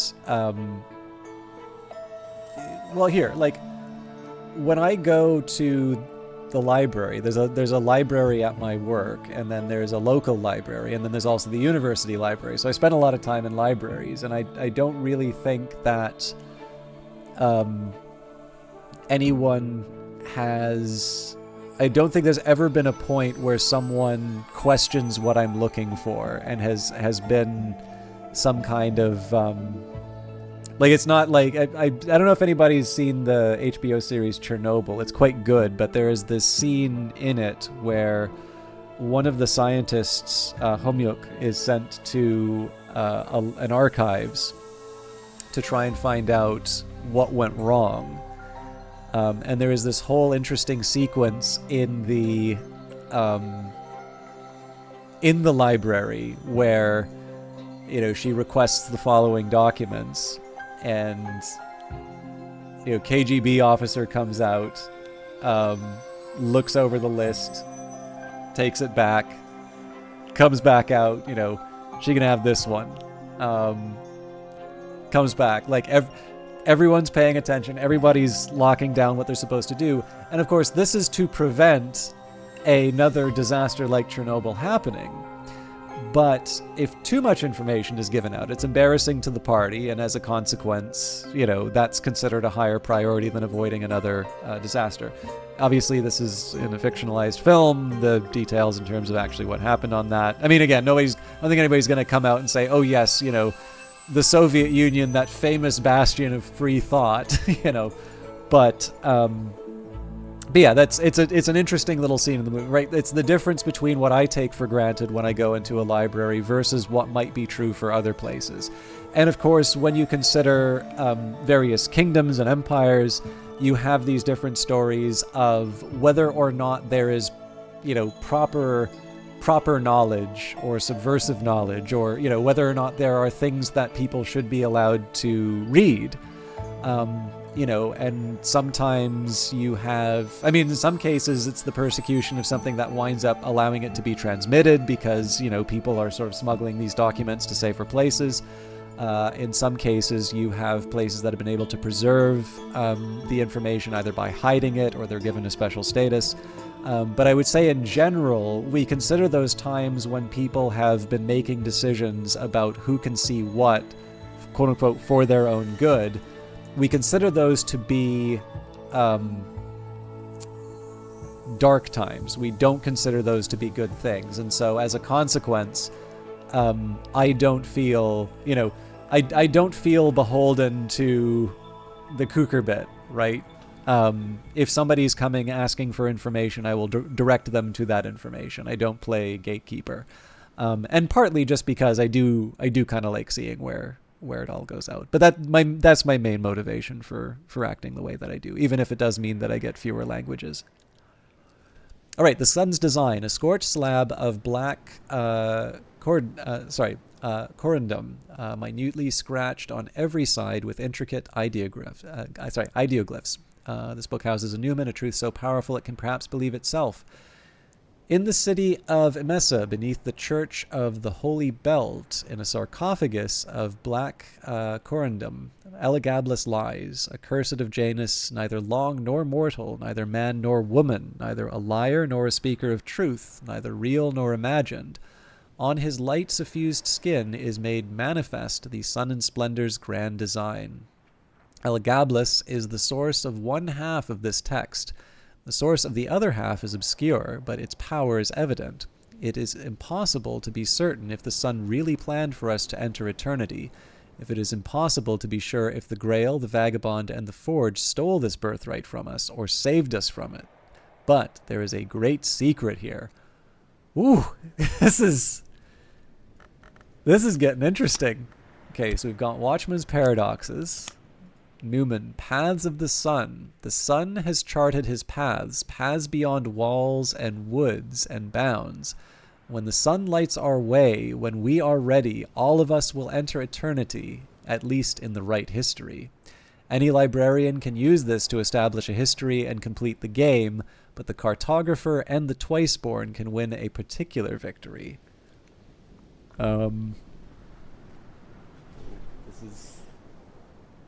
This is one I would be very, very tempted to consider. The loophole is a fun one to think about for sure, but Paths of the Sun seems really exciting.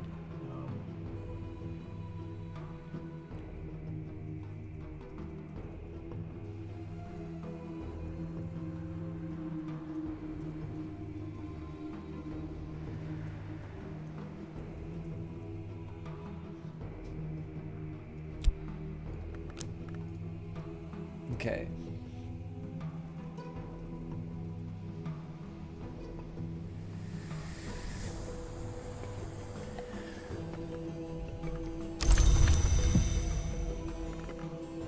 So, I'm a little lucky that I can level up the Watchman's Paradoxes here. First of all, it doesn't actually take that much effort.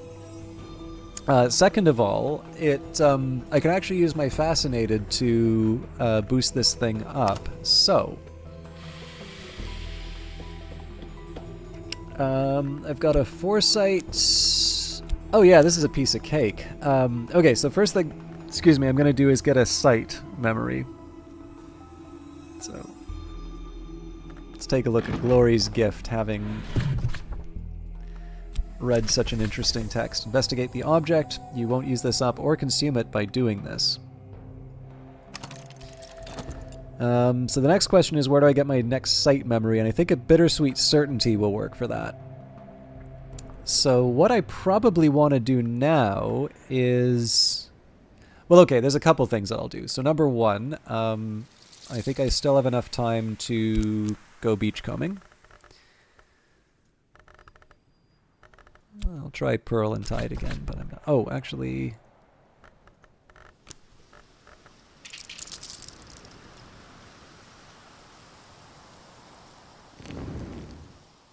Keep forgetting that this thing takes moth, so...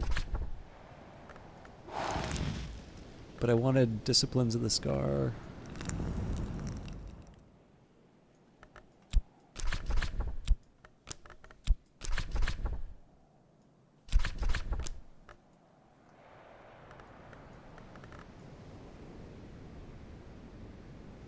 I'll think about it later. Yeah, let's go. Let's go get some stuff.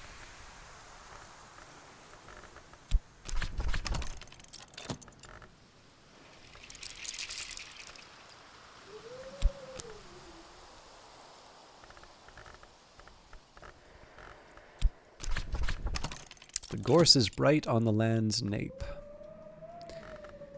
Now, whist-wise... Oh, you know what?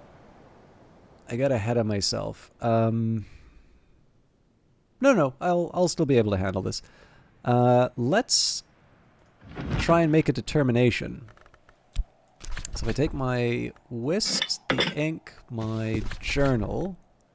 So when the librarian of Hush House determines their answer to one of the great mysteries, the hours themselves might pay attention. Making a determination is the first step towards writing your own history. It will require no less than 20 of a power aspect. This means a suitably potent soul, memory, and skill, as well as a carefully chosen ink. So if we add Auroral Contemplations, I'm 3 short. Curses. Well, I mean, this is where I could add the Newman, right? Make a determination. The glorious origin. Our first sparks of the self-descended... our first sparks of self descended from the light above the world, which we call the glory. Without the glory, we would be beasts in darkness, and the gifts of our past illuminate our future, which is eternity. I'd love to do this, but no, we are leveling up Watchman's Paradoxes first, and then we will also read The Sun Disfigured. And then I can make all the determinations I want.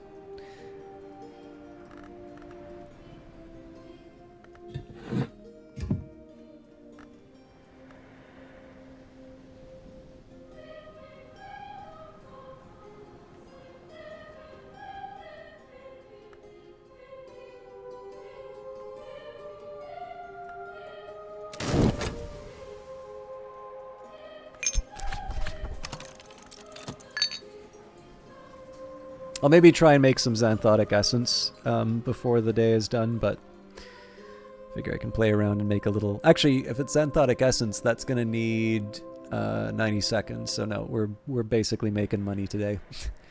I can get the Newman back, though.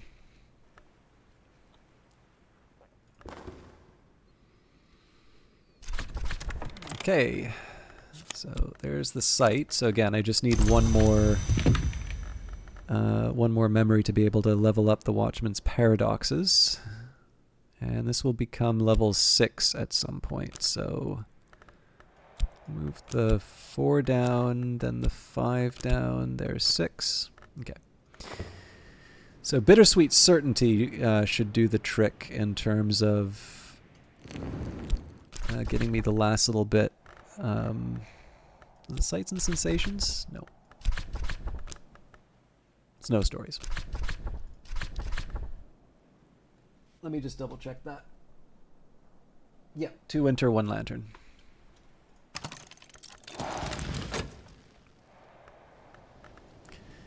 So when the day is done, I mean, again, I'll make a little bit of money with the Wisp, but when the day is done, at minimum, I'll get the Newman back. And the main objective of tomorrow is actually going to be just getting the last of the Watchman's Paradoxes taken care of. But one of the reasons I feel like I can do that is we're at the start of spring. So, you know, we're not going to, even if we wind up with, I don't know, like Auroral Contemplations, like, yeah, okay, I'm going to need to get 8 memories for that. You know, maybe I'll pass it on to the next thing. Actually, it would be kind of nice if I got Auroral Contemplations up to level 9. But yeah, like, I just don't see there being enough of a... I don't see there being enough of a challenge in terms of just getting things done today, or like over this season to put my to like put reading the last of the Newman available to me on hold.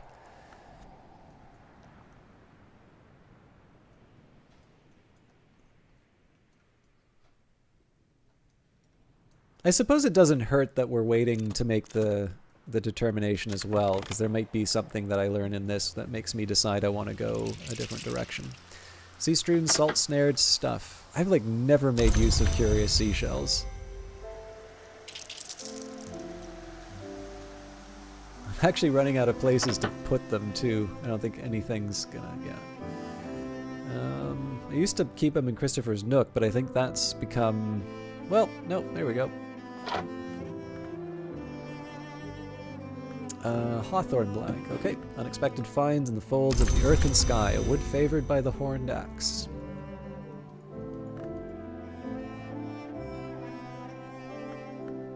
Oops. Yeah, we'll keep things orderly.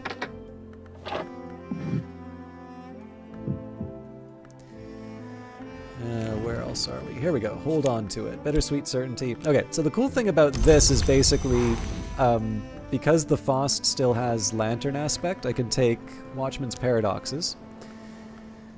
I can add that.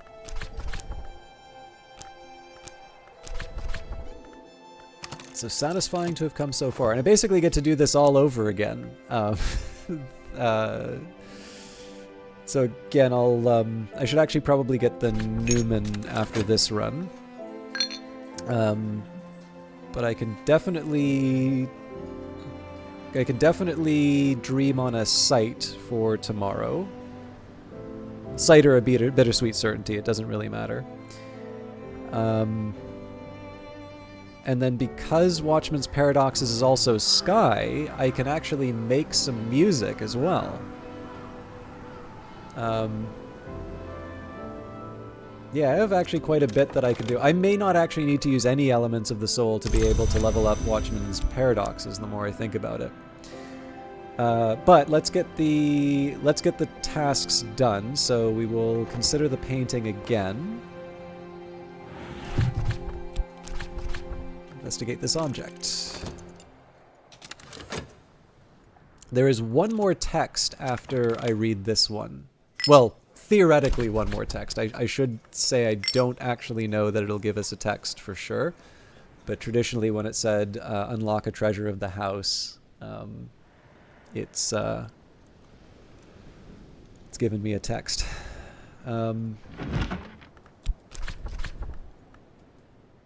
Okay, let's go right.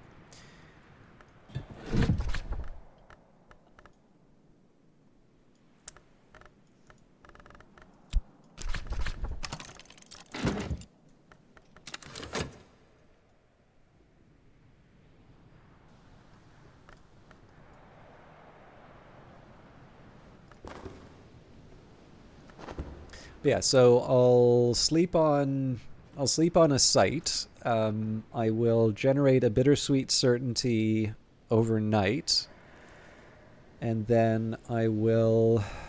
What else? So I can generate a bittersweet certainty. I can generate a cheerful ditty for sure. Although I got to be careful on the timings for those things.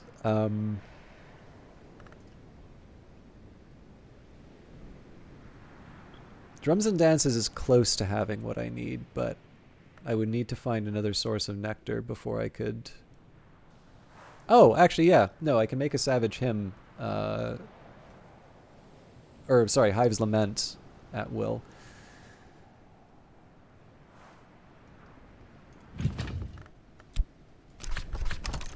So give it a few seconds, so now we should be able to...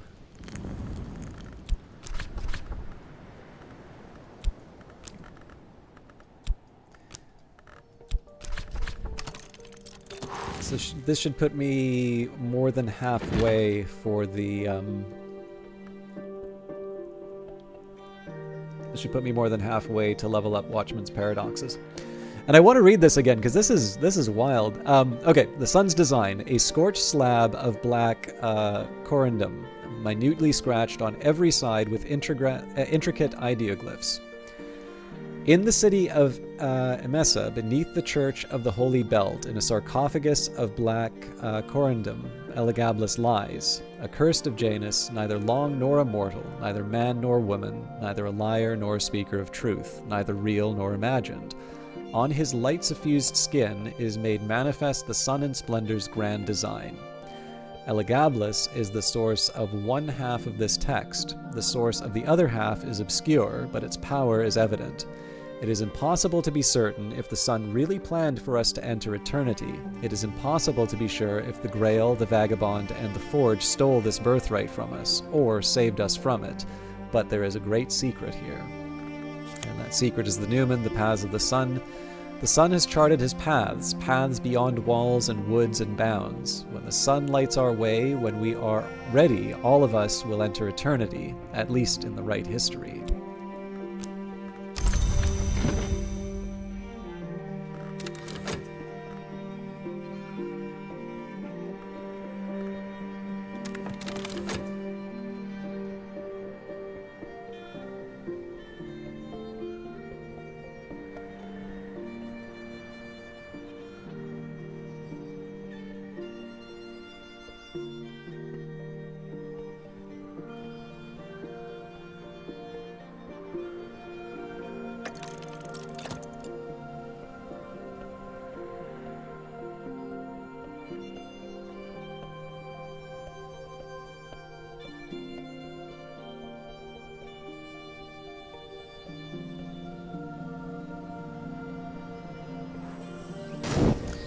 Memories fade, assistance departs, but the soul is refreshed.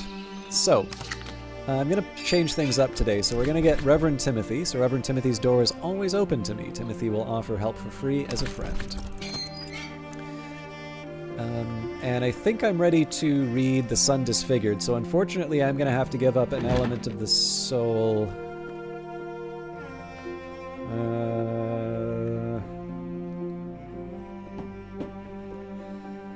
Yeah.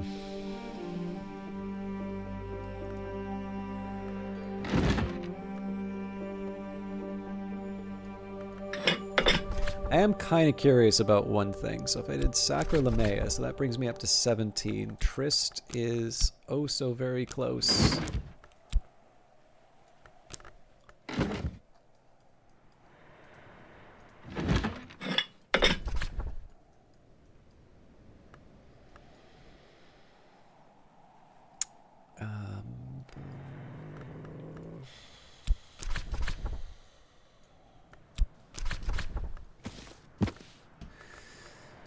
I don't have the memory.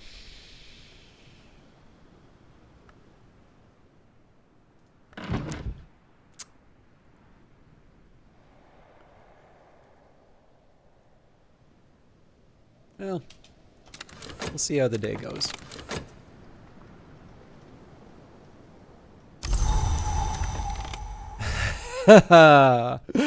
All right.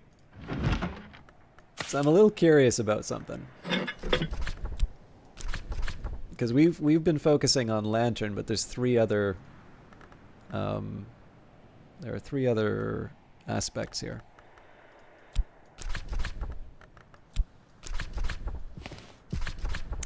Make a determination. Moth, oldest. The moth beats within the skull, seeks among the trees of the wood, is dappled. The moth, who delights in contradiction, is the oldest hour that remains. Any that seem older, the moth once was, then once it was. Sorry, any that seem older, the moth once was, when once it was. Adds moth and lantern to your journal, replaces any other oldest determination. Adding determinations to your journal makes it first possible, then easier to write a matching history. Interesting. So, now the question is, if I were to try this with Sky, and I don't see any possible way for me to get enough Sky to make this work, is there a third of these? And furthermore, I'm pretty sure if I... Well, what else do we get here? Moon. Okay, so I'm pretty sure there's a moon ink that I can work with here. Yeah, porphyryne. Okay. So we go to Ava's desk with the porphyryne.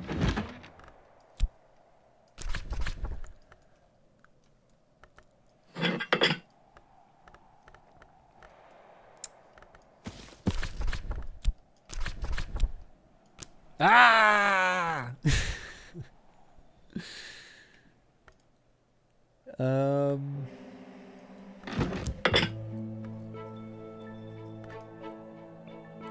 Well, forge and knock will be a piece of cake, so that we can at least try.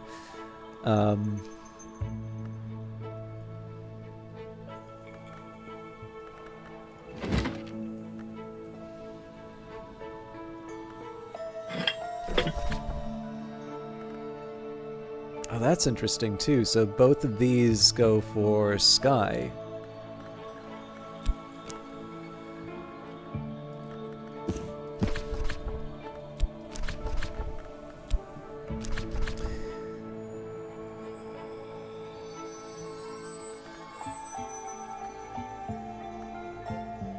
I'm an idiot.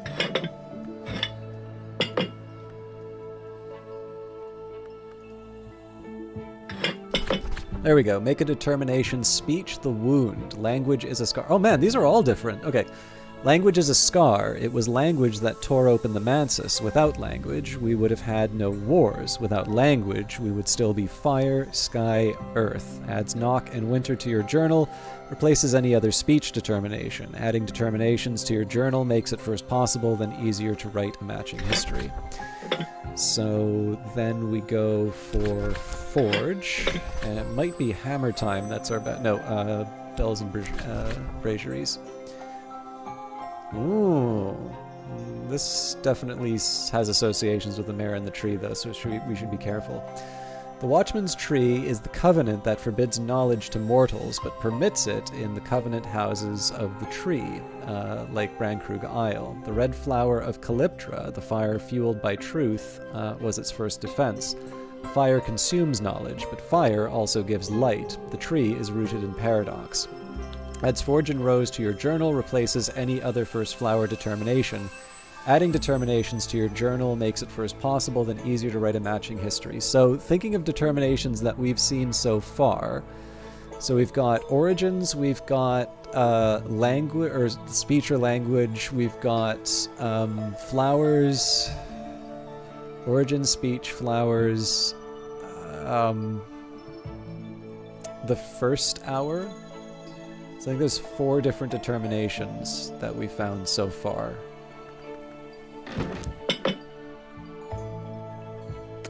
All of this is very interesting.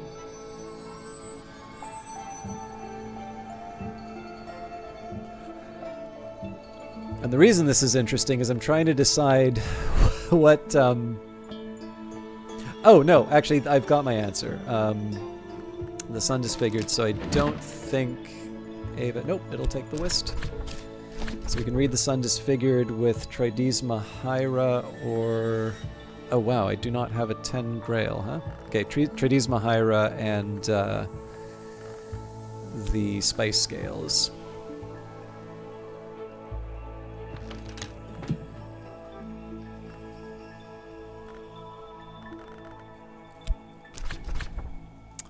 I can master this mystery, enough Grail to match Mystery Grail.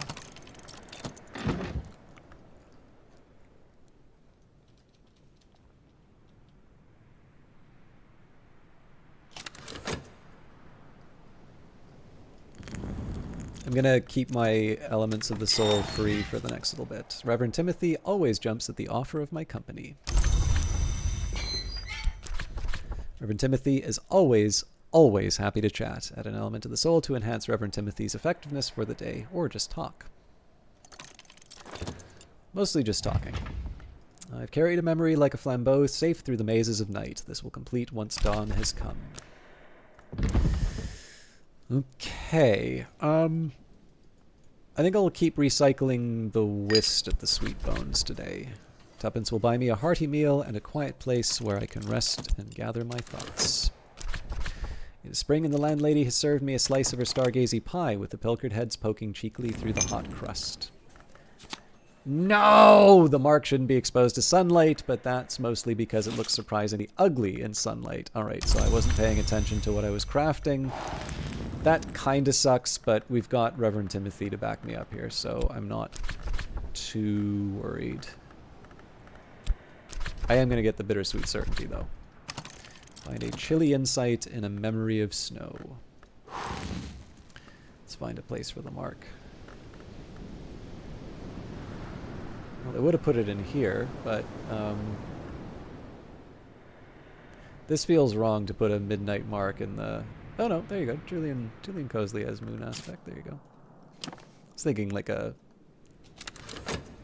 year tally.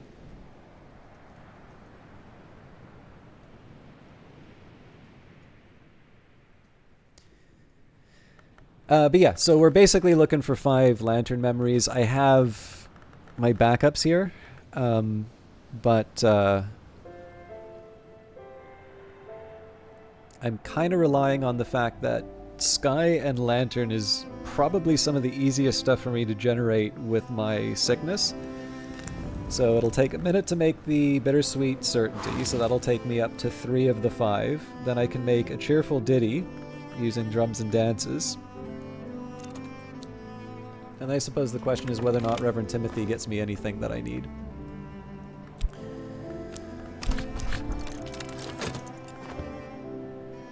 Gossip would have helped with the text, but...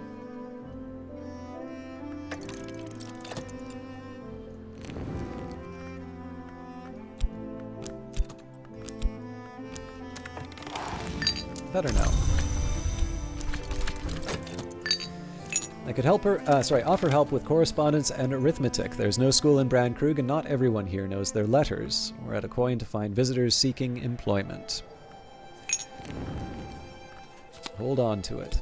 There's the Bittersweet Certainty. So now we will move to make the Cheerful Ditty with the...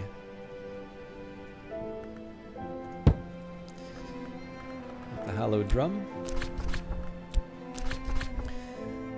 I could also make the Thunderskin's Paean, but unfortunately that takes 90 seconds. So Cheerful Ditty will do for now. So then we're one short of what we need to level up Watchman's Paradoxes. At that point I try and find either more music to do or what else will I do? I mean, I could read a book. It's not a major hardship for me to do that. Just if I can preserve the elements of the soul throughout the day, that gives me options once we read the last of the books. Okay, regret doesn't quite do anything for us, but I don't need to listen to everything Reverend Timothy says. He doesn't really expect me to, but I'm often glad when I do. Reverend Timothy is always, always happy to chat.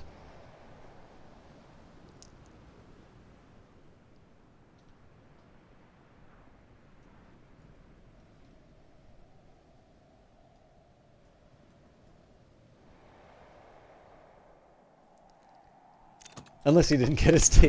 Fair enough.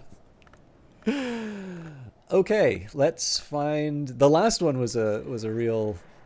was really exciting. So, the Sun Disfigured, a scroll of anthropoderm parchment written in the golden ink called Uzalt. Just to clarify what that is. Hallowed anthropoderm. Yes, it's human skin, but it's not just human skin. Written in the golden ink called Uzalt. The author of the text calls herself the Elegabline. Sometimes she seems to be Sunset Celia, the Watchman's name. Sometimes she seems to be Lady Tryphon, the Grail-Long. It is unclear whether these are separate entities or the same person. It may be unclear even to the writer. The flaws in the Sun's plan are elucidated. The Sun's plan itself is never entirely clear, but it is a project of some kind to enter, possess, or surrender to the glory, the pure light above the Mansis. This book suggests the ways in which the plan might fail. Oh! It just occurred to me I made a mistake here. Oh no, it still has lanterns, so there we go. The Sun's weakness. The Sun's sins and the Sun's scars are our salvation. There are histories where they will trap us, prevent us rising to eternity. Any librarian can use this to establish a history and complete the game, but the executioner can use it to win a particular victory.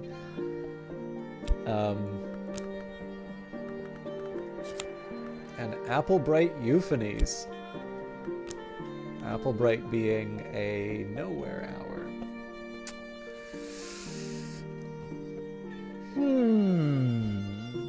I really do like reading these Newman texts. They give me a lot to think about. All right.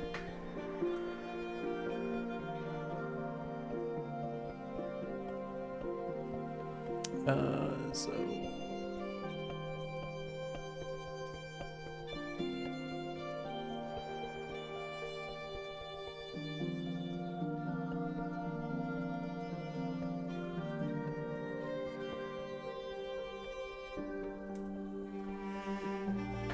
I also get to experiment with some stuff now.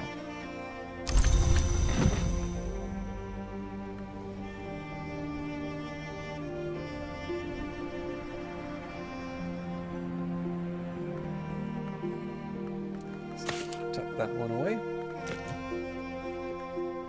Now, because we've got a new Newman, we can try Grail. So actually, first thing we'll do is double check that this seems to produce the same result. So the prediction here would be that this should give us a sort of From Glory kind of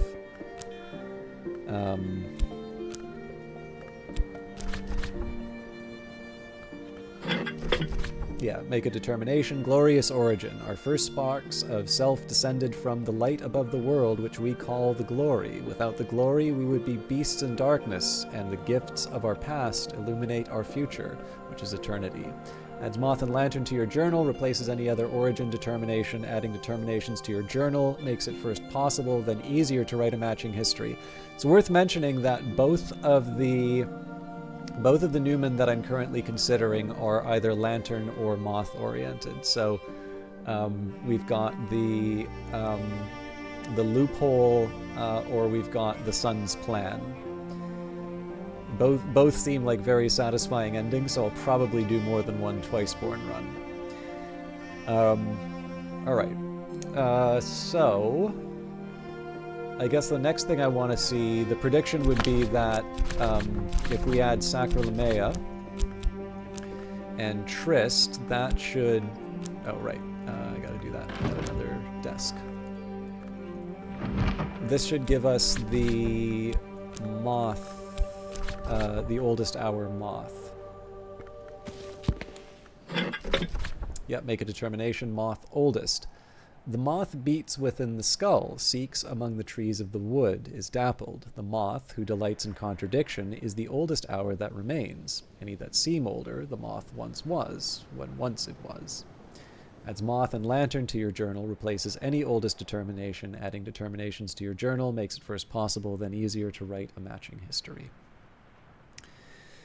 Okay. So then the question is, what is going on with this Grail? So Tradiz Mahaira, it doesn't really matter what element of the soul we add.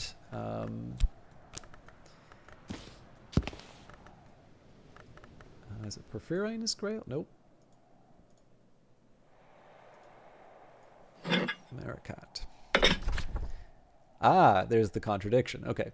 So make a determination. Grail oldest. The red Grail gives life. The Grail takes life. The Grail is not sated. The Grail, who disdains contradiction, is the oldest hour that persists. Any that seem older is subsumed, eventually, in the Grail's tides. Adds Grail and Nectar to your journal. Replaces any other oldest determination. Adding determinations to your journal makes it first possible, then easier to write a matching history. All right.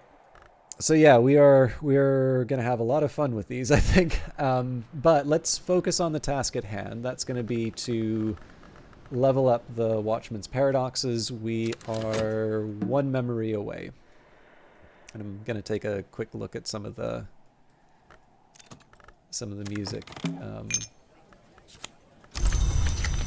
music skills I have.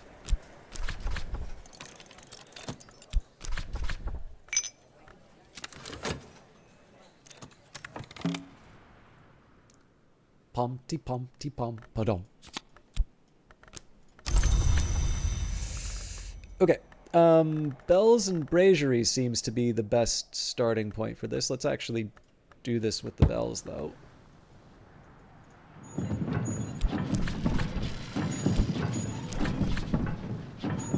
Wistful Air. I think that still gives me Sky.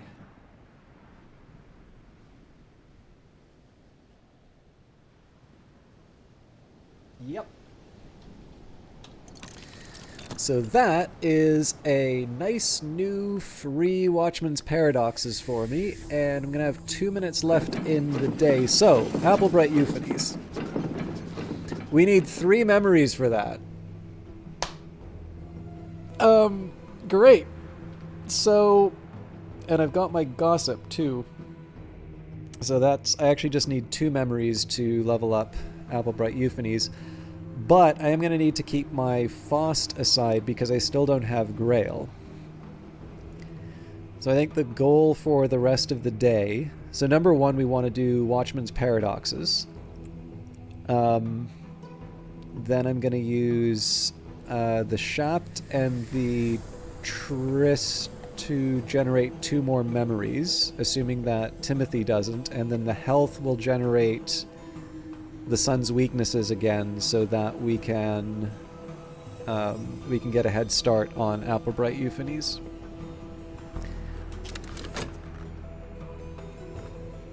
You know, the funny thing is, I did Wistful Air in the clockwork mechanism, not the actual bells.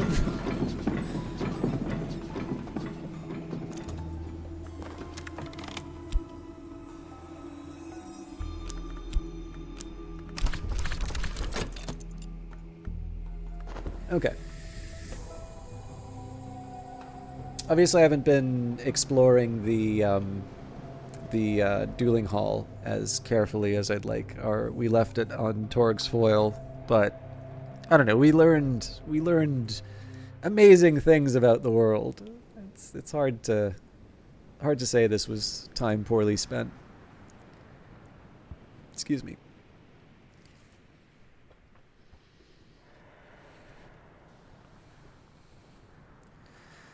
And I think probably within the next couple of days we should expect maybe an Oriflamme's visit. So I'd say two books this season before all is said and done. Can offer help with correspondence and arithmetic. There's no school in Brandkrug, and not everyone here knows their letters. You know, Timothy, you're normally so good at giving me revelation. I don't need to listen to everything Reverend Timothy says. He doesn't even really expect me to, but I am often glad when I do.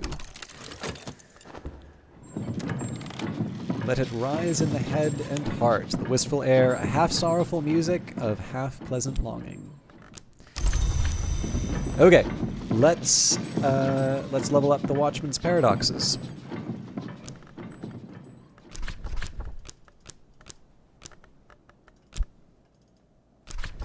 At last, I am something of an authority in this. Improve the skill to level 6. All right.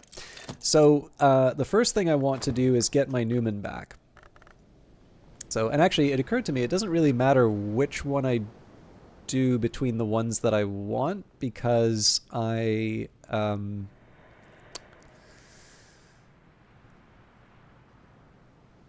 me just make sure I have this right. Yeah, I believe both of them actually have Sky, but for consistency's sake, I will stick with the Sun Disfigured.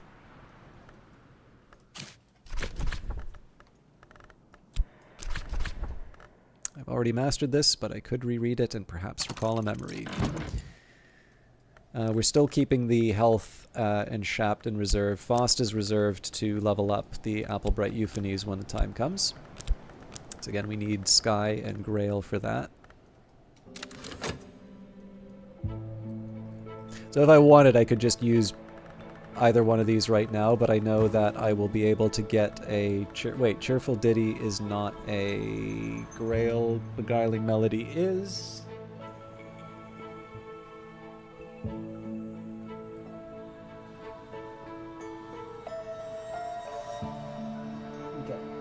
I think I should be able to handle that.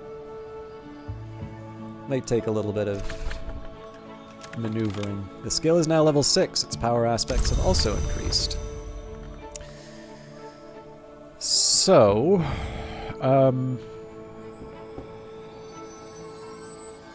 Oh, no, this is not going to be a problem.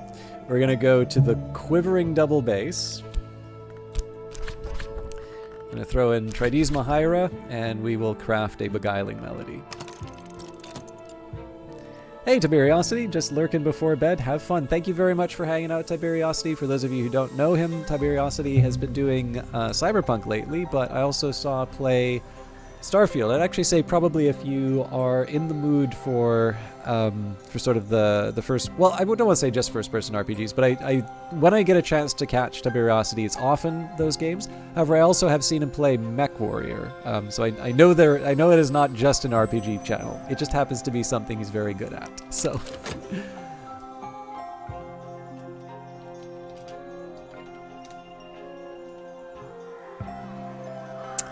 Okay, that's the you need to figure out what you're doing sound. So,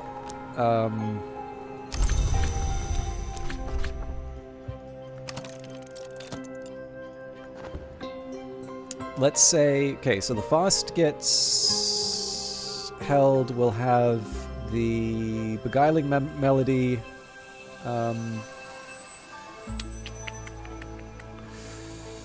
if I can generate something with Grail that has okay, Satisfaction. So for that,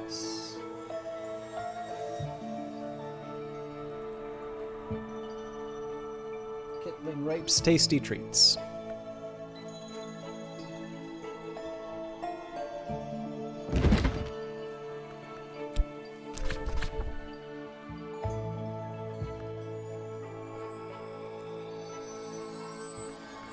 I actually have no idea where that one is.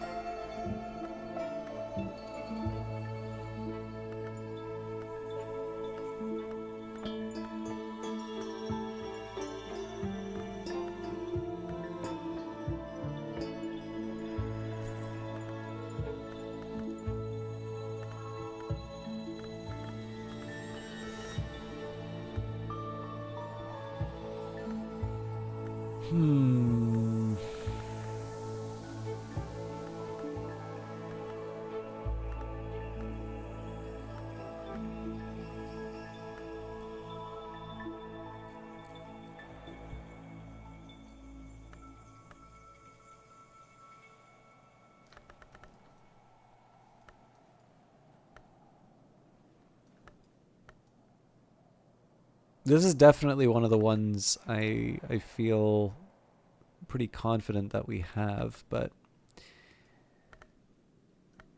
it doesn't really matter if I can't actually find it.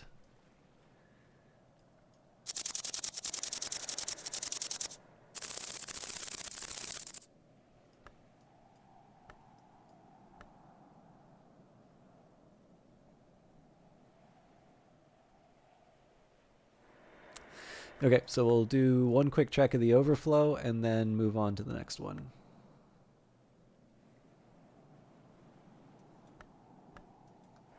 Thought it might be one of those ones that has like an odd symbol on it, but...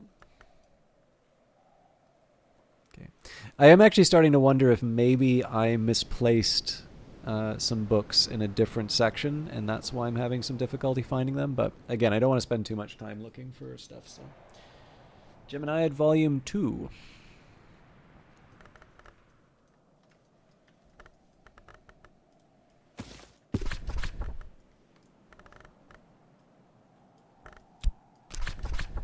I've already mastered this, but I could reread it and perhaps recall a memory. How you doing, Takri? We got some big old lore in this playthrough. I've read my Newman text. There are two that are specific to the Twiceborn, both which are quite exciting. So I don't want to. I'll give you a quick overview so that it doesn't quite spoil the whole fun, because I think the impact is really in reading the specifics. But there's one which is entirely about loopholes. So just for those of you, by the way, who are not maybe wondering why the loophole was a big thing. So Memories the Twiceborn. I remember that once I walked the House of the Sun as a bodiless immortal. There was a matter that could only be resolved if I returned to flesh. Now if I go back to the House of the Sun, I will be hunted and punished. If I stay in flesh, I will be hunted and devoured. I need a third choice. To remain at Hush House as librarian would be one such choice, but there might be something more. So, the loophole idea strikes me as very mothy, kind of fun. It like, it's kind of like if you think of the heist movie, where, there's a big plan. Like, so the heists follow a pretty standard formula, right? Like there's a big plan that you're expecting to go off, and usually it's going to be the police or whoever wants to prevent the heist. They kind of catch wind of what's about to happen, so they put their efforts towards stopping things, and it looks like they have the upper hand, but at the very end you realize the clever masterstroke that you never saw coming. And actually, so if anybody's been watching Billions lately, I've noticed the Reddit really, really hates the last season. I didn't think it was bad. Like, it's a different show from what I sort of signed on for at the start, but that change has been happening for a while, and I don't dislike it. It's just different from kind of what originally interested me. But I was perfectly. I watched all 7 seasons. I was happy. Like, and it ended. It gave a nice send off.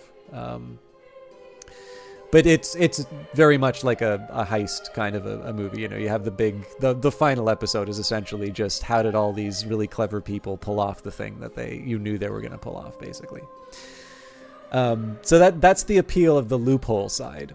The other Newman, Cree, you're probably going to be like, well, I know which one you're going to pick. Is we found a document which was essentially the Sun's plan before its division, like its intention for us and existence, I guess. So there is a Newman which is basically that, and it's like, well, this is quite a dilemma now because both of these sound very, very cool. Oh yeah, sorry, I should be figuring out what I Okay, so first of all, I am reading The Sun Disfigured, right?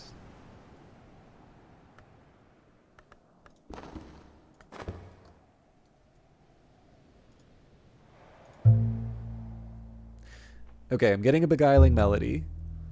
I'm getting...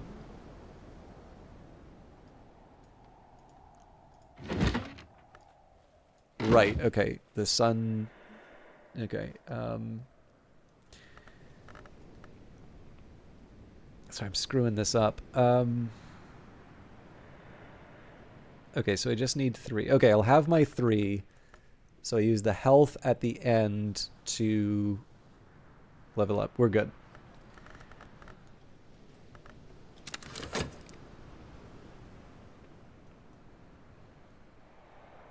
So actually, it'd be really fun. I actually kind of want to see what happens if you play the Revolutionary and you decide to go for the Sun's plan. Like, what on earth happens there? So yeah, actually here, you get to read a little bit of the text. So The Sun Disfigured, a scroll of anthropoderm parchment written in the golden ink called Uzalt. And because I think it's very important that you know this. What's anthropoderm? Hallowed anthropoderm? Yes, it's human skin, but it's not just human skin. Sorry, I gotta sneeze. Excuse me. All right. Oh, actually, no,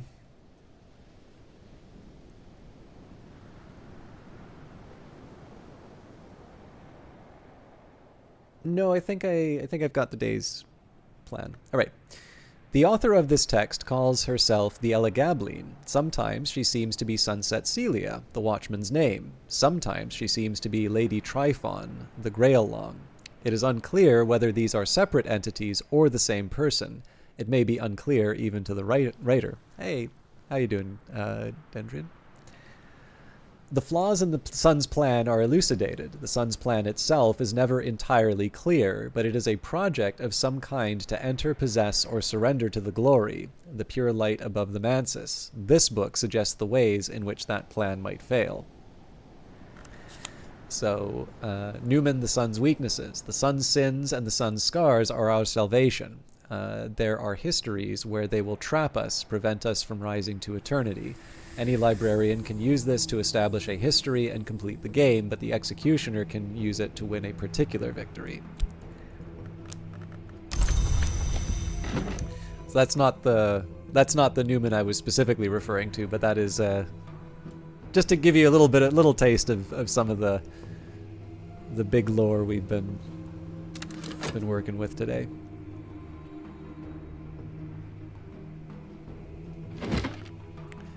I think I'm safe enough to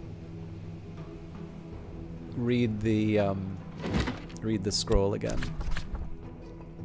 I don't want to be too early on that, just because if I get lazy on my spacebar, let's say, I wind up overwriting the Newman. But we should be fine.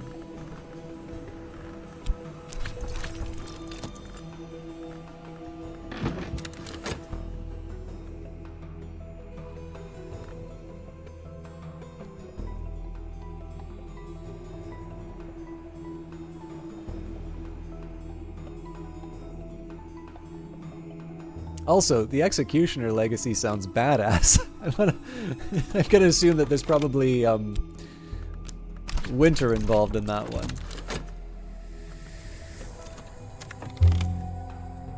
I'll be humming this for a while, and so will anyone else who happens by. So I think I have enough to take me through. Yes, because the Geminiad was going to be... So yeah, either the Beguiling Melody or the Geminiad would be, or the Satisfaction would be sufficient to carry through the day. But I am going to level up Applebright Euphonies with this. Did I already move that up? No, I did not. So that's going to be 4, then 5.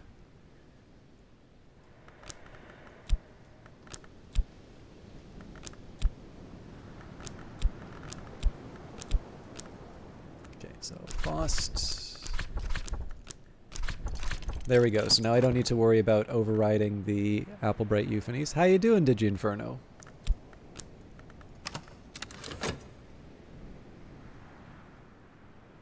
So at this point, it doesn't really matter what comes up tonight. We're gonna go to bed with one of our Grail memories. We'll also generate one. So there's the Satisfaction. Oop. The Geminiad 2, a fragile manuscript illuminated with twin shapes of sad and luminous beauty and with all the phases of the moon. It might be as old as the 7th century, but the language Fusine is much older. The cover is dark and exotic leather with a smooth, almost chitinous surface, decorated with jasper. These pages outline the 7 bloody natures of the daughters of Lagia, whose corrupted immortals gave birth to children in defiance of the laws of the upper heaven, who devoured them in obedience to the hour's punishment, and who have been left outside the law. The second volume of the Geminiad suggests that these 7 corrupted immortals have been accorded the privileges of names of the witch and sister, or perhaps the sister and witch. It reminds us that the twins unite what is apart, and that the crime of the sky is in some sense a supreme joining. And it speaks at length about the sadness of the 7, the sadness of mothers whose children are forever lost, and far worse than lost.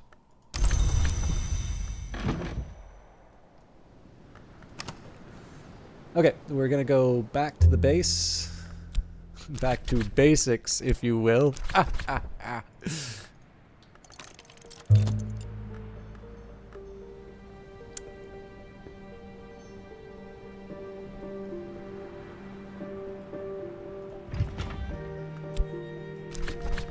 Now that night has fallen, I can rest and perhaps dream on the day's doings.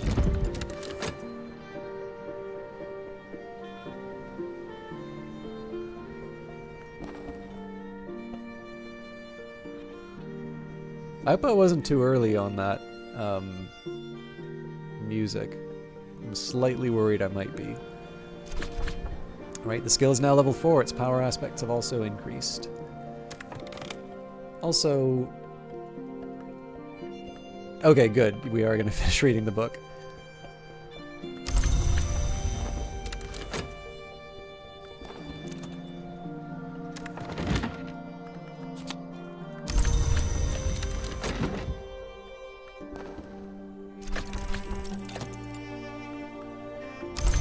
So that would have been interesting for the,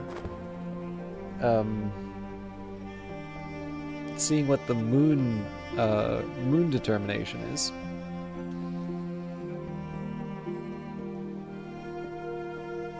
Okay, I've never wanted dawn to come so soon. Okay, there we go, we're good.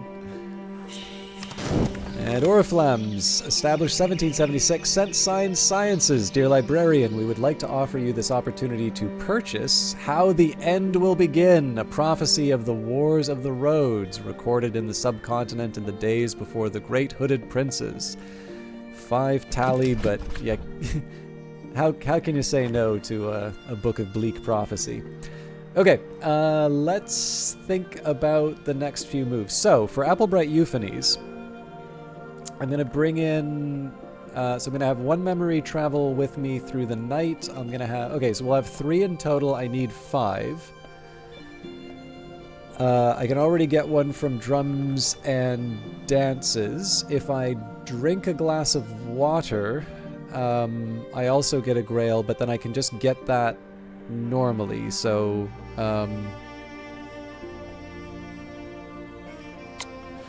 I really feel like there's another way that I can make this work with the... Honestly, using the Whist is not... It's not the end of the world.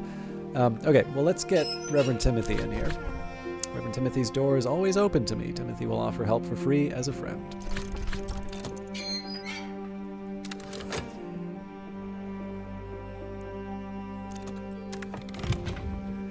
Carried a memory like a flambeau safe through the mazes of night. This will complete once dawn has come.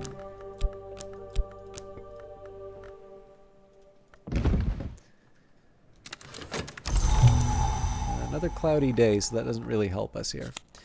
There's our beguiling melody. So I'm going to apply the Faust to the cheerful ditty now.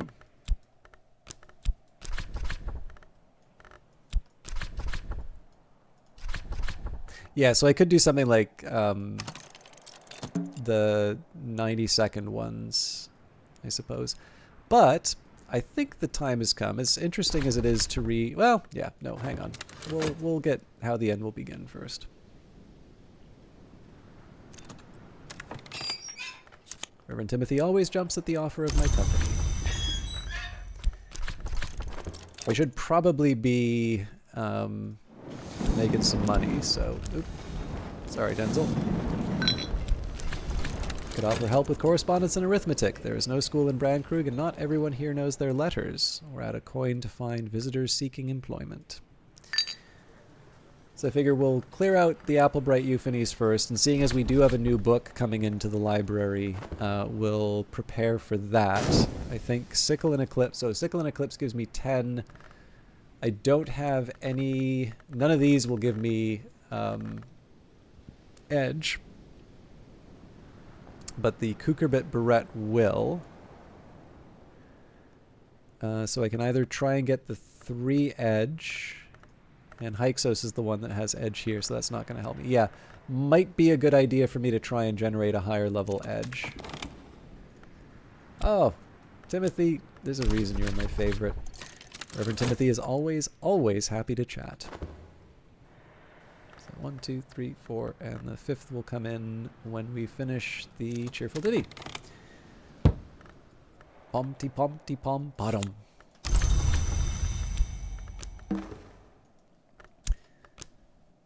Okay, so...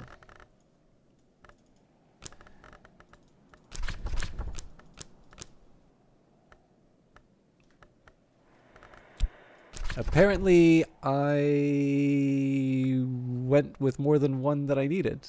Gleekin, good to see you again. How you doing? I noticed that you completed Book of Hours. What did you think of it?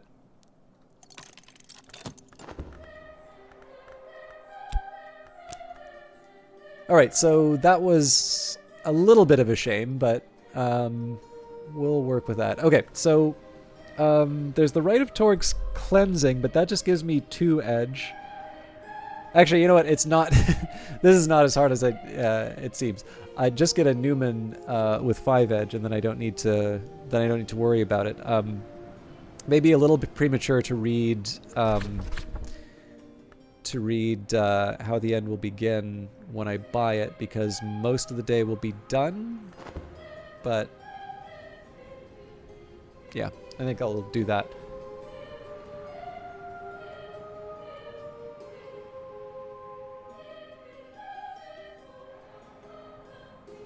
So we'll read A Child's Treasury of Golden Afternoons, a very wholesome text.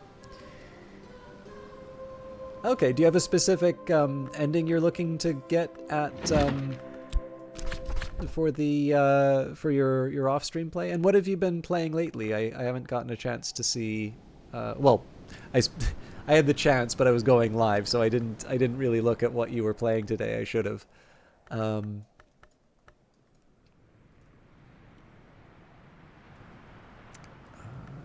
Okay, A Child's Treasury of Golden Afternoons.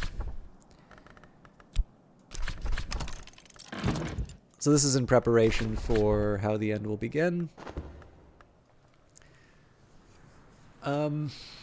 Depending on how the End Will Begin goes, it may make sense for me to try and harvest some, I don't know, some of those persistent memories. The thing is, there's so many of them. I don't really want to just sort of... Like, I think it's more interesting to look at the different items in Hush House than try and plan for that. So yeah, I think we'll stay the course. Started a new run, and you are adding the text of the books you're reading to an Excel sheet to discern the hidden puzzles within, like hidden recipes and the like. Yeah. Well, one of the nice things about the hidden recipes is the crafting tooltip will now let you know when there's more than just the 2. So the inks, I believe, have 3 recipes each. So there's the 2 that match their aspects, and then there is the there's usually a 3rd one.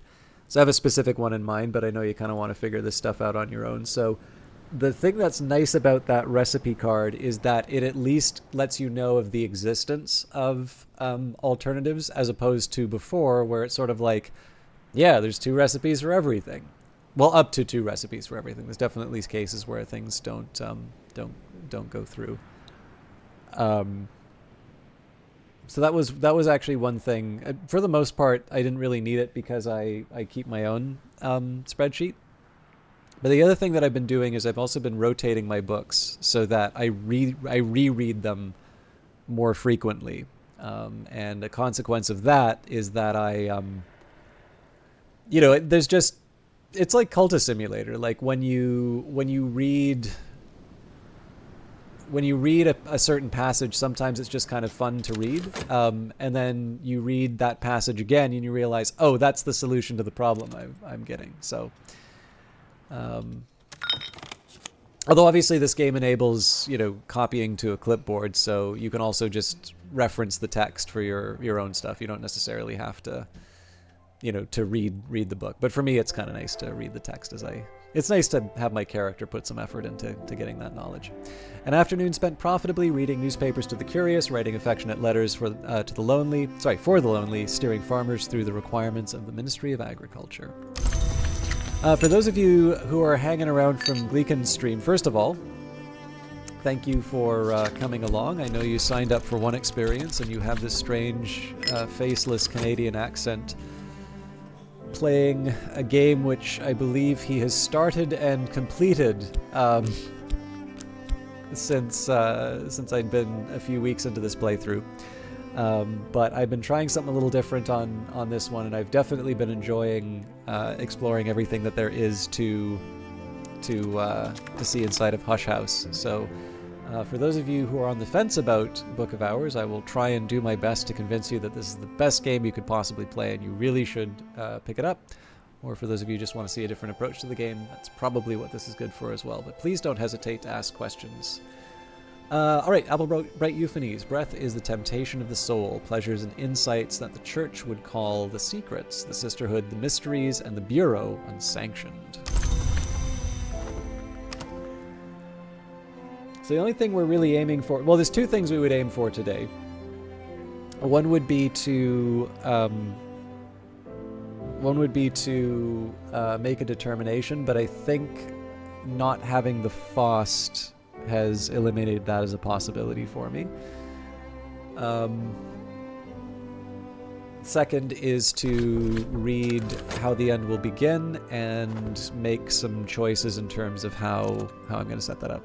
You finally get to dig into Book of Hours. You were busy on a few big projects. I noticed you finished at least one of the big ones. I don't know what the others were. Now that they are done, you have some free time again.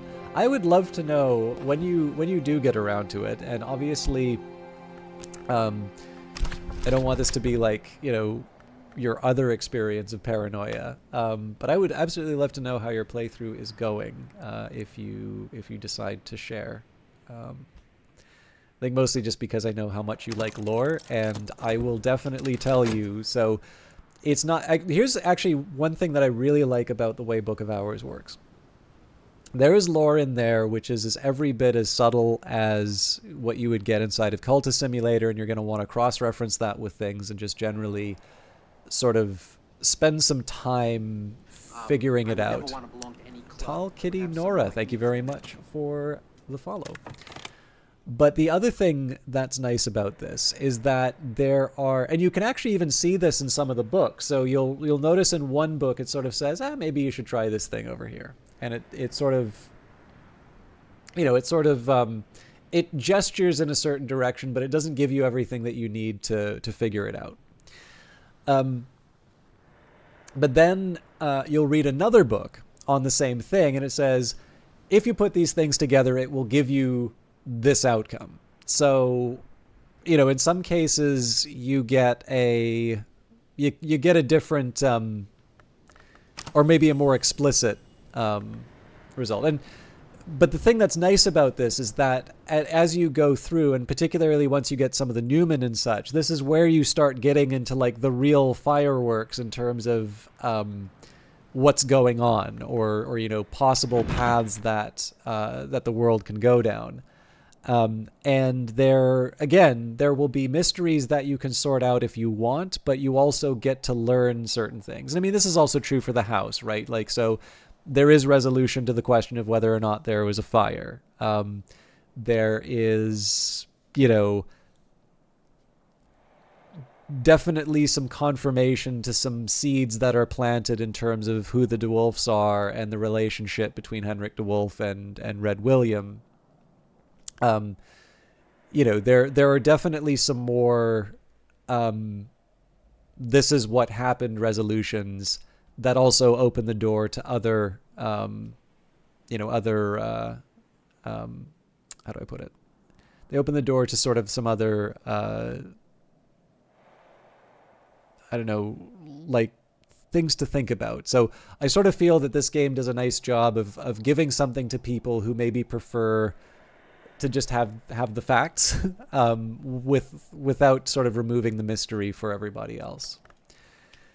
All right, a child's treasury of golden afternoons. Once upon a time, a very bad man encoded very bad secrets into the charming illustrations of a book of charming stories. Wake the pictures, and you will see. Lord Jacob Gristwood, surgeon, ethnologist, philanthropist. There is no proof he ever kept children in hutches beneath his bed. There is no proof he vivisected cats at dinner with his penknife. The Suppression Bureau keeps its secrets. Here is your paint, whispered the wolf to the pale girl. Here is your knife for scraping, and here is your face. Newman, merciless alteration, the fundamental flaw, the irresistible shortcut, the hate that heats, the change that mars, the scar that opens. These are the foulest histories.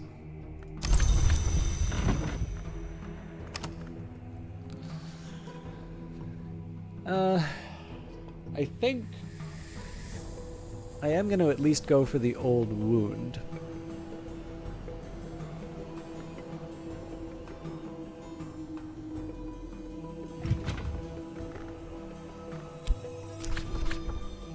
They may not have what it takes. Clouds will give me what I need, though.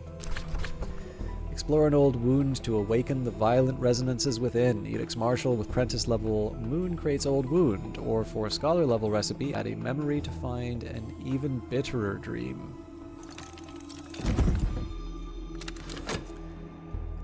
Alright, so in a minute we will have How the End Will Begin, and again, we're well positioned to be able to read that right away. Better now. So yeah, I've just been using the whist to earn some pocket change at the Sweet Bones.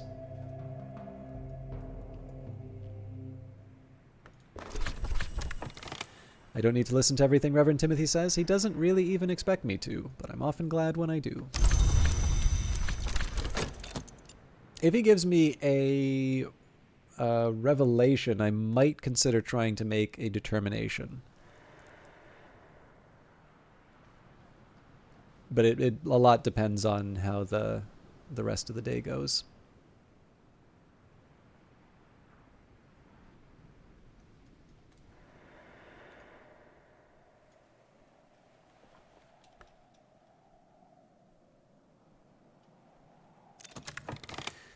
Oriflams thanks you for your custom. How the End Will Begin, a prophecy of the Wars of the Roads, recorded in the subcontinent in the days before the Great Hooded Princes. So this isn't the highest priority for us right now, but I figure it's nice to get through as many books as we can before we get the last book that I currently have access to. There's the four, basically 2 Ramsund, 2 Kernvek Henevek, and then I think we have something like 8 Deep Mandaic texts. But in this case here, it's safe to say that there's potentially one other book other than this one for me to interact with, but this is basically it. Okay, and this is Vac. Edge a conquest. I can master this mystery, enough edge to match mystery edge. And if it turns out that it's not really realistic for us to to level up whatever comes out of the other end of that thing, that's fine. We'll just preserve it and move on. Move gingerly while the pain lasts. The wound is visible, the pain is not.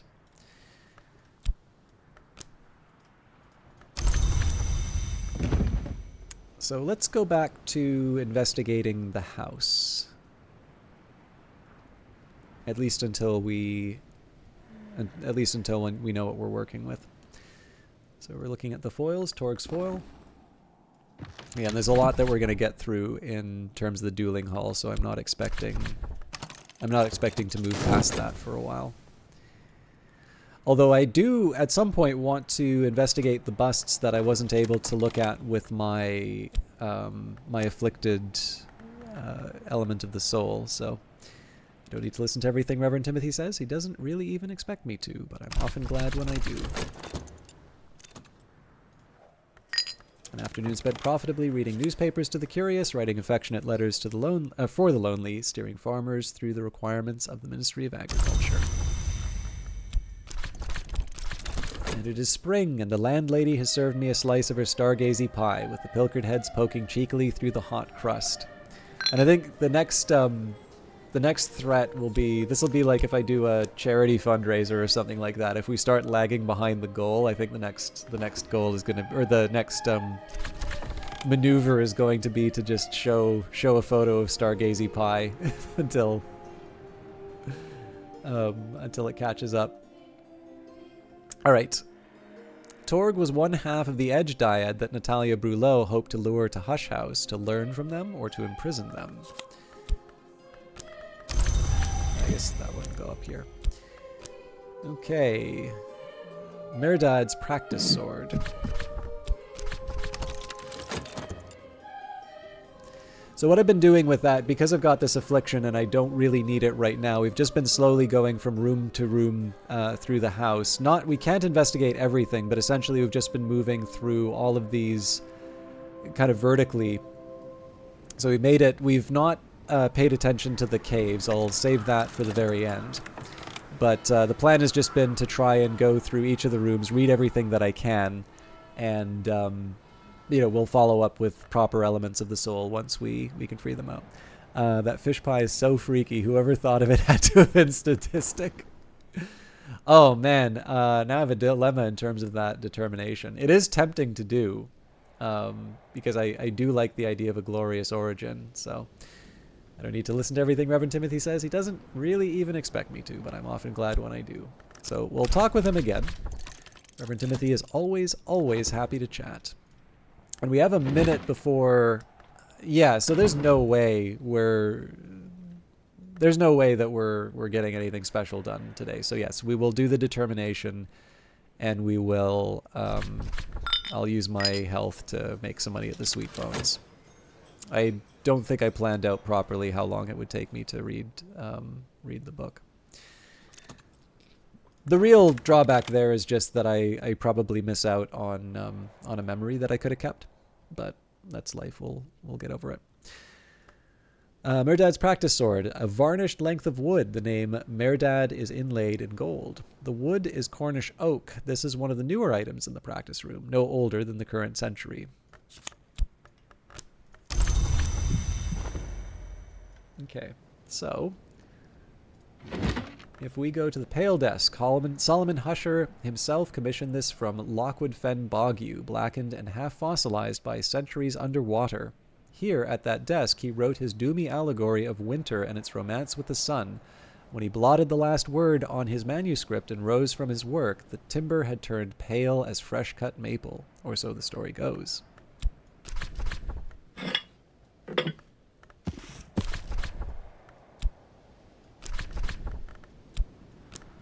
You're kidding me.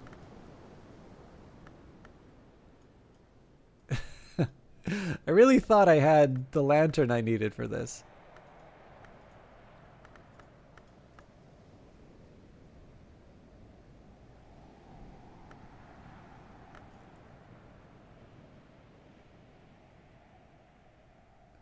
Yeah, I don't see a way to make this work. Okay, a shame, but nothing to get too worked up about.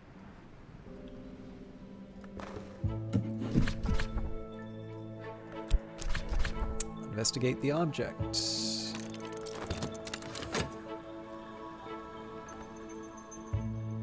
Okay, 44 seconds there. Better now. Oh, okay. I need to find something to do with the health and quick. I could offer help with correspondence and arithmetic. There's no school in Brandkrug, and not everyone here knows their letters.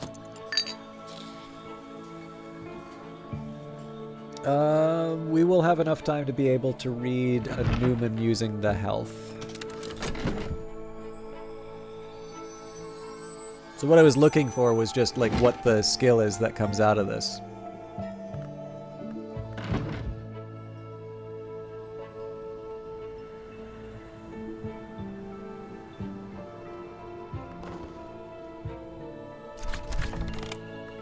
Okay, the Azita. Was Cornish Oak. This one is one of the newer items in the practice room, no older than the current century. And I believe Azita has visited the library previously.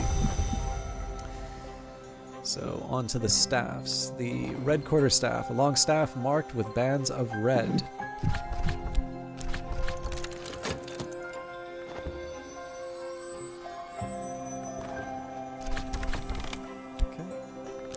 At this point, we're just kind of harvesting whatever memories we can get out of Reverend Timothy. We don't have any other use for it today.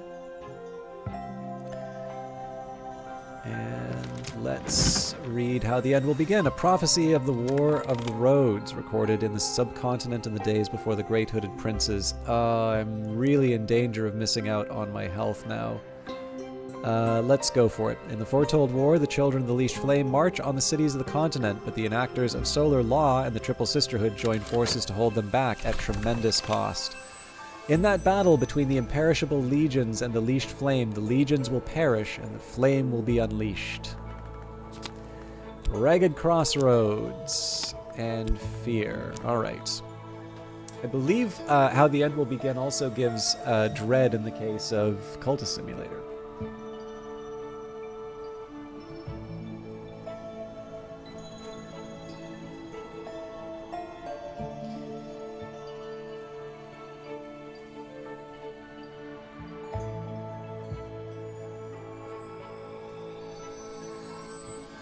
So Ragged Crossroads is actually very straightforward for us to level up.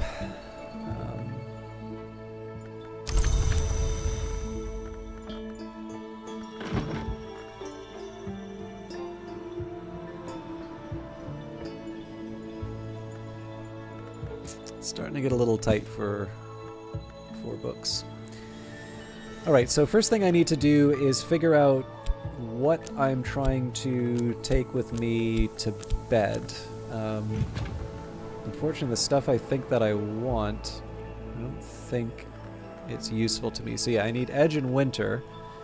None of these things are going to do the trick. So Gossip is Grail, and Rose, Revelation is just Lantern, Cheerful Ditty is Sky and Heart, and Solace is Sky and Heart. So, Cheerful Ditty's something that I can't get normally. And again, I think I'm probably just signing myself up to not have my health the following day. But let's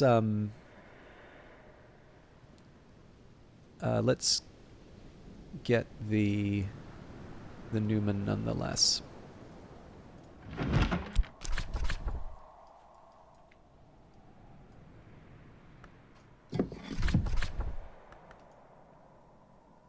Hey, you know what? We can read the Husher text.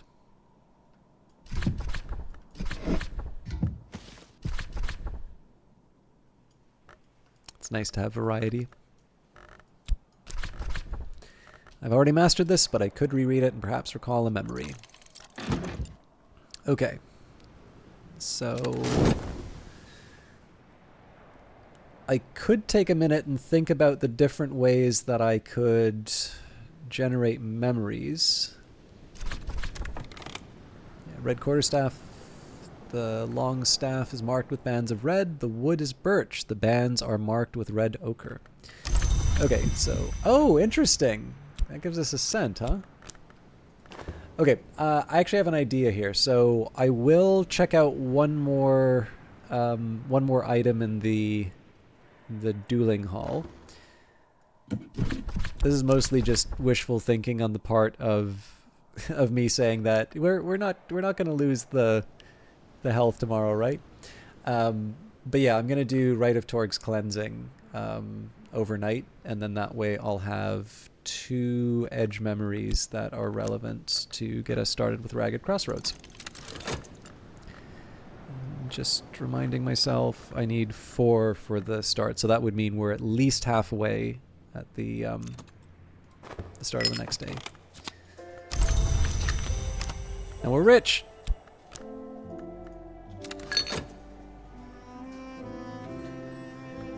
So I've gotten a little lucky in terms of the skills that have come out of the various books.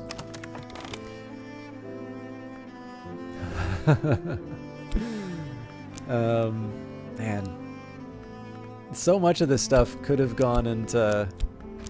It's like we've got 3 of the 4 that we need right here, but I don't have a whist available. That's fine. It's how it happens, right? But yeah, so once we find out about the staff, I suppose the good news is that we've taken care of one collection of weapons.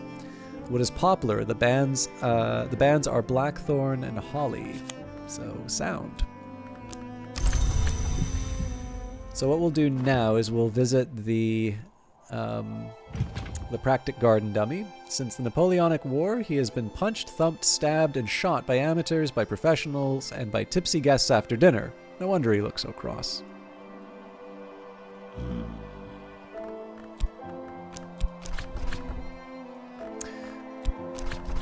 But yeah, Torg's Cleansing will give me some edge. Purge myself of harmonious resonances, accruing some personal edge. It won't be pleasant.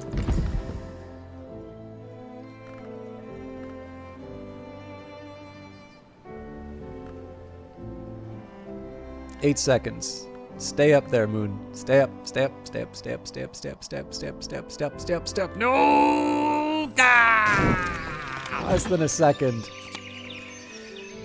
Alright. Towards a fundamental aesthetic, or the House of Glass, Julian Cosley considered this his masterwork. This book houses in Newman a truth so powerful it can perhaps believe itself. I was pretty sure it wasn't going to work out. Techniques for perception and analysis which permit invidious and apocalyptic conclusions. Possibly the most assiduously suppressed book in history. The entire run was destroyed. Even the presses were melted and dispersed, but the manuscript edition has survived. The perfect hegemony of the hours is perhaps eternal, but Cosley proposes and describes confinement inescapable, aesthetic and optical techniques which might contain even an hour, profoundly disrupting the order of the Mansis. He presents this as his own work, but there are hints here and there that he received inspiration or even assistance from the nowhere hour named Snow. Everything ultimately comes down to a choice between eternity and history. There is only one place you're safe from both, and it's not a place anyone would want to be. It's a prison that can only exist in certain histories.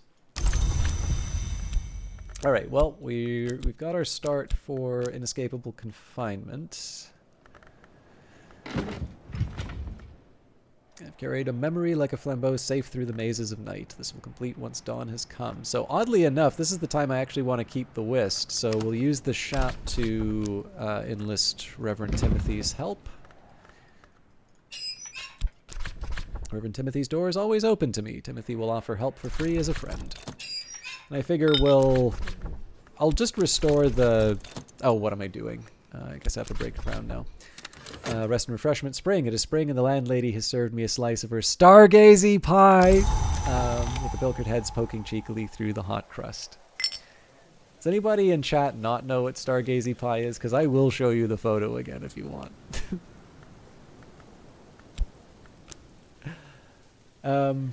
Okay, so the question here is whether or not I want to use any elements of the soul to generate the relevant memories. Please no. I really like the one where the fish kind of look cross about being in the pie.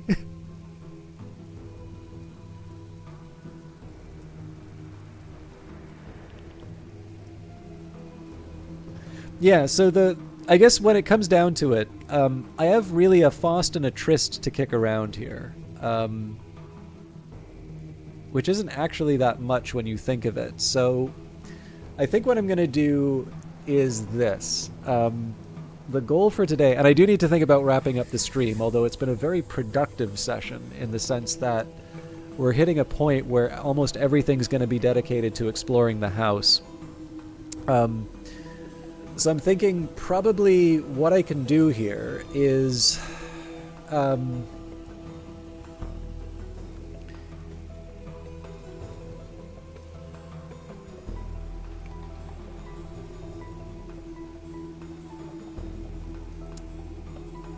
So I'd use the whist both times to level up Ragged Crossroads. The Tryst ideally would be something that I use to restore the Inescapable Confinement, and then I can get the Old Wound, Torg's Cleansing, a Bittersweet Certainty, and question mark Prophet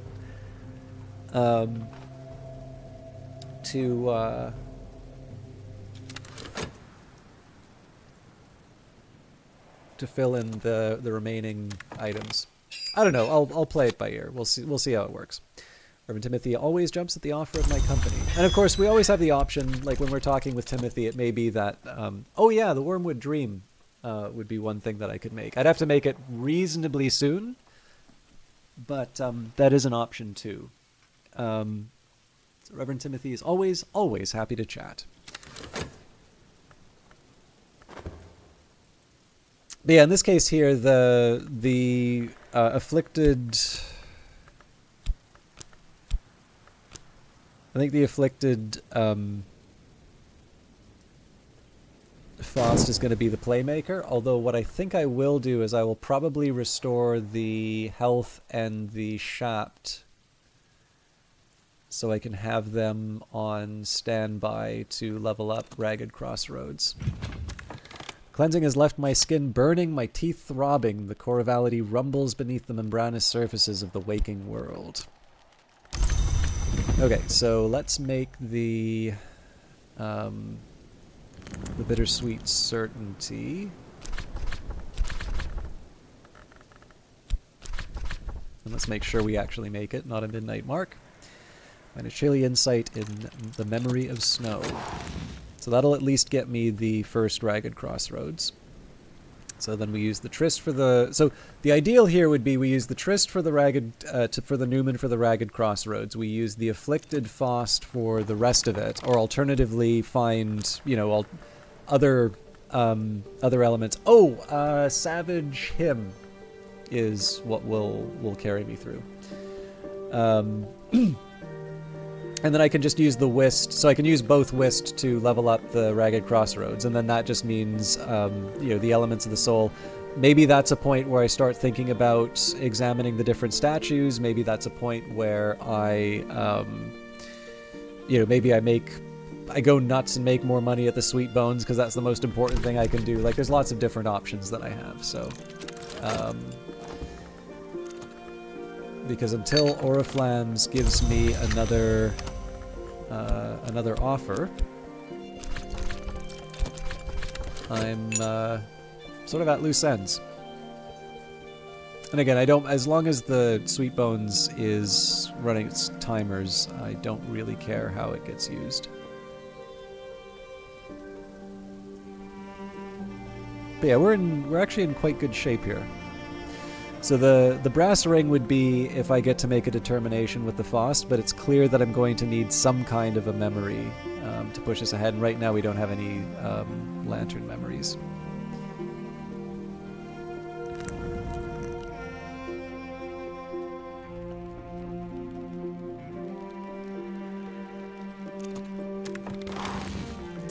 Okay, I don't need to listen to everything Reverend Timothy says, but he doesn't really even expect me to. He doesn't really even expect me to, but I'm often glad when I do. Hold on to it. Eventually the sun and rags always brings its beautiful ending. Okay, so here we're gonna level this up right away. And this will eventually become level 6, so we'll move you up here first.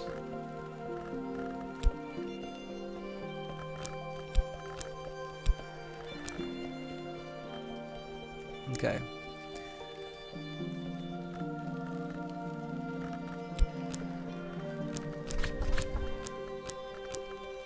And we add a Whist. There we go. So satisfying to have come so far. So first thing I want to do here is use the Tryst to get the Newman again.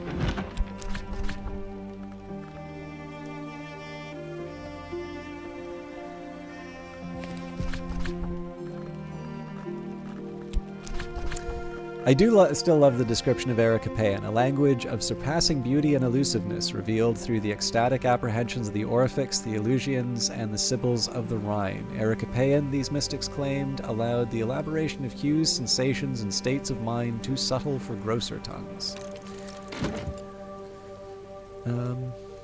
Okay. So, I gotta think of the fastest way that I can generate some of this stuff. Honestly, it's going to take a minute each time, so...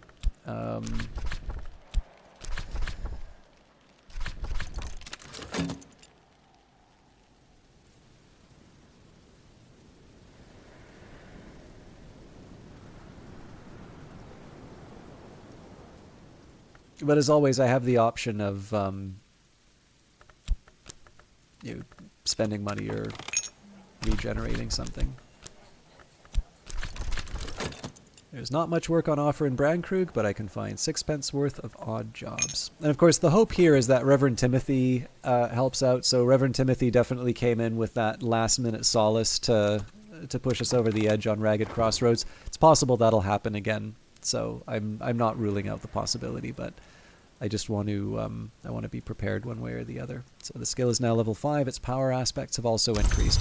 Also, if it's clear that we're not going to be able to do the determination, then I can use the Faust to level something else up too.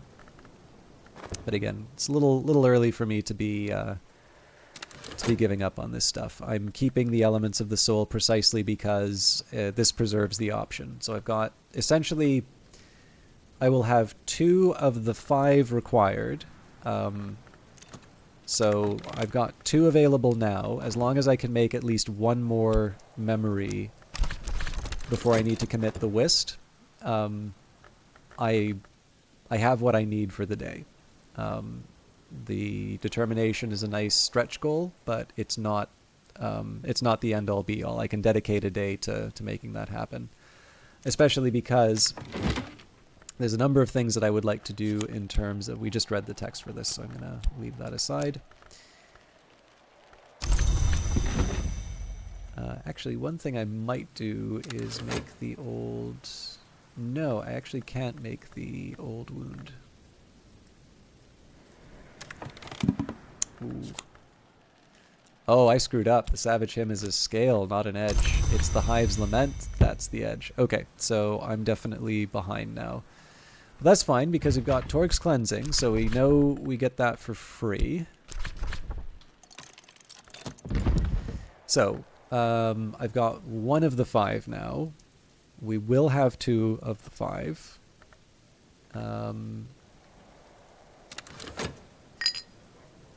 So I will want to restore... Yeah, this is fine, actually, because I'll have 3 elements of the soul once I restore this. As they used to say in my youth, the day is done, and so am I, but I've earned my pay.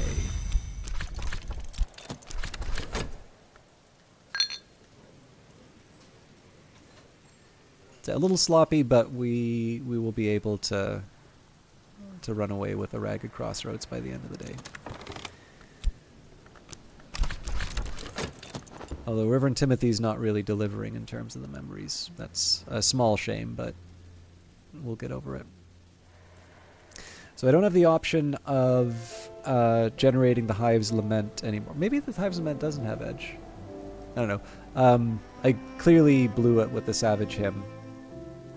But I feel like I should still be able to generate some effective memories.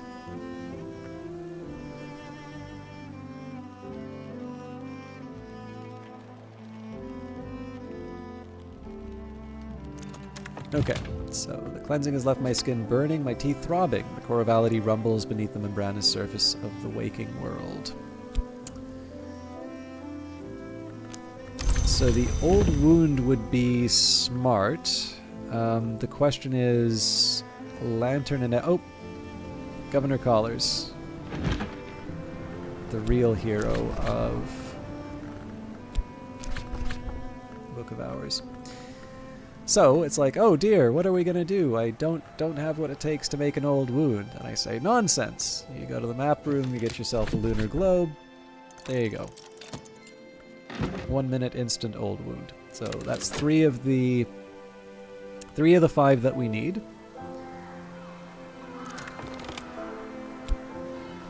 You love your solace, don't you, Reverend Timothy?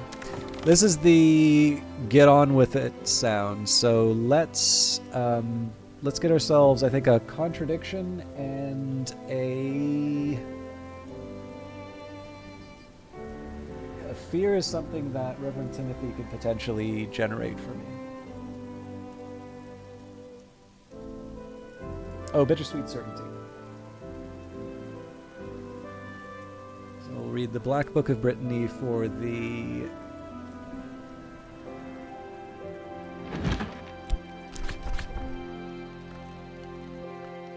Bittersweet Certainty.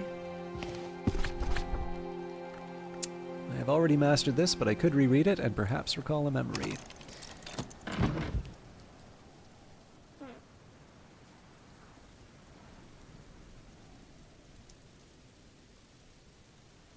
Sorry, I gotta get some socks. I'm squeaking. I'm like, Curl, it's quite cold where we are here, so I did keep the window just because I had a lovely fish supper, but it's one of these things where it would be nice if you could also remove the scent. So, but it's really cold, and I didn't put socks on, so I've kind of been, over the course of the stream, kind of curling up on my chair a little bit more, but anyways, sorry. You're probably also going to hear me bang against the mic.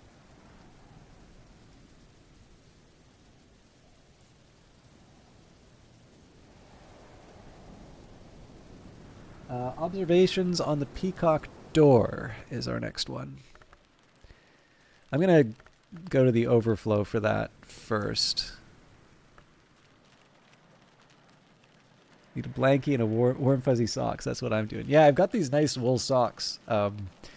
Just like, it's just the start of November. Like the thing for me where I live, I always remember Remembrance Day. I don't know if it's the same date for the US. So it's basically our version of Memorial Day.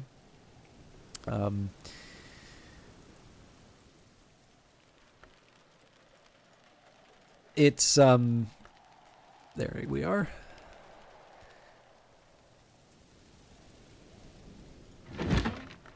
But like every single time I've gone to the ceremony, it has been bitterly cold. So that's like, I've always accepted that after the first week it will usually be really cold. But yeah, basically nature decided, like, all right, you had a really mild October. All these kids coming out in their costumes. let's take it below zero. All right, I've already mastered this, but I could reread it and perhaps recall a memory. So yeah, we didn't get to do the determination. Totally fine, that happens. We know no matter what, we are going to be able to level up the... In fact, I will even make a little money.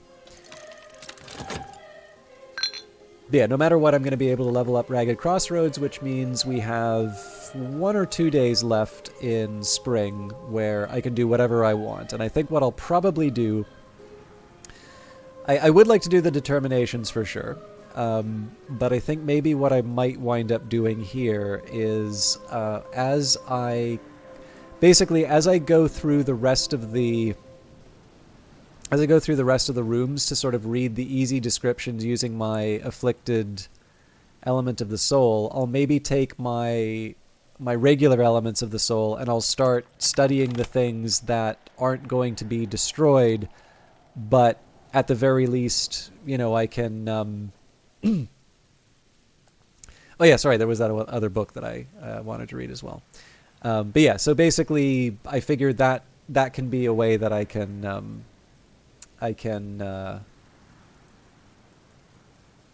divide the attention. Stolen Secret. Well, that would have been good for... Yeah, I could have used that to generate the old wound, but we still have it, so that's fine. Lunar Globe was sufficient for gaining that.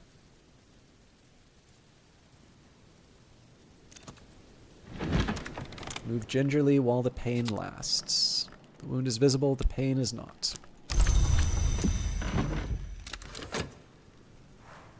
Night has fallen, dawn will come soon. So I have 30 seconds to load up Ragged Crossroads. There we go. The Black Book of Brittany, a volume of ink lore gifted to St. Brendan's by Brian of Brittany, who was made Earl of Cornwall after the Norman Conquest. The black flower lies heavy, but the roots of the watchman's tree run deep, and they may not be hidden forever.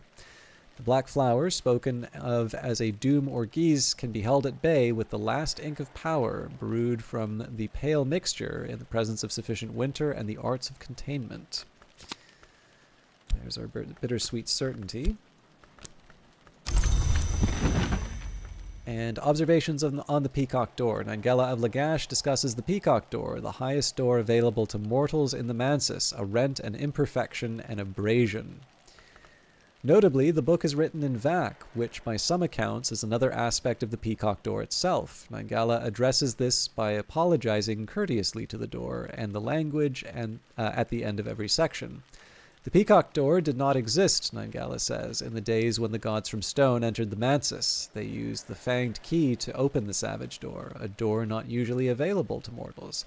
Speech, as the initiates of Keon would have it, is a wound. I fear that through the wound, the blood of the Mansis flows even now, and that one day speech will be an end to dream. I fear that, but I fear the alternative far more. There's our contradiction, something uncomfortable. So... let's make this happen.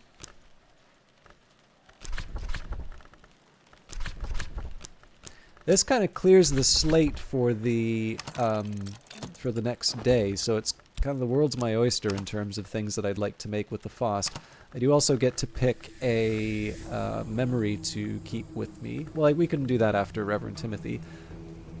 But I also think it's time that we meddled with forces beyond our control. Rowena the Legion, protectress of the house, holds the mayor's key of Wormstone, which opens the door to nowhere. Now and then she has lent it unwisely, but only once has she lent it to Ys. Reveal a treasure of the house. Insert a sufficient key.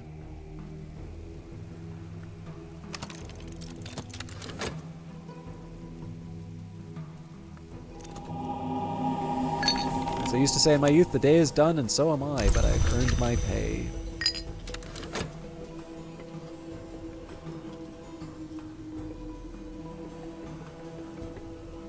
Oh, I should decide what I'm doing with the Faust. Let's go... You know what, the old wound worked for me because it's a persistent memory.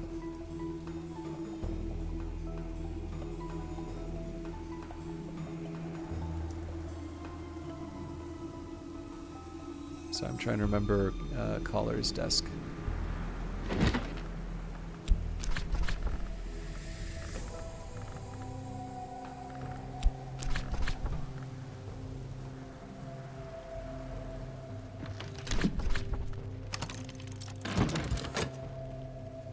I suppose it doesn't matter if it's persistent or not, because we're going to be crafting it through the night anyway, but...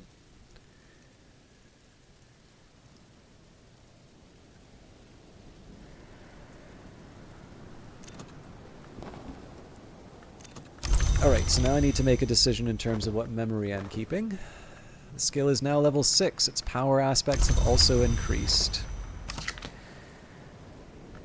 So, I'm probably going to keep the music, but let's... I always like to just click the memory slot in case there's something unique.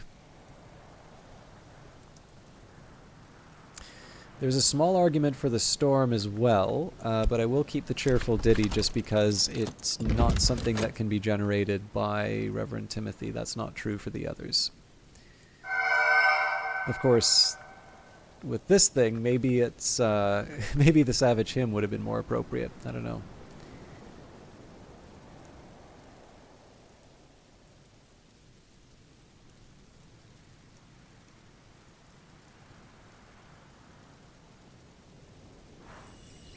Fade, assistance departs, but the soul is refreshed. It is very hard among the reflections of the Rowanarium to understand what exactly or who has just opened, but I can see very clearly what has just been revealed. Oh!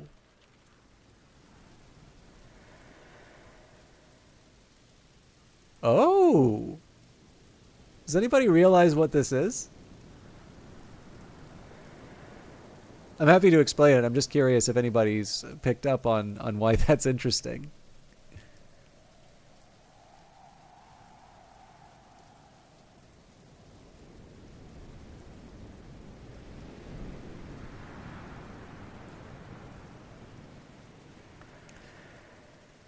I think, if I recall correctly, the first one that I found was actually just lying around. I don't know if that's a randomly determined book or not. But the first Newman we found was from Toward a Fundamental Aesthetic, or The House of Glass. Julian Closeley considered this his masterwork, and this was the one that was, recalled and pulped, and the presses dismantled and things like that. So this is Toward a Fundamental Aesthetic, 2nd edition, or The Refinements of Light. Julian Closeley had never wanted or expected to write a 2nd edition of his masterwork. This book houses a Newman, a truth so powerful it can perhaps believe itself. So, certainly we would not expect this book to get a 2nd edition, given the reception of the first, but also a 2nd edition book giving a Newman is a very interesting idea, too. Now, I suspect we're not going to use the Newman that's in here. Closeley seems to be quite opposed to the sorts of things we're interested in. But that is quite the reveal. So we could actually get started on it right away. It's a 10 winter text with Ericapean. So with Ericapean, we get 1 winter. With Whist, we get 2, and then of course we have Quenchings and Quellings, which is 10 already. So we don't even need a memory to make this thing happen. But that seems like a wonderful thing to entice you all to come in and watch on Friday. What time is it? Ooh. Yeah, we are definitely wrapping up. I knew it was late. I didn't realize it was that late. But I do want to take a minute and say thank you everybody for watching, because I did see there were a fair number of you, at least at some point. So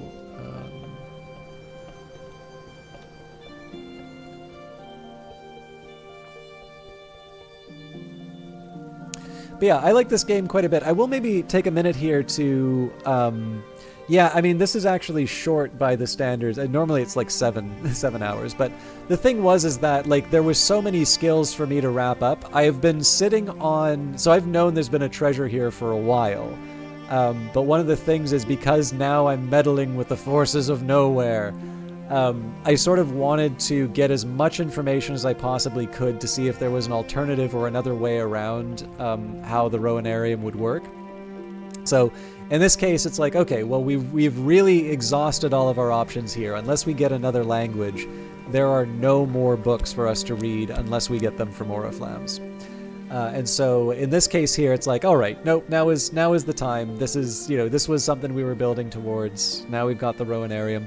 One of the reasons I have been reading through the other books is to try and make sense of some of the other,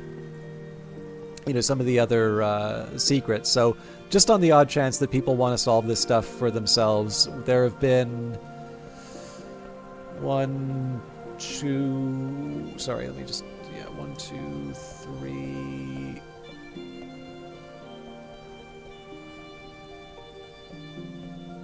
There have been 3 locations we know that we have found secret books from.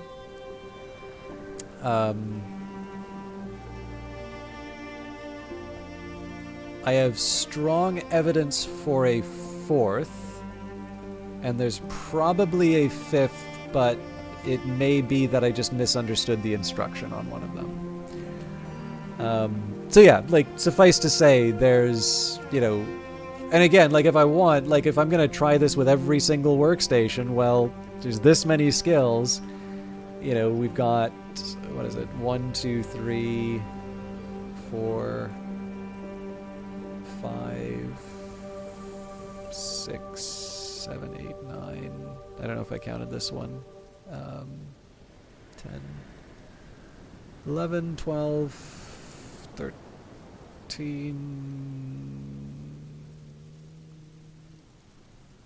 14, 15, 16, 17, 18, 9.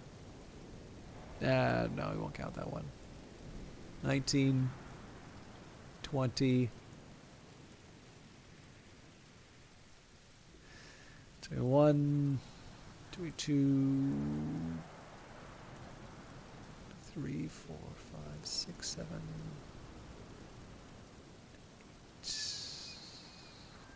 9, 10, 11. No, we won't count that. 11, 12, 13, 14.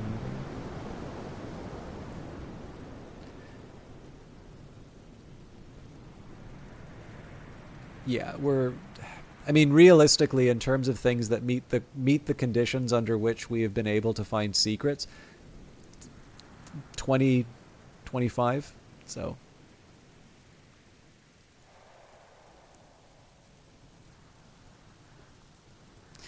Yeah, there's one that I got, so I feel like I've been getting a little bit better at picking up on the clues inside of the books, but I really feel like I found one book by accident while pursuing another one. And like, again, this is absolutely the time. Sorry, I will wrap up reasonably soon, but this is absolutely the time when I like want to just jump into the JSON files and look at the different recipes.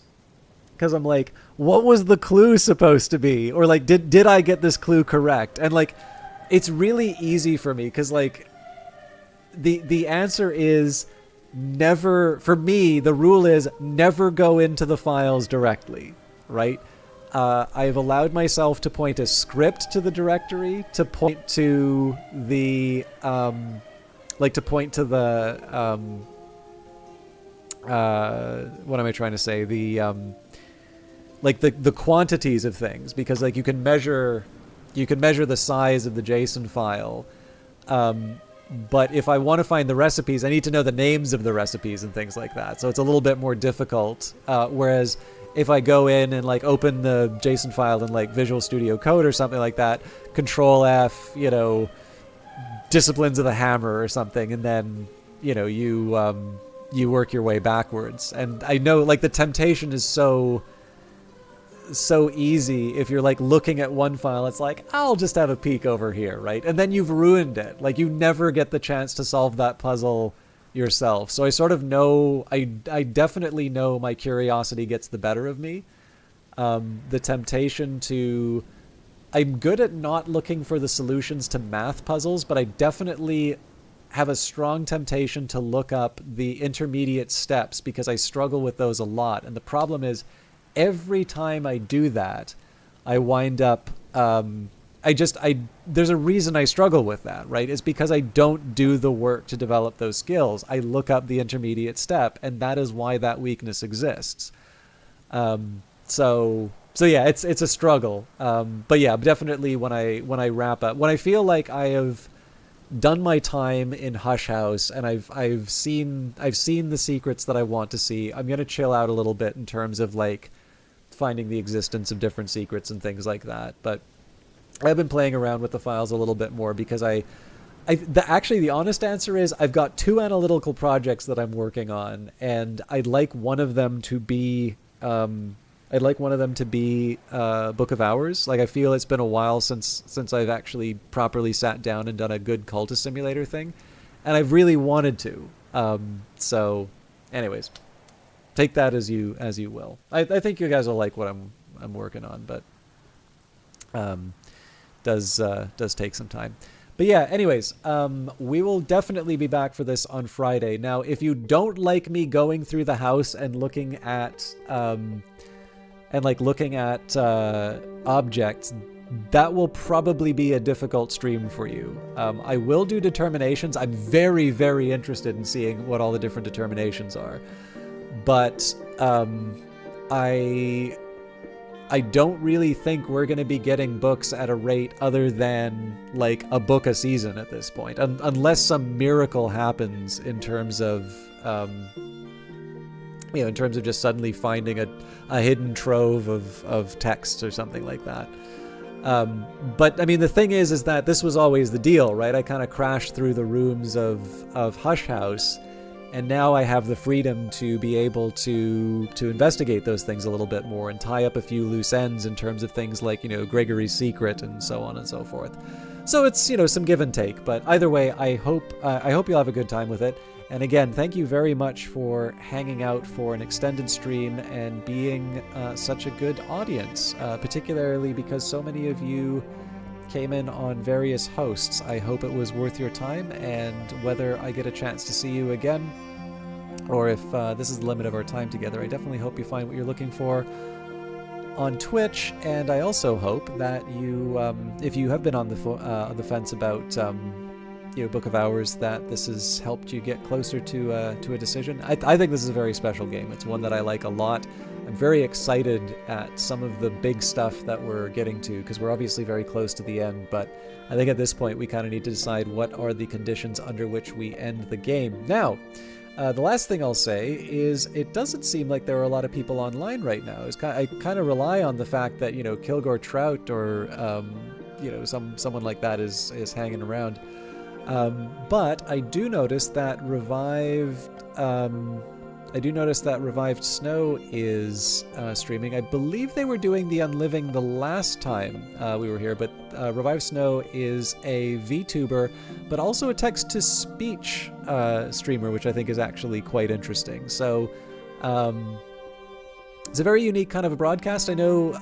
I hope most of you like it. I found them playing Phantom Brigade, but they do seem to be a variety streamer. Definitely have a lot of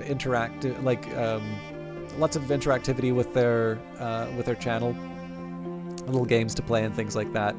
And I think that's a good place to go. If nothing else, it's the only place to go. But please don't take that as undercutting Revived Snow.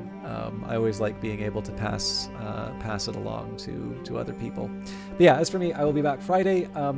Friday I normally start a bit later, so the start time is always kind of between 7 to 8 if I can manage it. But I do know I've been starting a bit later lately just because, life gets in the way. So, we're ready to raid. Thank you again. We will see you in a couple days, hopefully. Until then.